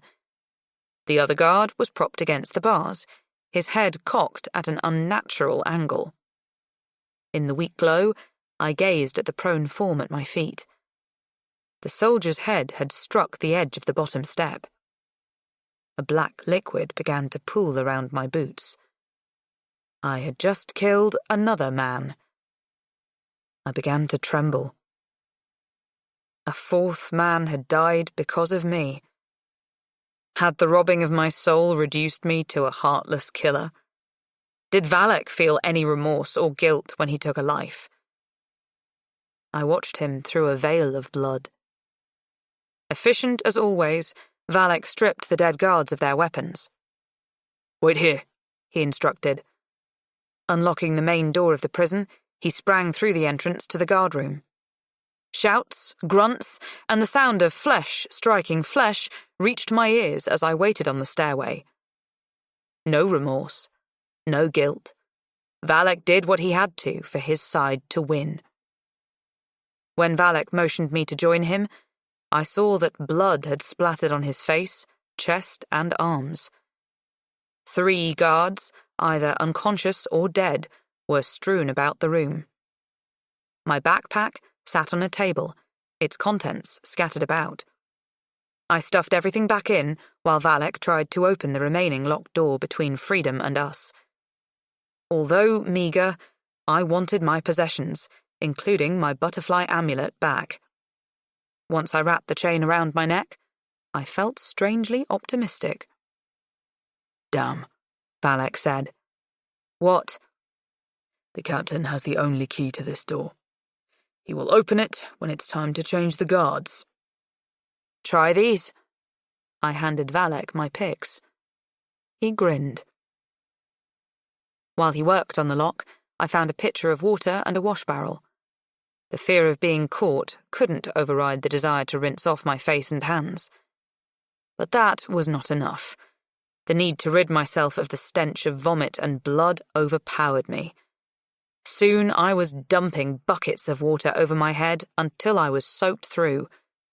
I drained half the water pitcher before I thought to offer some to Valek. He stopped to drink, then continued to pick the lock. Finally, it popped open. Valek peered out into the hallway. Perfect. No guards. He pulled the door wide. Let's go. Taking my hand and a lantern, Valak turned away from our only escape and led me back down into the prison, pausing to leave the door to the cells wide open as well. "Are you insane?" I whispered as he dragged me toward the last cell. "Freedom's that way." I pointed. He ignored me as he unlocked the door. Trust me, this is the perfect hiding spot. The mess we left will soon be discovered. The open door's proof we fled. Valak pushed me ahead of him into the cell. Search parties will be sent out. When all the soldiers have left the manor, we'll make our move. Until then, we lay low. Valak made a makeshift bed of straw in the far corner of the cell. After extinguishing and hiding the lantern, he yanked me down. I curled on my side with my back to him, shivering in my wet clothes. Valak pulled some straw on top of us and wrapped an arm around me. He drew me close. I stiffened at the contact, but his body heat warmed me, and I soon relaxed into his grip. At first, every tiny noise made my heart race. But I shouldn't have worried. The commotion that ensued when our escape was discovered was deafening. Angry and accusing voices shouted. Search parties were organized and dispatched. It was agreed that we had an hour head start, but Brazel and Mogcan argued on which direction we had taken. "Valak's probably retreated west to well-known territory," Brazel stated with authority. "South is the logical choice," Mogcan insisted. "We have the commander. There's nothing they can do. They're running for their lives, not towards some strategic position. I'll take a horse and scan the forest with my magic." Valak harumphed in my ear and whispered, "They actually think I would abandon the commander. They have no concept of loyalty." When the prison had been quiet and empty for a few hours, I grew bored and anxious to be gone. The door to the cells had remained wide open, allowing a faint light to illuminate our surroundings. "Can we go now?" I asked. "Not yet. I believe it's still daylight. We'll wait until dark." To help pass the time, I asked Valak how he had become involved with the commander. I thought it an unintrusive question, but he grew so quiet that I regretted asking it. After a long pause, he spoke. "My family lived in Isfahan province before it was renamed MD1. A particularly harsh winter collapsed the building that housed my father's leather business, ruining all of his equipment. He needed to replace his equipment to stay in business, but the soldiers who came to our house to collect the tax money wouldn't listen to reason." Valak's arm tightened around me. A minute stretched longer before he continued. "I was just a skinny little kid at the time, but I had 3 older brothers. They were about Ari's size and had his strength. When my father told the soldiers that if he paid the full tax amount, he wouldn't have enough money left to feed his family." Valak paused for several heartbeats. "They killed my brothers. They laughed and said, 'Problem solved. Now you have 3 less mouths to feed.'" The muscles on Valak's arm trembled with tension. "Naturally, I wanted revenge, but not on the soldiers. They were only messengers. I wanted the king. The man who had allowed his soldiers to murder my brothers in his name. So I learned how to fight, and I studied the assassin's art until I was unbeatable. I traveled around, using my new skills to earn money. The royal upper class were so corrupt, they paid me to kill each other. Then I was commissioned to kill a young man named Ambrose, whose speeches called for rebellion and made the royals nervous. He'd become popular, gathering large crowds. people started to resist the king's doctrines. Then, Ambrose disappeared, hiding his growing army and employing covert operations against the monarchy. My payment to find and kill Ambrose was significant. I ambushed him, expecting to have my knife in his heart before he could draw breath to cry out. But he blocked the blow, and I found myself fighting for my life and losing. Instead of killing me, though, Ambrose carved a C on my chest with my own knife. The same weapon, by the way, that I later used to kill the king. Then Ambrose declared himself my commander, and announced that I now worked for him and no one else. I agreed, and promised him that if he got me close enough to kill the king, I would be loyal to him forever. My first assignment was to kill the person who had paid me to assassinate Ambrose. Throughout these years, I've watched him achieve his goals with a single-minded determination and without excess violence and pain. He hasn't been corrupted by power or greed. He's consistent and loyal to his people. And there's been no one in this world that I care for more. Until now. I held my breath. It had been a simple, innocent question. I hadn't expected such an intimate response. Yelena, you've driven me crazy. You've caused me considerable trouble, and I've contemplated ending your life twice since I've known you. Valek's warm breath in my ear sent a shiver down my spine. But you've slipped under my skin, invaded my blood, and seized my heart. That sounds more like a poison than a person, was all I could say. His confession had both shocked and thrilled me. Exactly, Valek replied. You have poisoned me. He rolled me over to face him. Before I could make another sound, he kissed me. Long suppressed desire flared to life as I wrapped my arms around his neck, returning his kiss with equal passion. My response was a delightful surprise. I had feared after Riyadh's abuse, my body would clench tight in horror and revulsion. But the intertwining of our bodies linked our minds and spirits together. The distant sound of music vibrated in the air. Pulsing, the magical harmony soon rose to a crescendo and encompassed us like a warm blanket. The prison cell and filthy straw dropped away from our awareness. Whiteness draped in snowy silk surrounded us. On this plane, we were equals, partners. Our souls bonded. His pleasure was my ecstasy. My blood pumped in his heart. Utter bliss came in short snatches, although Valek and I were happy to try again. We had merged. Our minds had become one.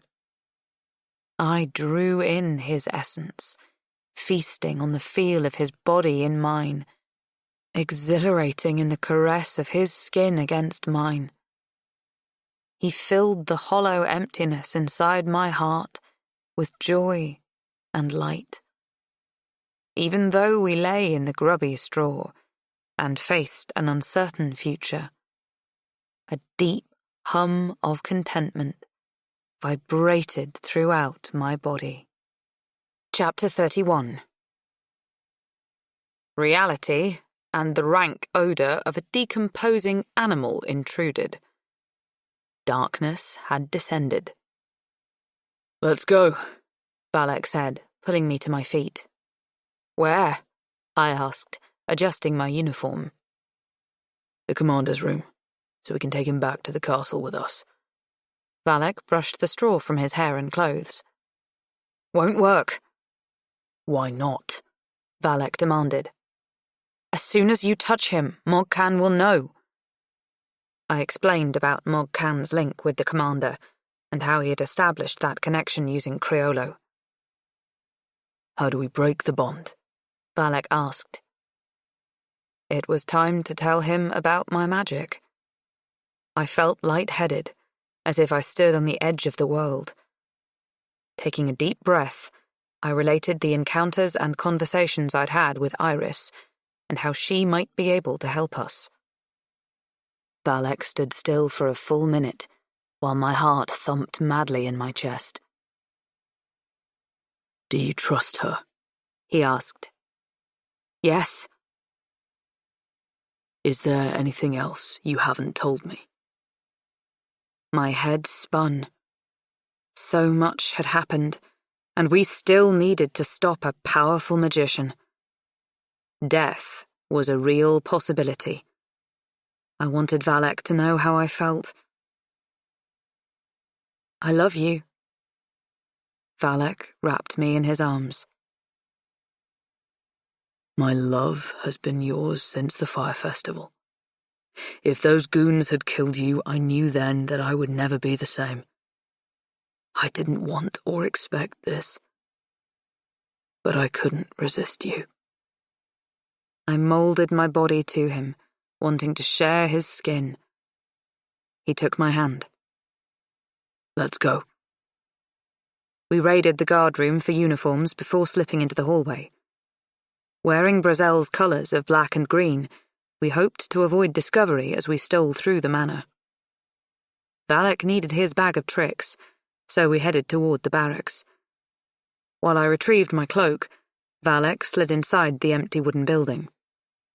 The soldiers had gone to search for us.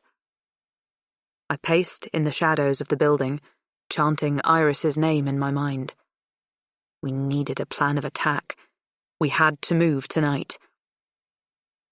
Shouts and curses emanated from the barracks.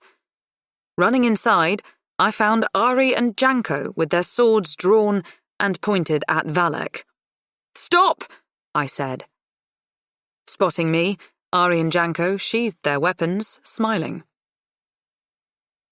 We thought Valak had escaped without you, Ari said, giving me a bear hug. Aren't you supposed to be with a search party? Valak asked, as he pulled his black bag from under a bunk. He had changed into his ebony coverall with numerous pockets. We're too sick, Janko said, his best smirk in place. What? I asked. The charges against you were obviously fabricated, so we refused to take part in the hunt, Janko said. That's insubordination. Valak extracted a long knife and some darts from his bag. That was the point. What's a fellow have to do around here in order to get arrested and thrown in the dungeon? Janko asked. I stared at Janko in amazement. They had been willing to risk a court-martial in order to help me. He had meant what he had inscribed on my switchblade. Which direction did the search parties go? Valak asked. He placed weapons in various pockets and strapped his sword and knife onto his belt.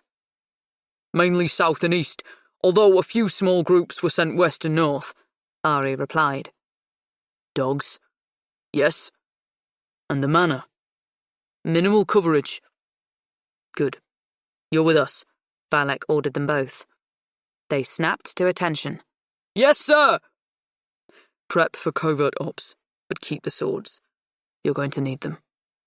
Valak finished dressing as Ari and Janko got ready.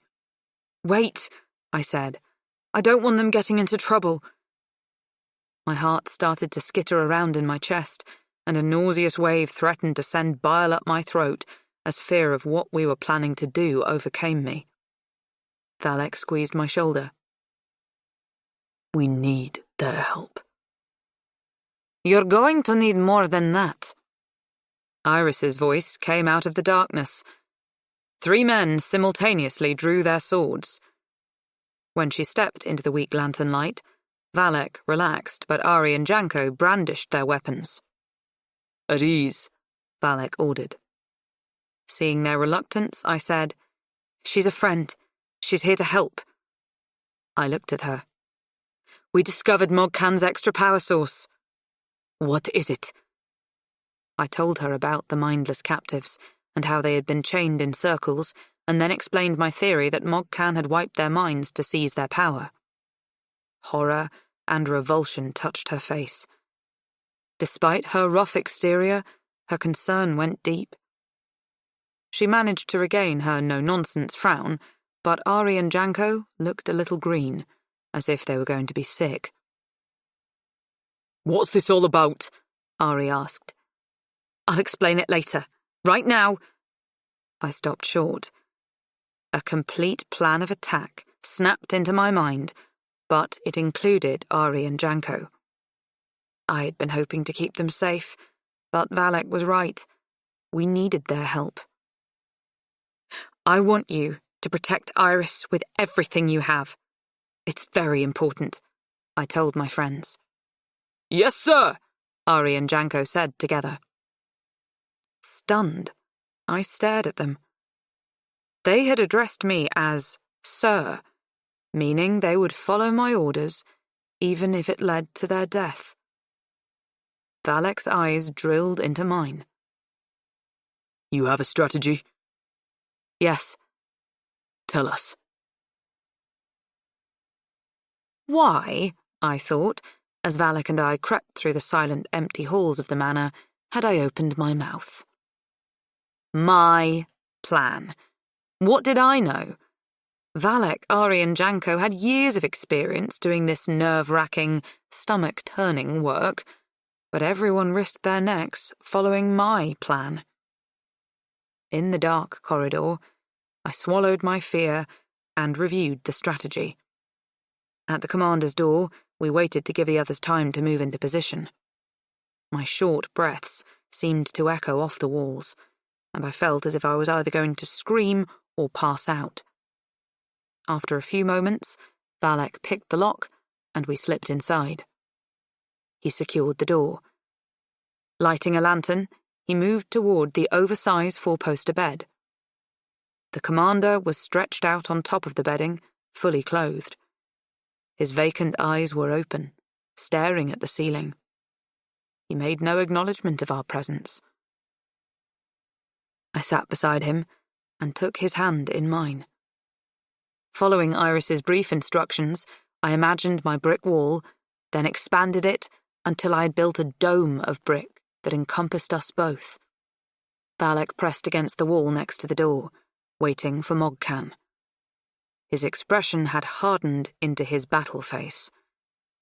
He was stone cold on the exterior, but I knew that a lethal, molten fury resided within. It wasn't long before a key turned in the lock. Silence. Then the door burst open. 4 armed guards rushed in. Valak had one down before the man could react.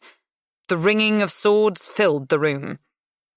Mogcan slinked into the chamber after his men had Valak fully engaged.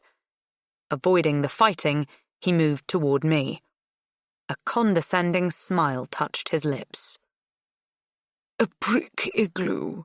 How nice. Come on, Yelena. Give me some credit. A stone fortress or a steel wall would have been more of a challenge." I felt a solid blow strike my mental defenses. Brick crumbled. Patching holes as he hammered on my shield, I prayed with desperation that Ari, Janko, and Iris had made it to the room where Mogcan kept the prisoners chained. Iris had explained that she needed to be there with them in order to block Mogcan's extra power. Even if she succeeded, I would still have to deal with Mogcan's own magic. Halting his attack for a second, Mogcan jerked his head to the side, staring off into the distance. "Nice trick," he said. "Friends of yours. They're in Riyadh's hallway, but unless they can fight their way through 10 men, They won't make it to my children. My heart sank. Mogcan resumed his onslaught with renewed determination. 1 guard out of 4 remained in battle with Valak.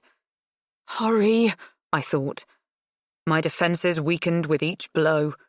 I threw every ounce of strength into my wall, but it collapsed into a cloud of dust. Mogcan's power gripped me like a giant's fist around my ribcage. I yelped in pain and dropped the commander's hand. I stood on weak legs beside the bed just as Valak yanked his sword from the last guard's dead body. "Stop, or she dies," Mogcan ordered. Valak froze. 3 more guards hustled into the room, Brazel on their heels. They surrounded Valak. Taking his sword, they forced him to his knees with his hands on his head. "Go ahead, General. Kill her," Mogcan said, stepping back to let Brazel pass. "I should have let you slit her throat the first day she arrived." "Why listen to Mogcan?" I asked Brazel. "He's not to be trusted." Pain crawled along my spine as Mogcan turned his burning eyes upon me. "What do you mean?" Brazel demanded. He gripped his sword as he glanced from me to Mogcan. Mogcan laughed. "She's only trying to delay the inevitable." "Like when you tried to delay the Scythian treaty negotiations by poisoning the cognac? Or were you aiming to stop the delegation altogether?" I asked him. Mogcan's shock revealed his guilt. Although surprise touched Valak's face, he remained silent. His body tensed, ready to spring into action. "That doesn't make sense," Brazel said. "Mogcan wants to avoid contact with the Southerners. They would know about—" My throat closed. I clawed at my neck, unable to breathe. Brazel turned on Mogcan. His square face creased with anger. "What have you been up to?" We don't need a treaty with Scythia. We were getting our supplies without any problems, but you wouldn't listen to me. You had to be greedy. After establishing a trade treaty, it would only be a matter of time before we'd have Southerners crossing the border, sniffing around, finding us. Mogcan showed no fear of Brazel, only anger that he had to explain his actions. Now, do you want to kill her, or should I? Spots spun in my eyes as my vision blurred. Before Brazel could answer, Mogcan staggered. His hold on me slipped slightly, releasing my airway. I gasped for air. "My children!" Mogcan roared. "Even without them, I still have more power than you." Like a fish on a hook, I was yanked off my feet and hurled against the wall. My head banged on the stone. Pinned in midair, Mogcan's power pelted me. Each blow felt like a boulder crashing into me. This is it, I thought. Riyadh was right. Becoming the food taster had just delayed the inevitable. Out of the corner of my eye, I saw Valak fighting his guards as he tried to reach Mogcan. Too late for me. With a final surge of strength, I mentally reached out. I hit an impenetrable barrier as I felt my consciousness drain. Blackness filled my world.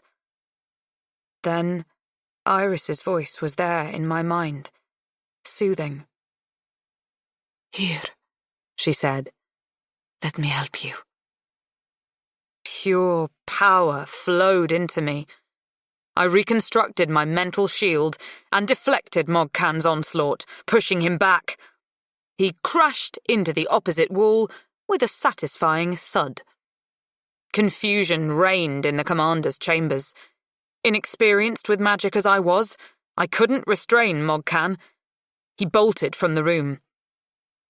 With a knife in his hand, Valak fought 3 guards with swords. As I rushed to help Valak, Brazel grabbed my arm and spun me around to face him. He raised his sword. Murder blazed in his eyes. I jumped back to avoid the first swing of his sword and bumped against the commander's bed. I leapt onto the bed to avoid Brazel's next swing. I glanced down. The commander's gaze was still fixed on the ceiling. Brazel's third swing severed one of the bedposts. As I dived from the end of the bed to avoid another blow, I seized the post from the floor. Now I was armed. The post wasn't balanced perfectly for a bow, but it was thick. Better than nothing. Brazel was a powerful opponent. Each swing of his sword hacked chunks out of my weapon. At first, he scoffed at my attempts to fight him. "What do you think you're doing? You're a skinny nothing. I'll gut you in 2 moves. When I found my mental zone of power, he stopped wasting his breath. Even sensing his next attack, I still scrambled to stay 1 step ahead of him. My wooden post was no match for his sword. Riyadh's ghost materialized in the room. He cheered his father on, trying to distract me. His tactics worked. My back hit the wall. Brazel's sword split my post in half. "You're dead!" With gleeful satisfaction, Brazel pulled his sword back to slash at my neck. But I still held a part of the wood. As his sword swung close, I deflected the weapon downward with my broken post. The tip cut across my waist. The sound of ripping fabric accompanied a line of fire across my stomach. Blood soaked the ripped ends of my uniform shirt. Then Brazel made his first error. Thinking I was finished, he relaxed his guard. But I was still on my feet. I raised my weapon. With desperate strength, I struck him across the temple. We crumpled to the floor together. I gazed at the ceiling, trying to regain my breath. Valak hovered over me. I shooed him away. "Find Mokan!" He disappeared from my view. Once strength returned to my limbs, I examined my wound. Running a finger along the gash, I thought all I needed was some of Rand's glue. Riyadh's ghost floated over me, sneering. I couldn't bear lying on the ground with him in the room. Cursing and bleeding, I stood. "You!" I stabbed a bloody finger at him. "Go away." "Make me," he challenged. How could I fight a ghost? I moved into a defensive stance. He scoffed. No, not a physical fight. A mental one. I thought about what I had accomplished in the 1.5 years since I had slit Riyadh's throat. Overcoming my fears to make friends, confronting my enemies, finding love. How I felt about myself. Who I was. I looked into the gilded floor-length mirror of the commander's room. My hair was wild, my shirt soaked with blood, my face streaked with dirt. Almost the same reflection when I first became the food taster. But this time, there was something different. The shadows of doubt were gone. I peered deeper and found my soul. A little tattered and with some holes, but there all the same. It had always been there, I realized with a shock. If Riyadh and Mogcan had truly driven it from me, I would be chained to a floor right now and not standing over Brazel's unconscious form. I was in control. This new person in the mirror was free. Free of all poisons. I glanced at Brazel. He was still breathing, but I was in charge of him and of myself. In command. No longer a victim, no longer the rat caught in the metal jaws of a trap.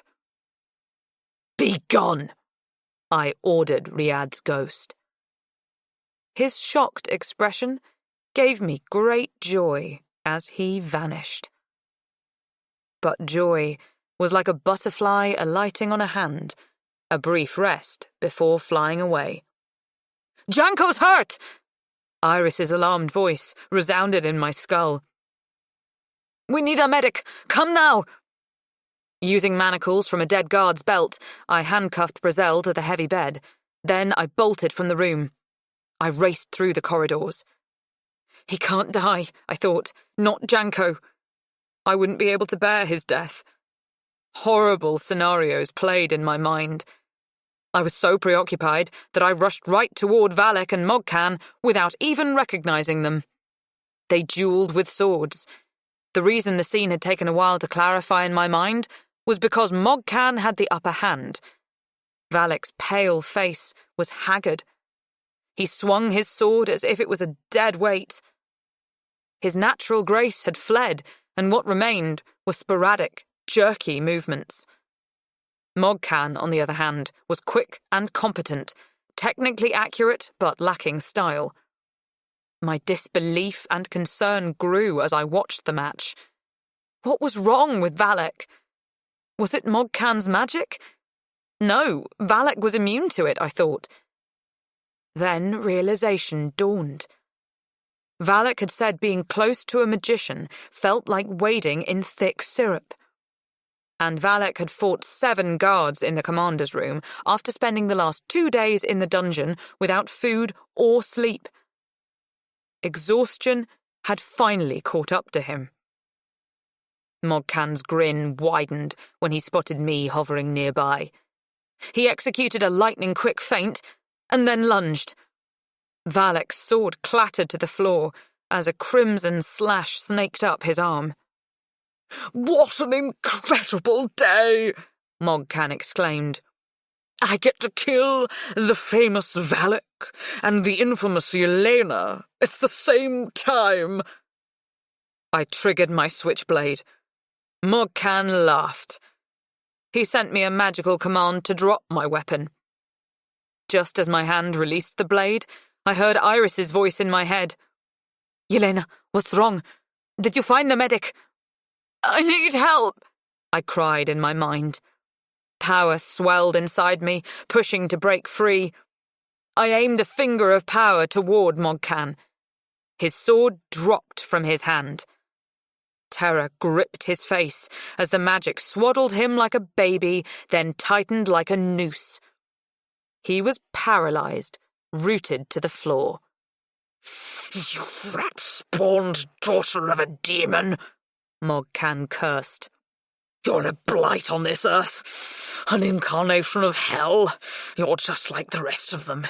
The Zaltana bloodline should be burned out, erased, exterminated." Mogcan raged on, but I ceased to listen. Valek picked up my switchblade. Mogcan's curses grew louder and more frantic as Valek approached him. A blur of movement, a shriek of pain. Then Mogcan was finally silent. His body sank into a heap on the ground. Valek handed me the bloody knife. With an exhausted bow, he said, "My love, for you." Chapter 32. I gasped, remembering. "Janko!" Grabbing Valek's arm, I dragged him with me, explaining between huffs of breath. Still wearing Brazel's colours, although torn and blood-stained, we roused the medic, who, with peevish annoyance, fussed about protocol and proper authority until Valek drew his knife. My stomach heaved when we entered Riyadh's wing. The hallway leading to the captives' room was gruesome. Soldiers littered the floor. Pieces of arms and legs were scattered about as if someone had hacked their way through them.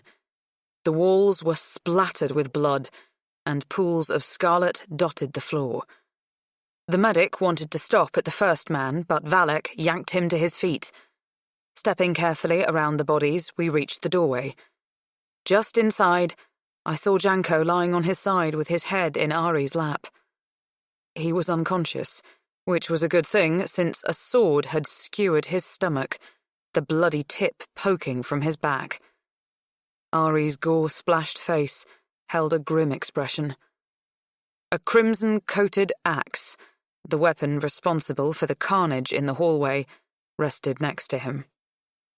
Iris sat cross-legged in the center of the circle of emaciated people. Her brow glistened with sweat. Her expression was distant. The chained women and men viewed the scene with dispassionate eyes. The trip to the infirmary was a chaotic nightmare. Everything blurred together like a whirlwind, until I found myself lying in a bed next to Janko, holding his hand. The medic did his best, but if the sword had pierced any vital organs or if there was internal bleeding, Janko wouldn't survive. Twice during the night, Ari and I despaired that we would lose him. My own wound had been cleaned and sealed with Rand's glue, but I hardly noticed or cared about the throbbing pain. I aimed all my energy and strength toward Janko, willing him to live. Late the next day, I woke from a light doze. "Sleeping on the job," Janko whispered, with a weak smile on his ashen face. I breathed a sigh of relief. Surely, if he was strong enough to insult me, then he was on his way to recovery. Unfortunately, Iris couldn't say the same about the commander. 4 days after Mogcan's death, he still hadn't regained his spirit. His advisors had rebounded from their brief ensorcelment, and they had commandeered Brazel's manor while waiting for the commander to return. They assumed temporary control of the military district. Messengers were sent north to General Tesso of MD4 and west to General Hazal of MD6, requesting their immediate presence. The generals would have the authority to determine what the next step would be in case the commander failed to revive. Just as confusing was the fact that none of Brazel, Mogcan, and Riyadh's victims woke to Iris's probing. She had tried to enter their minds, to break through to where their self-awareness was hiding. Iris reported that their minds were like abandoned houses, fully furnished, with embers still smoking in the fireplace, but no one home. Iris and I resigned ourselves to the knowledge that the victims would live out their days unaware of their new, comfortable surroundings in Brazel's guest wing. I mourned over the loss of my friend Kara. Iris had sought out the rooms used by the orphans and reported that May was still there, alive and well. I planned to visit with May as soon as Janko regained some of his strength. "It's obvious that the children in Brazel's orphanage were kidnapped from Scythia," Iris explained, visiting me in the infirmary at Janko's bedside. Mogcan's ring of child thieves spaced their abductions far enough apart to avoid detection. Magic is usually stronger in women, and that explains why there are more girls. The kidnappers targeted bloodlines where magic was present, although they took a gamble with children that young. There's no way to be sure the power will develop. Mogcan and Brazel must have planned this for a long time. Iris raked her fingers through her long brown hair. "Finding your family shouldn't be too difficult." I blinked at her in shock. "You're joking, right?" Why would I joke? She was unaware of the emotional tailspin she'd caused me. She was right.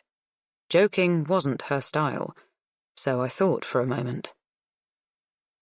"Before he died, Mogcan said something about the Zaltana bloodline." "Zaltana!" Wiping away her usual serious expression, Iris laughed. It was like the sun coming out after weeks of rain. "I think they did lose a girl. My goodness, you're in for a real surprise if you're part of the Zaltana clan. That would explain why you alone didn't cave under Mogcan's spell." Questions hovered on my lips. I wanted to know more about this family, but I didn't want to get my hopes up. There was the possibility that I wasn't a Zeltana. I guessed I would find out when I reached Sitia. Iris wanted to start my magical training right away. Uneasiness hovered in my chest whenever I thought of leaving Ixia. I changed the subject. "How's the commander?" Iris confessed her frustration. "He's different from the children. There's nothing in their minds. But he's retreated to a white place. If I can only find where he is, then I might be able to bring him back." I considered this for a while, and thought back to a time in the war room when I had fallen asleep. "May I try?" "Why not?" I made sure Janko was comfortable and had everything he desired. Iris accompanied me to the commander's room. The bodies had been removed and someone had attempted to clean up. I perched on the edge of the commander's bed and took his cold hand in mine. Following Iris's instructions, I closed my eyes, sending my mental awareness toward him. My feet crunched on ice. A cold wind stabbed my face and filled my lungs with tiny daggers.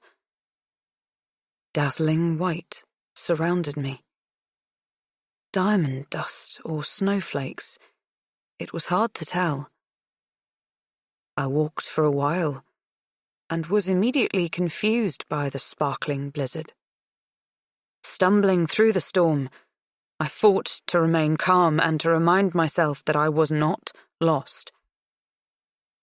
Whenever I took a step forward, the icy wind drove me back. I was about to admit defeat when I remembered why I had thought I could find the commander. Focusing on the scene of a young woman exulting over a slain snowcat caused the wind to stop and the blizzard to clear. I stood next to Ambrose. She was dressed in heavy white hunting furs that resembled the skin of the cat.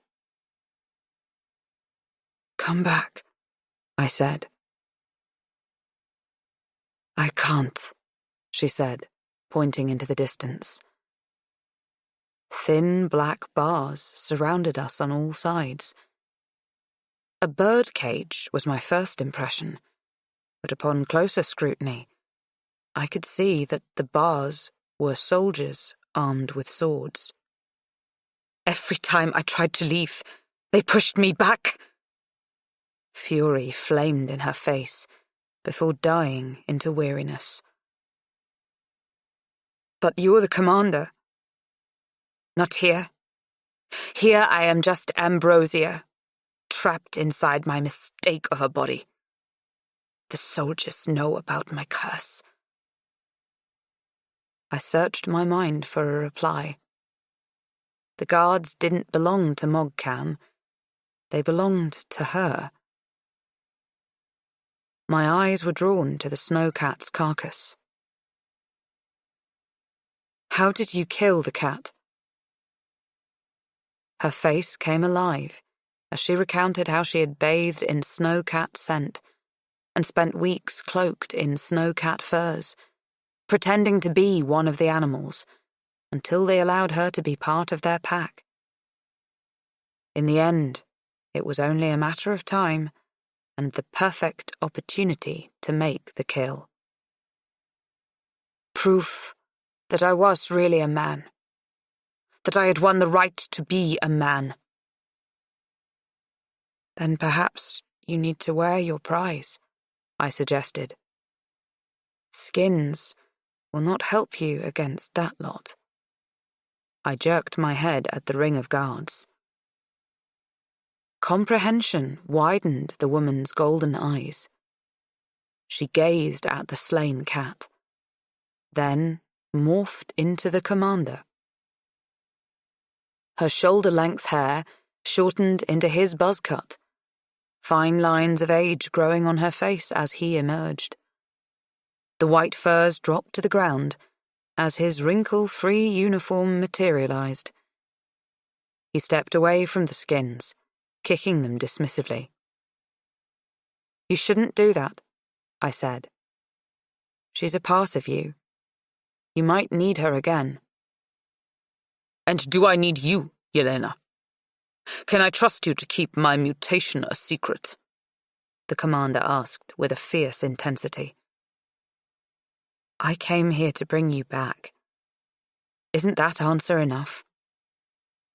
"Valek swore me a blood oath of loyalty when I carved my initial on his chest. Would you do the same?" "Does Valek know about Ambrosia?" I asked. "No. You haven't answered my question." I showed the commander Valek's butterfly. "I wear this against my chest. I've pledged my loyalty to Valek, who is faithful to you." The commander reached for the butterfly. I stood still as he removed it from my necklace. He took a knife from the skins and sliced it across his right palm. Holding the pendant in his bloody hand, he extended the knife toward me. I held out my right hand, wincing as the knife bit into it. Our blood mixed as I shook his hand with the butterfly wedged between our palms. When he released his grip, Valek's gift was in my hand. I returned it to its proper place over my heart. "How do we get back?" he asked. "You're the commander." His eyes rested on the dead cat. Looking around at the ring of soldiers, he drew his sword. "We fight," he said. I pulled the spear from the cat's side and wiped the blood on the snow. Feeling the weight of the weapon in my grip, I swung it around in a few practice moves. It was lighter than a bow and a bit off balance by the metal tip, but it would work. We charged the men. The circle of guards tightened immediately around us. Back to back, the commander and I fought. The men were skilled, but the commander was a master swordsman. He had bested Valek and killed a snowcat. It was like fighting with 5 more defenders by my side. When I sunk the spear's tip into one guard's heart, he exploded into a shower of snow crystals that floated away with the wind. Time slowed as I hacked at one man after another, until finally time snapped to the present. I whirled around, searching for an opponent, only to discover that we had dispatched all the men. Snow swirled around us. "Nice work," the commander said. "You helped me rediscover my true self, killing off my demons."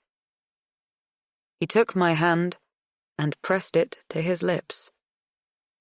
The wintry scene melted, and I found myself back on the bed, looking into the commander's powerful eyes. That night, Valek and I briefed the commander on all that had happened since the general's brandy meeting. Valek had Brazel interrogated and discovered that Brazel and Mogcan had been planning a coup for the past 10 years. Brazel told me that Mogcan showed up at his manor with a group of children, Valek said. He was looking for a place to hide, and he struck a deal with Brazel to help Brazel become the next commander. Once Mogcan achieved enough power to reach your mind from MD5, they started feeding you Criollo, sir. "What about the factory?" the commander asked. "We have halted production," Valek said. "Good. Salvage what equipment you can, then burn the factory and any Criollo to the ground." "Yes, sir." "Anything else?" "One more interesting item. Brazel said that once he and Mogcan had control of Ixia, they planned to take over Sitya." The next day, the commander held court with Valek standing at his right side. Brazel was brought before him to face charges. As expected, Brazel was stripped of his rank and sentenced to spend the rest of his life in the commander's dungeon. Permitted a few last words, Brazel shouted, "You fools! Your commander's a deceiver! You've been lied to for years! The commander's really a woman dressed as a man!" Silence blanketed the room, but the commander's neutral expression never faltered. Soon, laughter echoed off the stone walls. Brazel was hauled away amid cheers and jeers. Who would believe the ravings of a madman? Obviously, no one. I thought about their jeers. They laughed not because the idea of a woman in power was so ridiculous, but because Commander Ambrose had a powerful presence. His frank and abrupt dealings were so honest and forthright that the thought of him deceiving anyone was laughable. And due to his beliefs and convictions about himself, even though I knew the truth, I could not think of him in any other way. Later in the day, I went to visit the orphanage. I found May in the dormitory. This time, happy memories followed me as I walked through the rooms used by the orphans. When she saw me, May bounced off the bed and wrapped herself around me. "Yelena, I thought I would never see you again," she gushed. I squeezed her tight. When she pulled back, I smiled to see her crooked skirt and messy ponytail. As I braided her hair, May chatted about what had happened since I had left. Her excitement faded when she talked about Kara. And it was then that I could see how much she had grown. When I finished her hair, she said, "We're going with you to Ixia." May spun in a circle, unable to remain still. She waved toward a suitcase on the floor. "What?" "That lady from the south told us that she would take us home, to find our families." A brief pang clenched my heart. Family had a different meaning to me. Valek, Ari, and Janko felt like my family, and even Marin seemed like a grumpy older sister. "That's wonderful," I said to May, trying to match her enthusiasm. May stopped her dance for a moment. "There are so few of us left," she said in a sedate voice. "Valek will make sure Kara and the others are taken good care of." "Valek, he's so handsome," May laughed, and was so delightful I couldn't resist hugging her again. Janko, on the other hand, greeted me with a gloomy face when I stopped to say goodbye. Iris, anxious to head south, wanted to be on the road in the morning. Ari had taken over my role of nurse and was sitting next to Janko. "Whatever happened to sieges weathered, fight together, friends forever?" I asked him, quoting his message on my switchblade. Janko's eyes lit up. "You little fox! Figured it out already, have you?" I smirked. "As soon as Janko's better. We're coming south," Ari said. "And what would you do there?" I asked. "Work on our tans," Janko said, smiling. "I could use a vacation." "Protect you," Ari said. "I don't need protection in the south," I said. And I seem to remember that not long ago, I bested 2 of my instructors. "She's cocky already," Janko sighed. "We can't go with her now. She'll be swaggering and boasting and generally obnoxious. It's bad enough I have to deal with that from Ari. I could never handle 2. "Besides," I said, "you'll be bored." Ari grumped and crossed his massive arms, looking sour. "First sign of trouble, you send us a message, and we'll be there. You got that?" Ari asked. Yes, sir, I said. Don't worry about me, Ari. I'll be fine. And I'll be back. You'd better, Janko said. I want a rematch. But I had spoken too soon about returning. Valek, Iris, and I had discussed my future, but the commander seemed to have other plans. Commander Ambrose called for a formal meeting that evening. With just Valek, Ari, and Iris in attendance in Brazel's old office, the commander agreed to honour the trade treaty even though it had been enacted under Mogcan's influence. Then he told me my fate. Yelena, he began in a formal tone. You have saved my life, and for that I thank you. But you have magical abilities that are not tolerated in Ixia. I have no choice but to sign an order for your execution. Valek placed a warning hand on Ari's shoulder to prevent him from charging the commander. Ari stayed still, but his outrage was evident in his face. When the commander held a paper out to Valek, coldness crept along my skin, leaving a numb feeling of dread. Valek didn't move.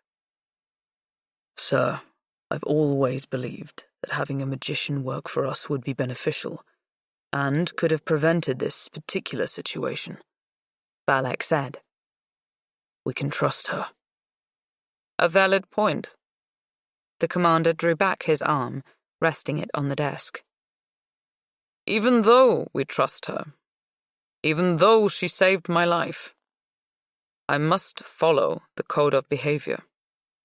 To do otherwise would be a sign of weakness, something I can't afford right now, especially after this business with Mogcan. Plus, the generals and my advisors will not trust her. Once again, the commander extended the execution order to Valek. In my frantic mind, I heard Iris telling me to flee. She would attempt to slow Valek down. No, I told her. I would see this to the end. I would not run away. I won't take it, Valek said in a flat voice. He betrayed no emotion. You would disobey a direct order? The commander asked. No. If I don't take the order, then I won't have to disobey it. And if I make it a verbal order? I will obey. But it will be my very last task for you. Valek pulled a knife off his belt. The ring of steel sounded as Ari unsheathed his sword. You'll have to get through me first, he said, stepping in front of me. Ari had a better-than-average chance of beating Valek, but I knew he wouldn't win. And I didn't want him to try. No, Ari, I said. I pushed his sword arm down and stood next to Valek. Our eyes met.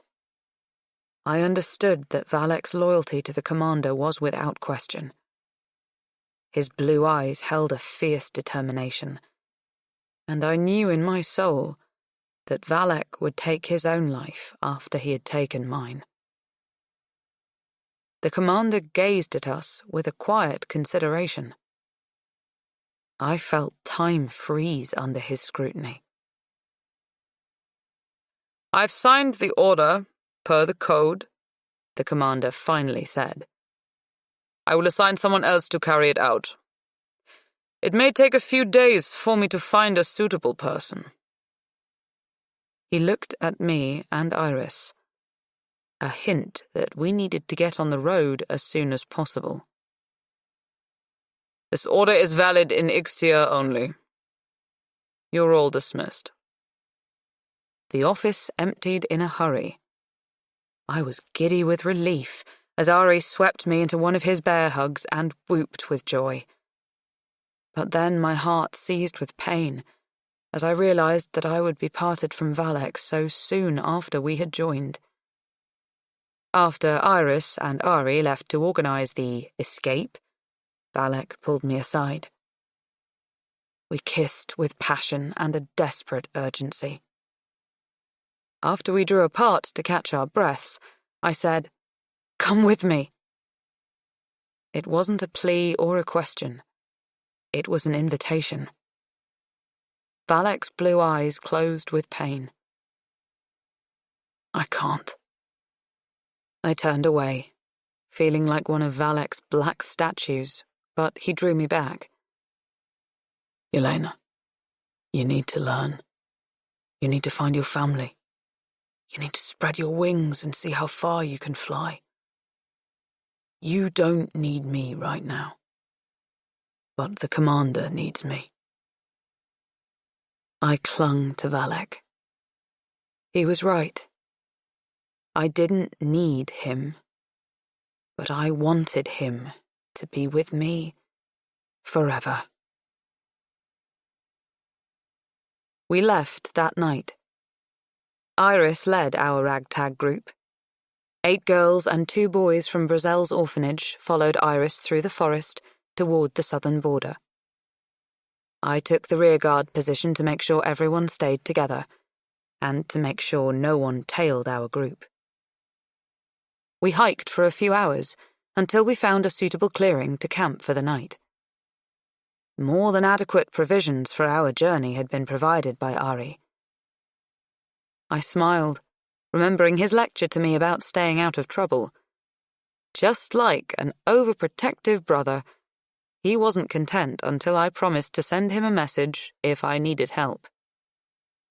I would miss him and Janko dearly. We set up 6 small tents in a circle. Iris amazed the children as she set fire to the kindling with a magical flourish. After everyone had gone to sleep, I sat by the fire, stirring the dying embers. Unwilling to join May in our tent, I gazed at the single flame that erupted when I poked at the fire. It danced by itself for an audience of 1. I wondered for the 100th time why Valak hadn't come to say goodbye, fingering my pendant. I sensed movement. Jumping up, I drew my bow. A shadow detached from a tree. Iris had created a magical barrier around our tents. According to her, the barrier would deflect a person's vision, so all he would see was an empty clearing. The shadow stopped at the edge, unaffected by the magic, and smiled at me. Valak. He held out a hand. I grasped his cold fingers with both hands as he led me away from the tents and deeper into the forest. "Why didn't you come before we left?" I asked him when we stopped at the base of a tree. The roots of the massive oak had broken through the ground, creating small protective hollows. "I was busy making sure the commander would have a hard time locating someone to carry out his orders." Valak grinned with vicious delight. "It's amazing how much work there is cleaning up after Brazel." I thought about what that cleanup would entail. "Who is tasting the commander's food?" I asked. "For now, I am. But I believe Captain Starr would make an excellent candidate. Since she knows who all the assassins are, I think her help will be invaluable."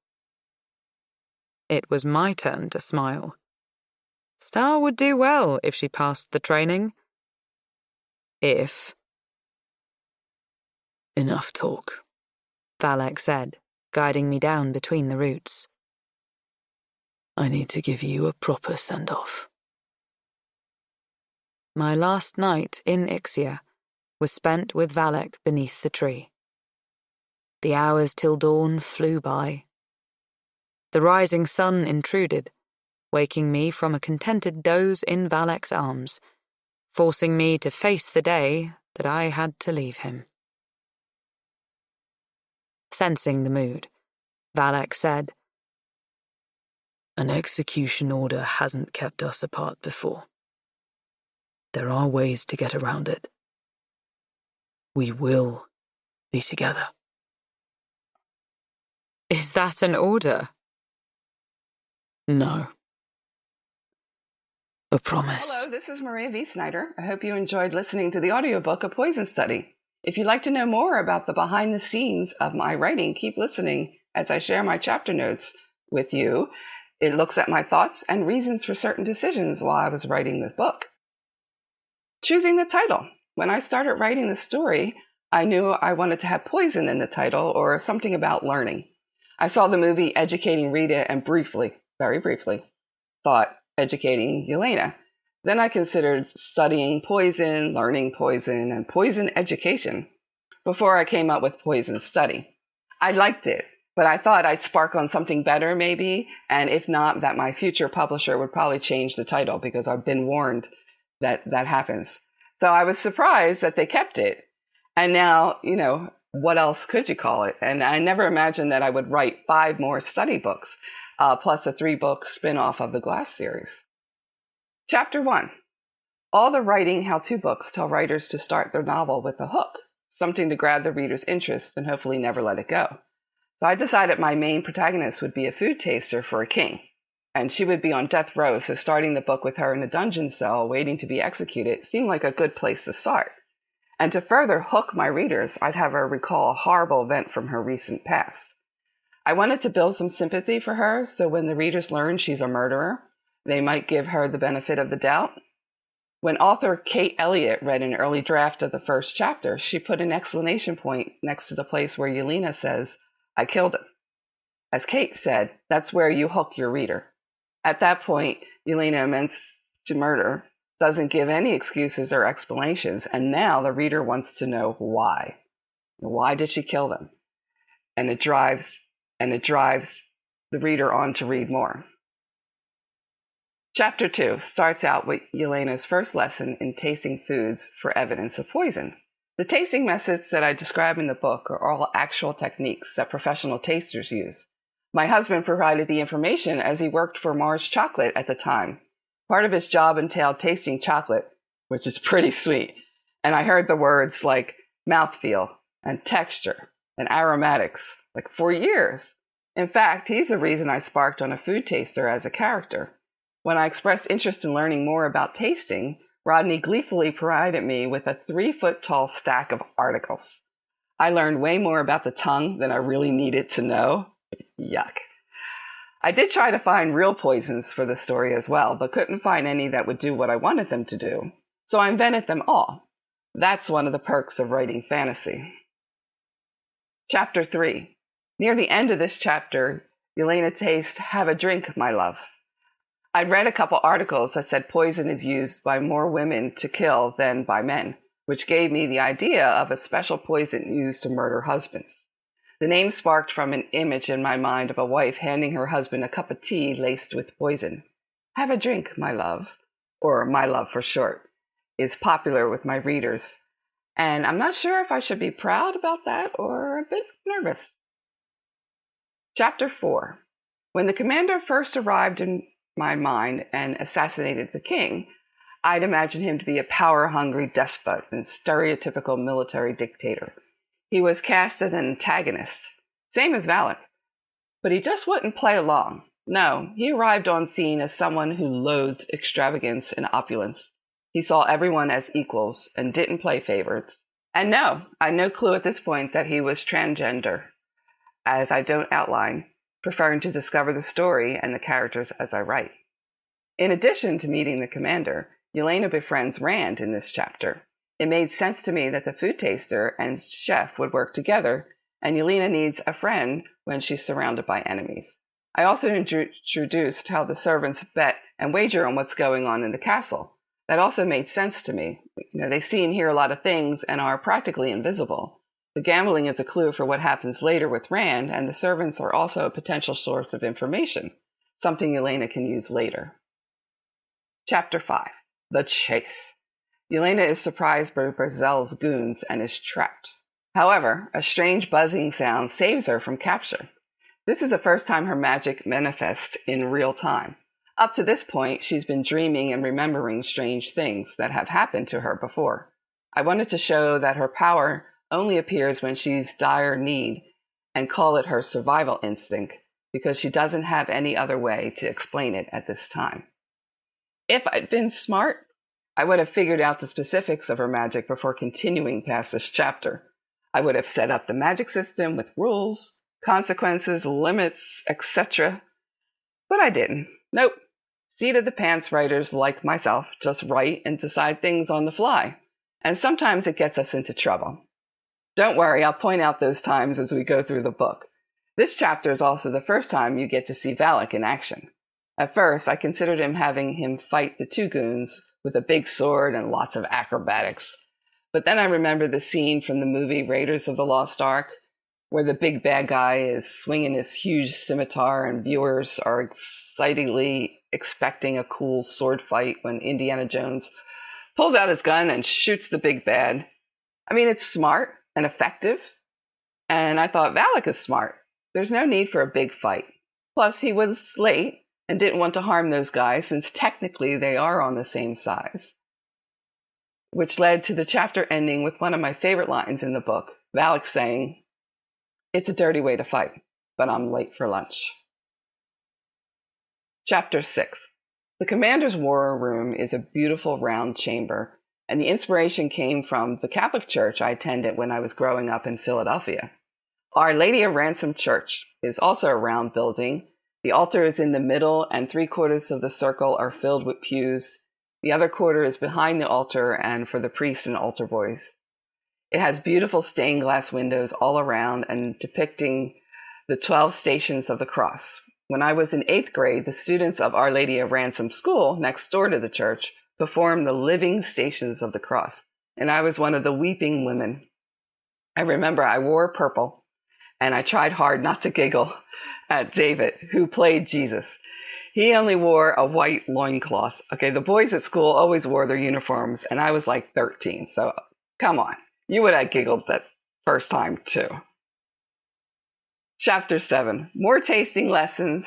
Try that mint test. It really works, but be prepared for your ears to pop when you swallow. There's also a brief hint of Yelena's interest in Valak in this chapter when she watches him leave the infirmary. I didn't plan for Yelena and Valak to have a romantic relationship.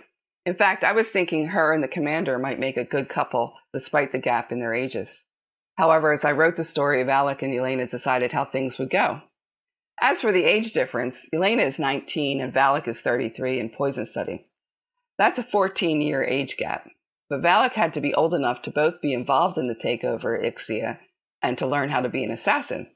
So when I did the math, he ended up at 33. When I was trying to find an agent publisher, I thought the book might be good for young adult readers. My 14-year-old niece loved it. But every agent editor said that the age gap was too big. Poison Study was published in the US and Canada as an adult fantasy novel, but I started getting hundreds of emails from young adults who loved the book. Their emails can best be summed up like this. Oh my God, I loved your book. Have you read Twilight? Yes, it was back in those days, 2005, when Twilight was released along with Poison Study. Thank fate for the 114-year-old vampire named Edward. He makes Valak young in comparison. The last line in the chapter is another one of my favorites when Valak, he gets all the great lines, was asked about the previous food taster. Oskov? Valak paused. He didn't have the stomach for it. Chapter 8. Yelena has her big test, and it's like Russian roulette. Avoid the bullet. Except the test is rigged, but the reader isn't sure who spiked the juice. It's obvious it wasn't Valak, and with her recent troubles with Brazel, he is the prime suspect.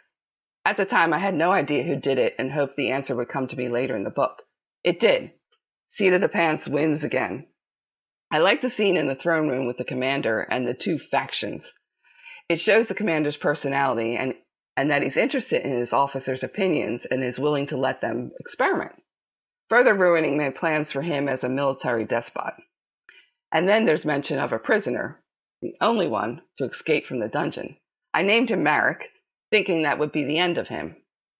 Except it wasn't. Chapter 9. In this chapter, Yelena compares herself to a rat.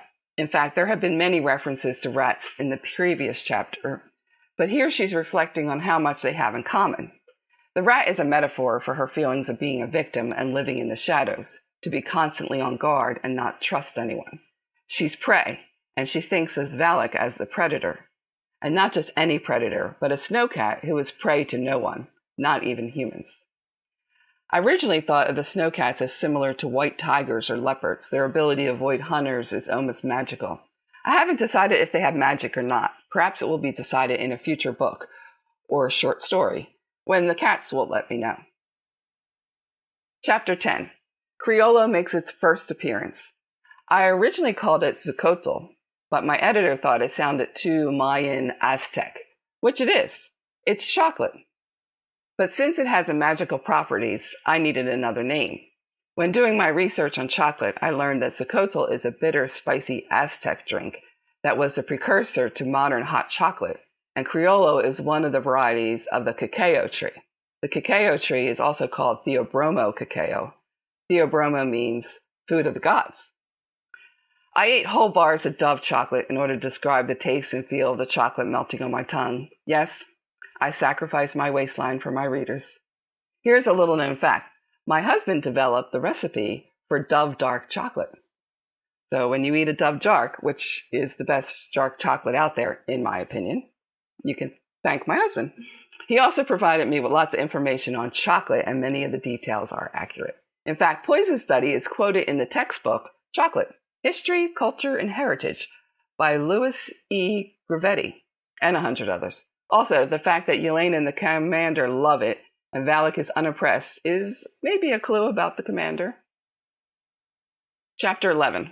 When Yelena is waiting for Rand before going to the fire festival, she observes the others who are also waiting, and I mention their jobs. I learned about a pantler, Liza, from one of my research books, A Medieval Castle by Fiona MacDonald and Mark Bergen. It's a children's nonfiction book with lots of colored pictures and just enough information for a writer. After all, I'm not writing a research paper. In fact, many of my research books are for kids. Another side note, Poison Study is not set in medieval Europe. Back then, they treated women horribly, and their personal hygiene was terrible. Ixia doesn't have modern tech or electricity, but they have some plumbing, soap, a better knowledge of medicine, and treat women as they should, as equals. Porter and his dogs are there because I love dogs, and I had a beautiful yellow Labrador named Hazelnut, Hazel for short, for 16 years. And I swear we had a mental communication thing going on. My husband says it's not magical. She just trained me well. This is why my next husband will be a dog. A literal dog. I also worked in a kennel for 4 months when I graduated from university and was searching for a real job. Working with all those dogs was more fun than any real job I've held. Well, maybe except for writing. The woman owns 50 show dogs and hired us to help take care of them. She was very rich, and that experience all went into my book, Stormwatcher. Chapter 12. I enjoyed writing Yelena's interaction with Rand when he was trying to guess her skill, and I loved her comment when he thought she might be a singer. You obviously never heard me sing. This is the same with me. I couldn't carry a tune if it had handles on it. However, like Yelena, I used to do gymnastics. In the first draft of the book, I called it gymnastic, but thought that sounded too modern. When I was little, I loved watching the Olympics and was inspired to do with gymnastics. I took a couple of classes, but that's about as far as it went. Remember in Chapter 11 when Yelena lands in an ungainly heap at Valak's feet? And how she thinks later that, someday, I would dearly love to see him in an ungainly heap at my feet. Well, do you recall the drunk who tries to make a bow to apologize for bumping into her and lands in a heap at my feet? That's Valak, although she doesn't know it at the time and is distracted by the fire dancers. Chapter 13. Yelena is captured by 4 goons and almost killed. It is during this chapter that I realize it's hard to write about 4 unknown assailants that are all male. When I write he, how can a reader know which one? That's when having uniform helps, and Yelena gives them each a nickname. I learned this trick for this chapter, and I use it quite a bit in all my books. Valak arrives to the rescue, and while having a damsel in distress is not ideal when you're trying to write about a strong female protagonist, at this point in the story, she doesn't even know how to fight. So that scene where he fights four opponents with a pewter beer mug is accurate. No movie magic. A person can do all that with a mug. Well, how do I know? Well, I have a brown belt in Nishinryu karate, and I learned how to fight hand-to-hand and fight with weapons. And I acted it out with my children. I hate reading action scenes in books that are physically impossible or just wrong. One of my pet peeves. Oh, and that's my favorite fight scene ever. And my kids loved being able to attack each other with rubber knives, and they still talk about that to this day. Chapter 14. The day of the training exercise, and Yelena heads out into the snake forest. The obvious reason I named it Snake was its serpentine shape. Not the most imaginative of names, but when I first drew a map of Ixia, all I had for the southern lands was a squiggle to indicate the border. The name came in handy while writing Night Study, and I explained why ships don't sail between Ixia and Ixia. They can't cross the rattles, which is an extension of the snake forest, into the water in the form of boulders and rip currents that make a rattle sound. We also meet Ari and Jenko for the first time, even though they don't have names at this point. Jenko is rough voice and Ari the smarter man. Did I know these two would be very popular? That my readers would ask me to write a novel of their own? No. At the time, they were partners who were good at sneaking through the woods, and also another obstacle for Yelena. She's smart, but she focused solely on the dogs and forgot about the other team. It's a dose of reality and a lesson learned. Chapter 15. This chapter is chock full of information. Yelena encounters a southern magician and is told she has magic. I've read lots of fantasy books where the protagonist learns about their powers and spends a couple chapters in denial. As a reader, this has become tiresome to me, and I didn't want to do that. Yelena is surprised that her survival instinct is magic, but she doesn't dismiss it. It's yet another problem that she has to deal with. In the exchange with the magician, Yelena and the readers learn a little about the source of magic and how it works. Yelena makes an agreement with the magician, and it gives her some time to sort everything out. In the first draft of the book, I named the southern magician Petal. I was thinking that the people who lived in the South will have nature names like Petal, Leaf, Fern, Lily, Pearl, etc. When my editor sent me back her revision notes on Poison Study, she mentioned how she didn't like the name Petal. But I liked it, and I kept it. So each draft after that, she marked the name with an unhappy face. Finally, I asked her why, and she said Petal sounds like a Disney name. Wow, I didn't want that. I mean, this is a fearsome southern magician with all these powers. So I mentioned it to my writing critique group at the time, and a couple of them brainstormed the name Iris, but said I should spell it with a Y. However, I did use the name Petal for a minor character later in the series. Chapter 16. With troubles mounting for Yelena, I thought the poor girl needed some friends beside Ran, and that's where Ari and Jenko became more than the guys in the woods. Ari and Jenko are opposite, both in appearance and personality, but they've been friends forever, or so it seems. They started out as a stereotypical soldier buddies who add humor to tense situations. I remember watching the original Battlestar Galactica back when Lauren Green, Richard Hatch, Dick Benedict, and Rick Springfield were in it. Yes, I realize I'm dating myself. This is back in 1978. The relationship between Apollo and Starbuck always resonated with me. I longed for a friend like that. And it's probably the spark for Jenko and Ari. Well, it is the spark. However, they deepened beyond the stereotype. Ari morphed into more of an older brother towards Yelena and is the smart one, the logical voice of reason to counter Jenko's irreverent, flippant demeanor. Ari is the older brother I wish I had. I didn't have any brothers, but when I was bullied in middle school, I imagined I had an older brother who was built like a football player. He'd be sweet to me, but if anyone picked on me, man, he'd pound them into the ground. This character type you can find in all my books. There's Belen, there's Cog, Nick. I just can't help it. Another bonus with Yelena making friends with Ari and Jenko is that they can also teach her how to defend herself. I think it's important for all women to learn how to defend themselves. I grew up in Philadelphia and my neighborhood wasn't bad, but it wasn't the safest either, and I've had a couple scares over the years. I started learning karate in high school and enjoyed the self-defense sessions the most because they were practical and useful. I quickly learned that I wasn't going to be able to exchange blows with a male opponent Guys are strong, and one good punch can do a lot of damage. Real street fights are nothing like the movies and TV. As my karate instructor always said, hit and get. Chapter 17. Yelena's lessons are very similar to my experience in learning karate. And the reason Valak loves his knives is also because of my teacher, Tom Palmer. He loved his knives, too. Tom had a collection of switchblades that he would show us in class. He also liked to ambush me in the parking lot. True story. Learning self-defense in a classroom is very different than being jumped in a parking lot. And he wouldn't let go until I proved my skills. Those extra lessons had made me very aware of my surroundings. I mean, think Pink Panther when the guy's coming in and the guy's waiting to jump him. I always think of that. But my one regret is not earning my black belt in Ishinru. I had advanced as far as brown belt, but then I got married and had kids and started writing, and their free time out the window. So some of the best emails I've received from my readers are from women of all ages who are inspired by my books and signed up for kickboxing classes or karate. I know one reader who earned her black belt, and that was just lovely to hear. Another one of my favorite lines ends in the chapter. Valak says, "It was a shame to lose my favorite blade, but it does make for a nice trophy." Chapter 18. Marin looks like Ruth, my best friend from high school.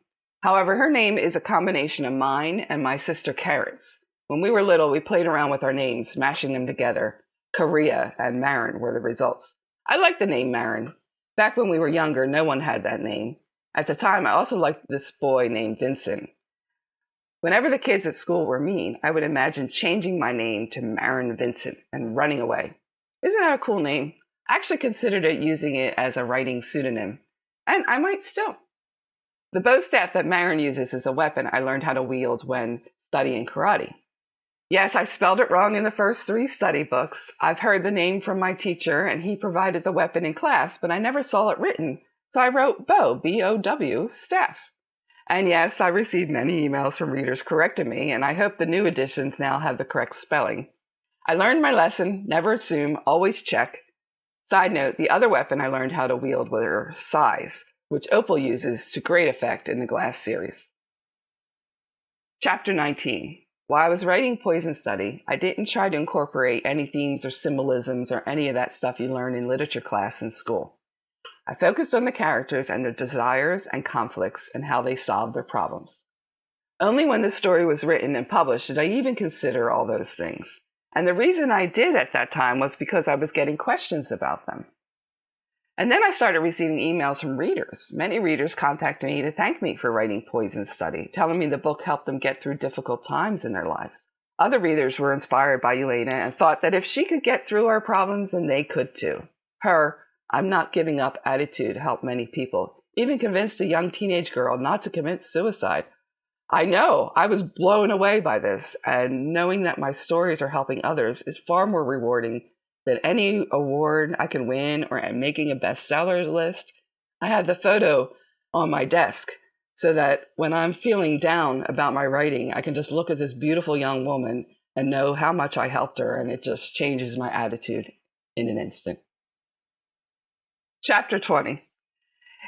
This is a chapter I tell parents to read before they allow their kids to read Poison Study, or their teens.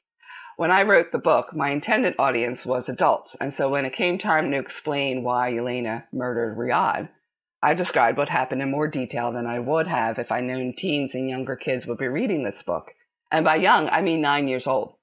This was before the young adult edition was released. And I wanted to revise that chapter before the edition went to print, but wasn't given the time. I know Yelena had to have an excellent reason for killing Riyadh, and while rape is terrible, awful, horrible, I also felt I needed her to look beyond her own pain and suffering, that when Riyadh threatened her sisters, it just pushed her over the edge. She had to save them from him. I wasn't exaggerating when I said I had 9-year-olds come to me at book signings who enjoyed my books.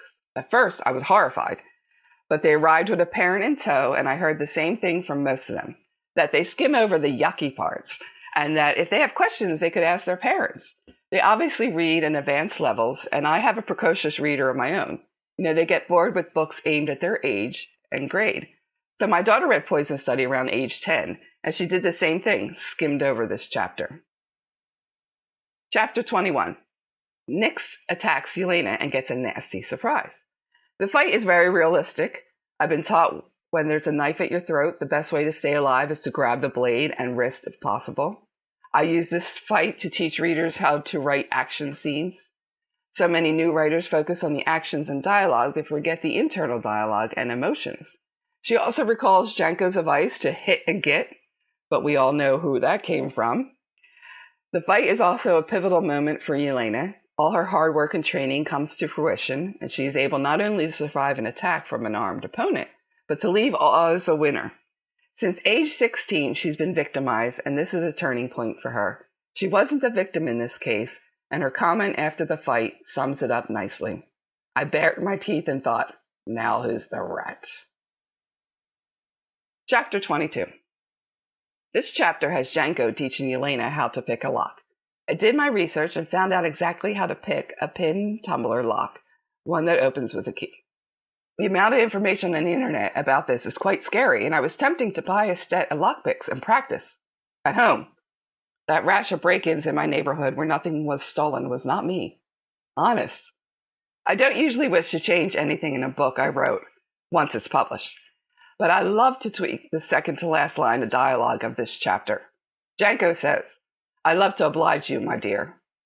That rankles. Now that I know him better, Janko would never say my dear. No, he'd say sweetheart or puppy dog, just to get in another little jab to get a reaction from Yelena. Of course, she'd be too smart to give him the satisfaction. Chapter 23. Yelena learns to taste the various brandies. Why brandy? When I was younger and went camping with my friends, we'd drink blackberry brandy while sitting around the campfire. Before the general's meeting, Valak appears in his dress uniform. There's just something about a man in uniform. Come on, ladies, you know what I'm talking about. Yelena has enough brandy at this point to be not as guarded around him. Plus, he does look stunning. I also like how he's not comfortable with all the finery and probably would be rather climbing the walls in his sneak suit. And only when Yelena tells him how nice he looks does he even consider that aspect. This guy doesn't spend much time preening in front of a mirror. Chapters 24 and 25. When my editor sent me the first round of revision notes, she liked the way I ended these chapters with a mini cliffhanger. But I hadn't done that as much in the beginning ones, so she wanted to find ways to make all of them like that, so you can blame her for your lack of sleep. Chapter 26. In the beginning of this chapter, there's another hint that Criollo is based on chocolate. It's when Yelena says, "Eating it has filled my spirits and given me a boost of energy. I long for its sweet taste, especially now that my chances for freedom had dwindled." Since my husband is a chocolate expert, he has done a great deal of research on chocolate and how it affects people's moods and health. In fact, he has proven that dark chocolate is good for your heart. So eat 2 Dove Dark Promises a day to help your heart. My husband also argued with Mary Teresa, my editor at the time, that the fruit on the scale of the original cover art should be a cocoa pod and not a gourd. He really wanted it to be accurate. At the end of the chapter, the smell of roasting chocolate fills the kitchen. It was hard to figure out a way to get those beans into the oven. That's how the Aztec Mayan people discovered what those beans could become. They tossed them into the fire at some point. They also used the beans as currency. My husband had gone from chocolate research to the history of chocolate, and he even figured out how much the beans were worth. Chapter 27. In this chapter, Yelena uses her magic to find what she calls her zone of concentration. She senses her opponent's moves before they actually move. What she is doing is reading their thoughts, but she doesn't know that yet. Her use of magic draws Iris, and she gets her first lesson on how to use magic. And Iris provides some information. The commander's thoughts are wide open. There's magic flowing to the castle. Magin is really Kangum. Magin is almost Kangum spelled backwards. Iris also warns Yelena that if she doesn't gain control of magic, then someone else might grab it and use it, leaving you a mindless slave. Do tell. This is a bit of foreshadowing, remembering Magin had been with Riyadh when he'd done all those experiments with Yelena. Chapter 28. Yelena's on her way to Brazel's manor house. At the first stop for the night, she translates the symbols etched on her switchblade's handle. There are 6 silver markings. The translation is, "Siege is weathered, fight together, friends forever. Many of my readers have taken that slogan to heart. Some have even turned it into a tattoo. It still amazes me that the words have such an impact that my readers wish to have them permanently. And it's an honor as well. A secret rendezvous turns tragic. When she's in the woods with Rand, she reaffirms that her first instinct is not to run, but to stand and fight. In this scene, Rand is supposed to betray her yet again, but he can't do it and ends up sacrificing himself to save her life. He asks for her forgiveness, and she grants it. He redeemed himself, and I'm glad. I liked Rand. He was a conflicted character with a number of quirks. I never kill off a character lightly. The story dictates the course of events, and this was a natural progression. I didn't plan for him to die. You all know me. I never plan. Chapter 29. When I reread the scene at the factory producing Crayola, I realized that wasn't really necessary to advance the plot. The link between Crayola and the commander's strange behavior had been established. However, I visited a couple chocolate factories and had done so much research, I thought it'd be fun to show how chocolate would be made by a society that didn't have electricity and other modern technology. In this chapter, we learn that it is possible to augment a person's power. Diamonds and using other magicians are two methods. The magicians need to be in a precise pattern. But, you say, Leaf has given his power to Yelena. Not really. Magicians can share energy, so one of them can use magic longer. The cost of using magic is physical and mental exhaustion. Remember when I said I didn't really figure out how the magic worked or what exactly Yelena's abilities were before I started writing the study books? Well, in this chapter, Yelena does something she really shouldn't be able to do. Find her fire amulet. Oops. In magic study, Yelena learns that she can influence living beings, but not objects, fire, etc. So technically, she shouldn't have found her amulet. But there's an explanation. Since Yelena has a mental connection with Iris, she subconsciously uses that link to find the amulet through Iris. Pretty good, huh? Chapter 30. Of all the quotes in the book, this is one of my readers' favorites. You slipped under my skin, invaded my blood, and seized my heart. You have poisoned me. When Yelena and Valak kissed, I'm sure many readers cried, "Finally!" When I first wrote this section, I added another 2 sentences after the one above and let things fade to black. They made love, and that's all you needed to know. Well, my critique partners, who were romance writers, said I needed an entire chapter detailing their union. Those who wrote children and YA said it was fine. So I added another 2 sentences in revisions and sent it off. Mary Teresa, my editor at the time, wanted more. At least another page or 2, please, she asked me. I wasn't comfortable with that, but I did add another paragraph. Funny story, when Poison Study was translated into Japanese, I received a call from the translator, Yukari. She told me the Japanese editor wanted to delete that extra paragraph and asked me if it was okay. Yes, it was. Chapter 31. There's an exchange in this chapter where Ari and Janko call Yelena Sir. A few people have asked why I don't use the female equivalent of Sir, which is ma'am. I don't like ma'am. Never did. And in my mind, Sir is gender neutral, and the commander would approve using it universally. A few other authors also adopted this, and I've read it in a couple other books. And on the TV show Castle, of which I'm a big fan, my favorite quotes, "Don't ruin my story with your logic." Captain Gates, a woman, insists her detectives call her Sir. So I started a trend. Yelena's fight with Malkin and Brazel is the big battle for her. She's able to sow a little dissension between them. Remember that Malkin poisoned the cognac during the Citian's visit. Not much was said about it after that. No time really, but it was important, and I used it at just the right moment. Her journey as a character also culminates. Not after she found and beat Brazel, but when she faces Riyadh's ghost. This will take more than a physical fight, but a mental one. She spots her reflection and sees that the shadows of doubt were gone, and she realizes that she hasn't lost her soul, that has always been there, locked away, and she needed to free it. She orders Riyadh to be gone.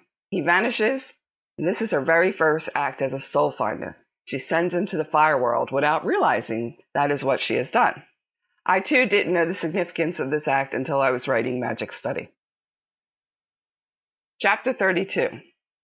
The final chapter is what's known as the Marion and the Burying chapter, where everything is wrapped up, explained, and readers learn who lives and gets together, who dies. When I wrote the first draft, I had a different ending. I had the commander's plan to exile Yelena to Satia, but she wants to stay. So she challenges Valak to a fight. She wins, and she earns the right to be his second in command. Ah, happy ending. So I write this beautiful fight scene between the two of them. It spans pages, and in the end, Yelena wins and earns her place in Ixia. The end. Yeah. Balloons fall from the ceiling and confetti shoots in the air. Well, that's how it felt in my mind. Poison Study was a standalone novel. One and done. Happy ending with Yelena earning exactly what she wanted. Freedom and something extra. Love. However, when my husband, aka Mr. Logical, read the book, he didn't agree with the ending. He said, she's injured and still manages to beat the best fighter in Ixia? Nope, I'm not buying it. Well, shoot. Now what do? I decided that the commander would exile Yelena to Satia, and that even though she was separated from Valak and the others, I end the book with the promise that they would be together someday. When Poison Study was bought by my publisher, they were so excited and wanted to give me a 2-book contract because I had a second book, right? Sure. When did they need this second book? I hope it wasn't soon. Thankfully, things moved slow in publishing, and I had 18 months to write Magic Study and then revise Poison Study.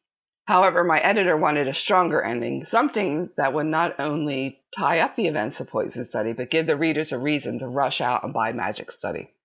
So instead of exiling Yelena, the commander signs an order for her execution. This adds more tension, and Yelena leaves for Satia with a sense of danger. An assassin might be after her. I hope you enjoyed listening to these behind-the-scenes look at all the chapters of Poison Study.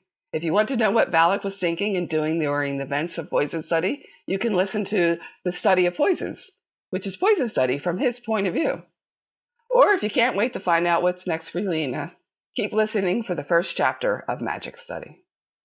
Chapter 1. We're here, Iris said. I looked around.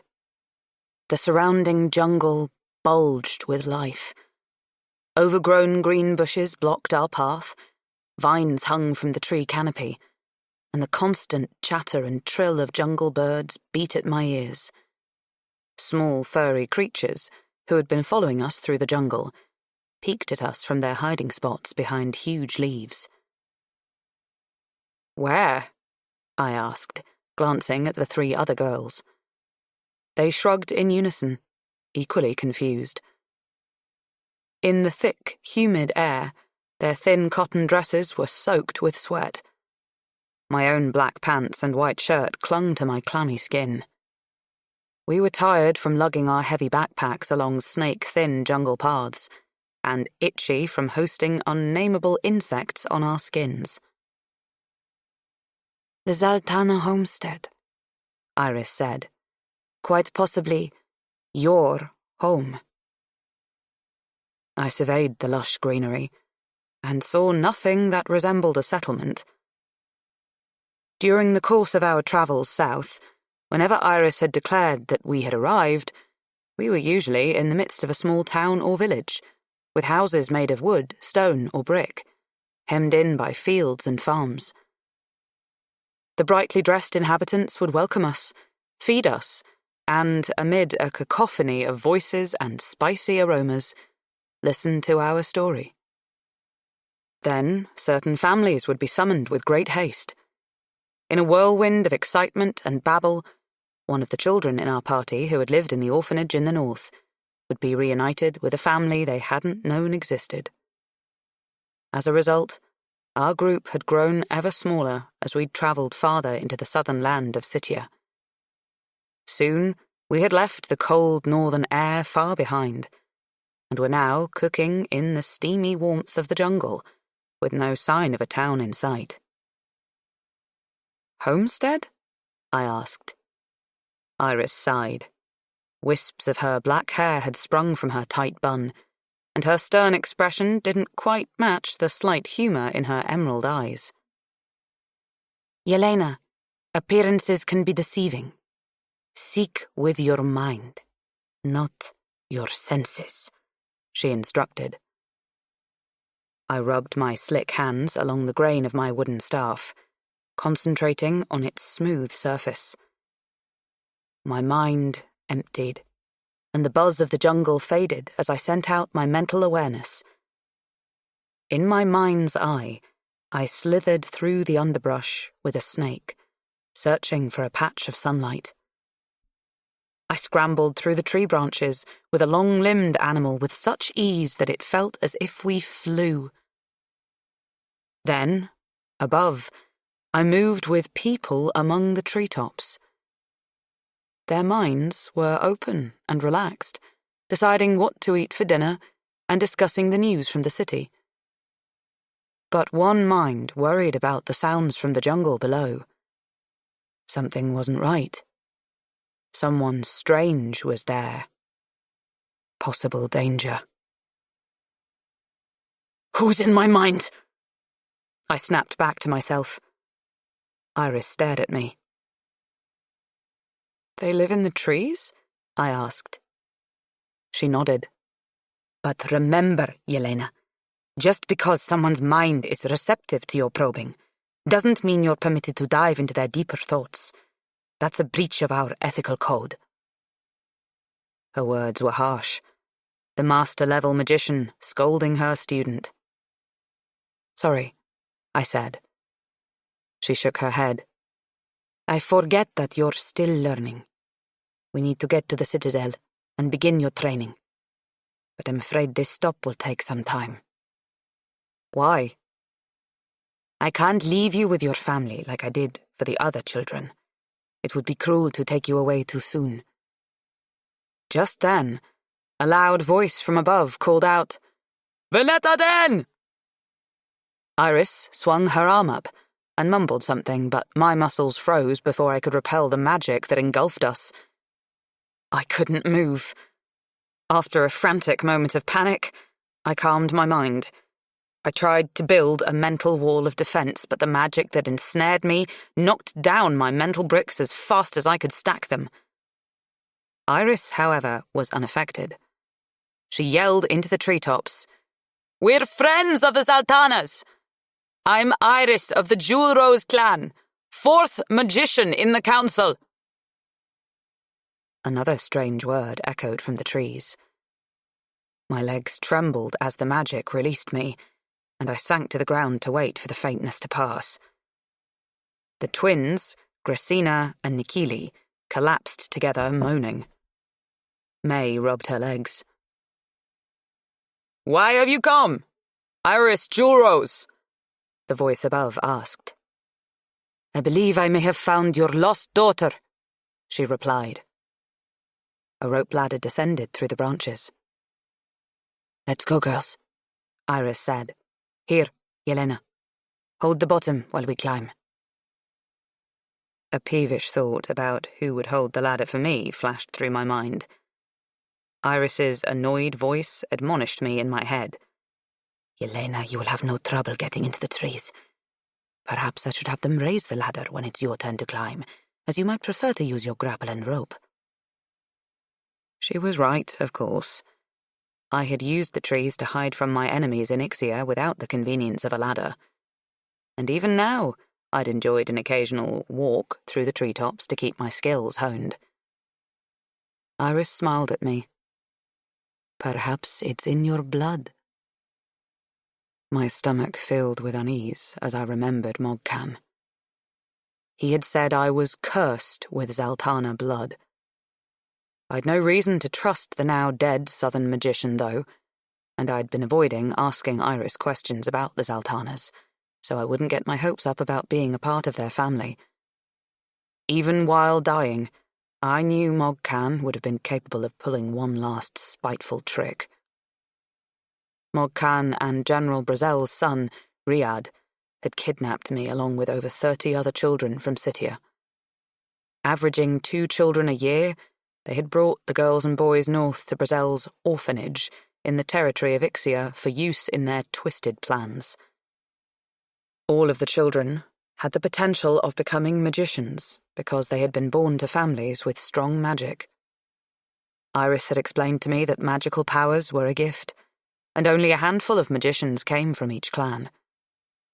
Of course, the more magicians in a family, Iris had said, the greater chance of having more in the next generation. Mogg Khan took a risk kidnapping children so young. Magical powers don't manifest until a child reaches maturity. Why were there more girls than boys? I had asked. Only 30% of our magicians are male, and Bane Bloodgood is the only one to achieve master-level status. As I steadied the rope ladder that hung from the jungle's canopy, I now wondered how many Zaltanas were magicians. Beside me, the three girls tucked the hems of their dresses into their belts. Iris helped May start up the rope rungs, and then Gracina and Nikili followed. When we had crossed the border into Sitia, the girls hadn't hesitated to exchange their northern uniforms for the bright, multicoloured cotton dresses worn by some of the southern women. The boys switched their uniforms for simple cotton pants and tunics. I, on the other hand, had kept my food taster's uniform on, until the heat and humidity had driven me to purchase a pair of boys' cotton pants and a shirt. After Iris disappeared into the green canopy, I set my boot on the bottom rung. My feet felt as if they were swollen with water, weighing me down. Reluctance clung to my legs as I dragged them up the ladder. In mid-air, I paused. What if these people didn't want me? What if they didn't believe I was their lost daughter? What if I were too old to be bothered with? All the children who had already found their homes had been immediately accepted. Between the ages of 7 and 13, they had been separated from their families for only a few years. Physical resemblances, ages, and even names had made it easy to place them. Now we were down to 4. The identical twins, Gracina and Nikili, were 13. May was the youngest at 12, and I was the oldest of the group at 20. According to Iris, the Zaltanas had lost a 6-year-old girl over 14 years prior. That was a long time to be away. I was no longer a child. Yet I was the oldest one who had survived Brazel's plans and remained whole. When the other kidnapped children reached maturity, those who had developed magical powers had been tortured until they surrendered their souls to Mogg Khan and Riyadh. Mogg Khan had then used the magic of these now mindless captives to enhance his own, making the children nothing more than living bodies without souls. Iris bore the burden of informing the families of these children, but I felt some guilt by being the only one to survive Mogg Khan's efforts to capture my soul. The effort, though, cost me a great deal. Thinking about my struggles in Ixia led to thoughts of Valak. An ache for him chewed at my heart. Hooking an arm around the ladder, I fingered the butterfly pendant he had carved for me. Perhaps I could devise a way to return to Ixia. After all, the magic in my body no longer flared out of control, and I would much rather be with him than among these strange southerners who lived in the trees. Even the name of the south, Sitia, felt thick as rancid syrup in my mouth. Yelena, come on, Iris called down to me. We're waiting. I swallowed hard and ran a hand over my long braid, smoothing my black hair and pulling out the few viney tendrils that clung to it. Despite the long trek through the jungle, I wasn't too tired. While shorter than most Ixians at 5 feet 4 inches, my body had transformed from emaciated to muscular during my last year in Ixia. The difference had been in my living arrangements. From starving in the dungeon to tasting food for Commander Ambrose, my situation had improved for my physical well-being, but I couldn't say the same for my mental well-being during that time. I shook my head, banishing those thoughts, and concentrating on my immediate circumstances. Climbing up the rest of the ladder, I expected it to end at a wide branch or a platform in the tree, like a landing on a staircase. Instead, I entered a room. I looked around in amazement. The walls and ceiling of the room were formed by branches and limbs that had been roped together.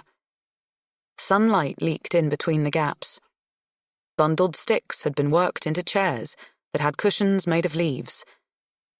The small room held only 4 seats. "Is this her?" a tall man asked Iris. His cotton tunic and short pants were the colour of the tree's leaves. Green gel had been combed into his hair and smeared over all his exposed skin. A bow and a quiver of arrows hung over his shoulder. I guessed he was the guard. Why, though, would he need a weapon if he were the magician who had frozen us? Then again, Iris had deflected that spell with ease. Could she turn aside an arrow as well? "Yes," Iris said to the man. "We've heard rumors at the market, and wondered if you would pay us a visit, fourth magician. Please, stay here," he said. "I'll get the elder." Iris sank into one of the chairs, and the girls explored the room, exclaiming over the view from the single window. I paced the narrow space. The guard seemed to disappear through the wall, but upon investigation, I discovered a gap that led to a bridge, also made of branches. "Sit down," Iris said to me. "Relax. You're safe here." Even with that heart-warming reception, I countered. "Standard procedure. Unaccompanied visitors are extremely rare. With the constant danger of jungle predators, most travelers hire a Zaltana guide. You've been edgy and defensive ever since I told you we were headed to the Zaltana's village." Iris pointed at my legs. "You're in a fighting stance, prepared for attack. These people are your family. Why would they want to hurt you?" I realized that I had pulled my weapon off my back and was clutching it in the ready position. With effort, I relaxed my posture. "Sorry." I threaded the bow, a 5-foot wooden staff, back into its holder on the side of my backpack. Fear of the unknown had caused me to clench. For as long as I could remember in Ixia, I had been told my family was dead, lost to me forever.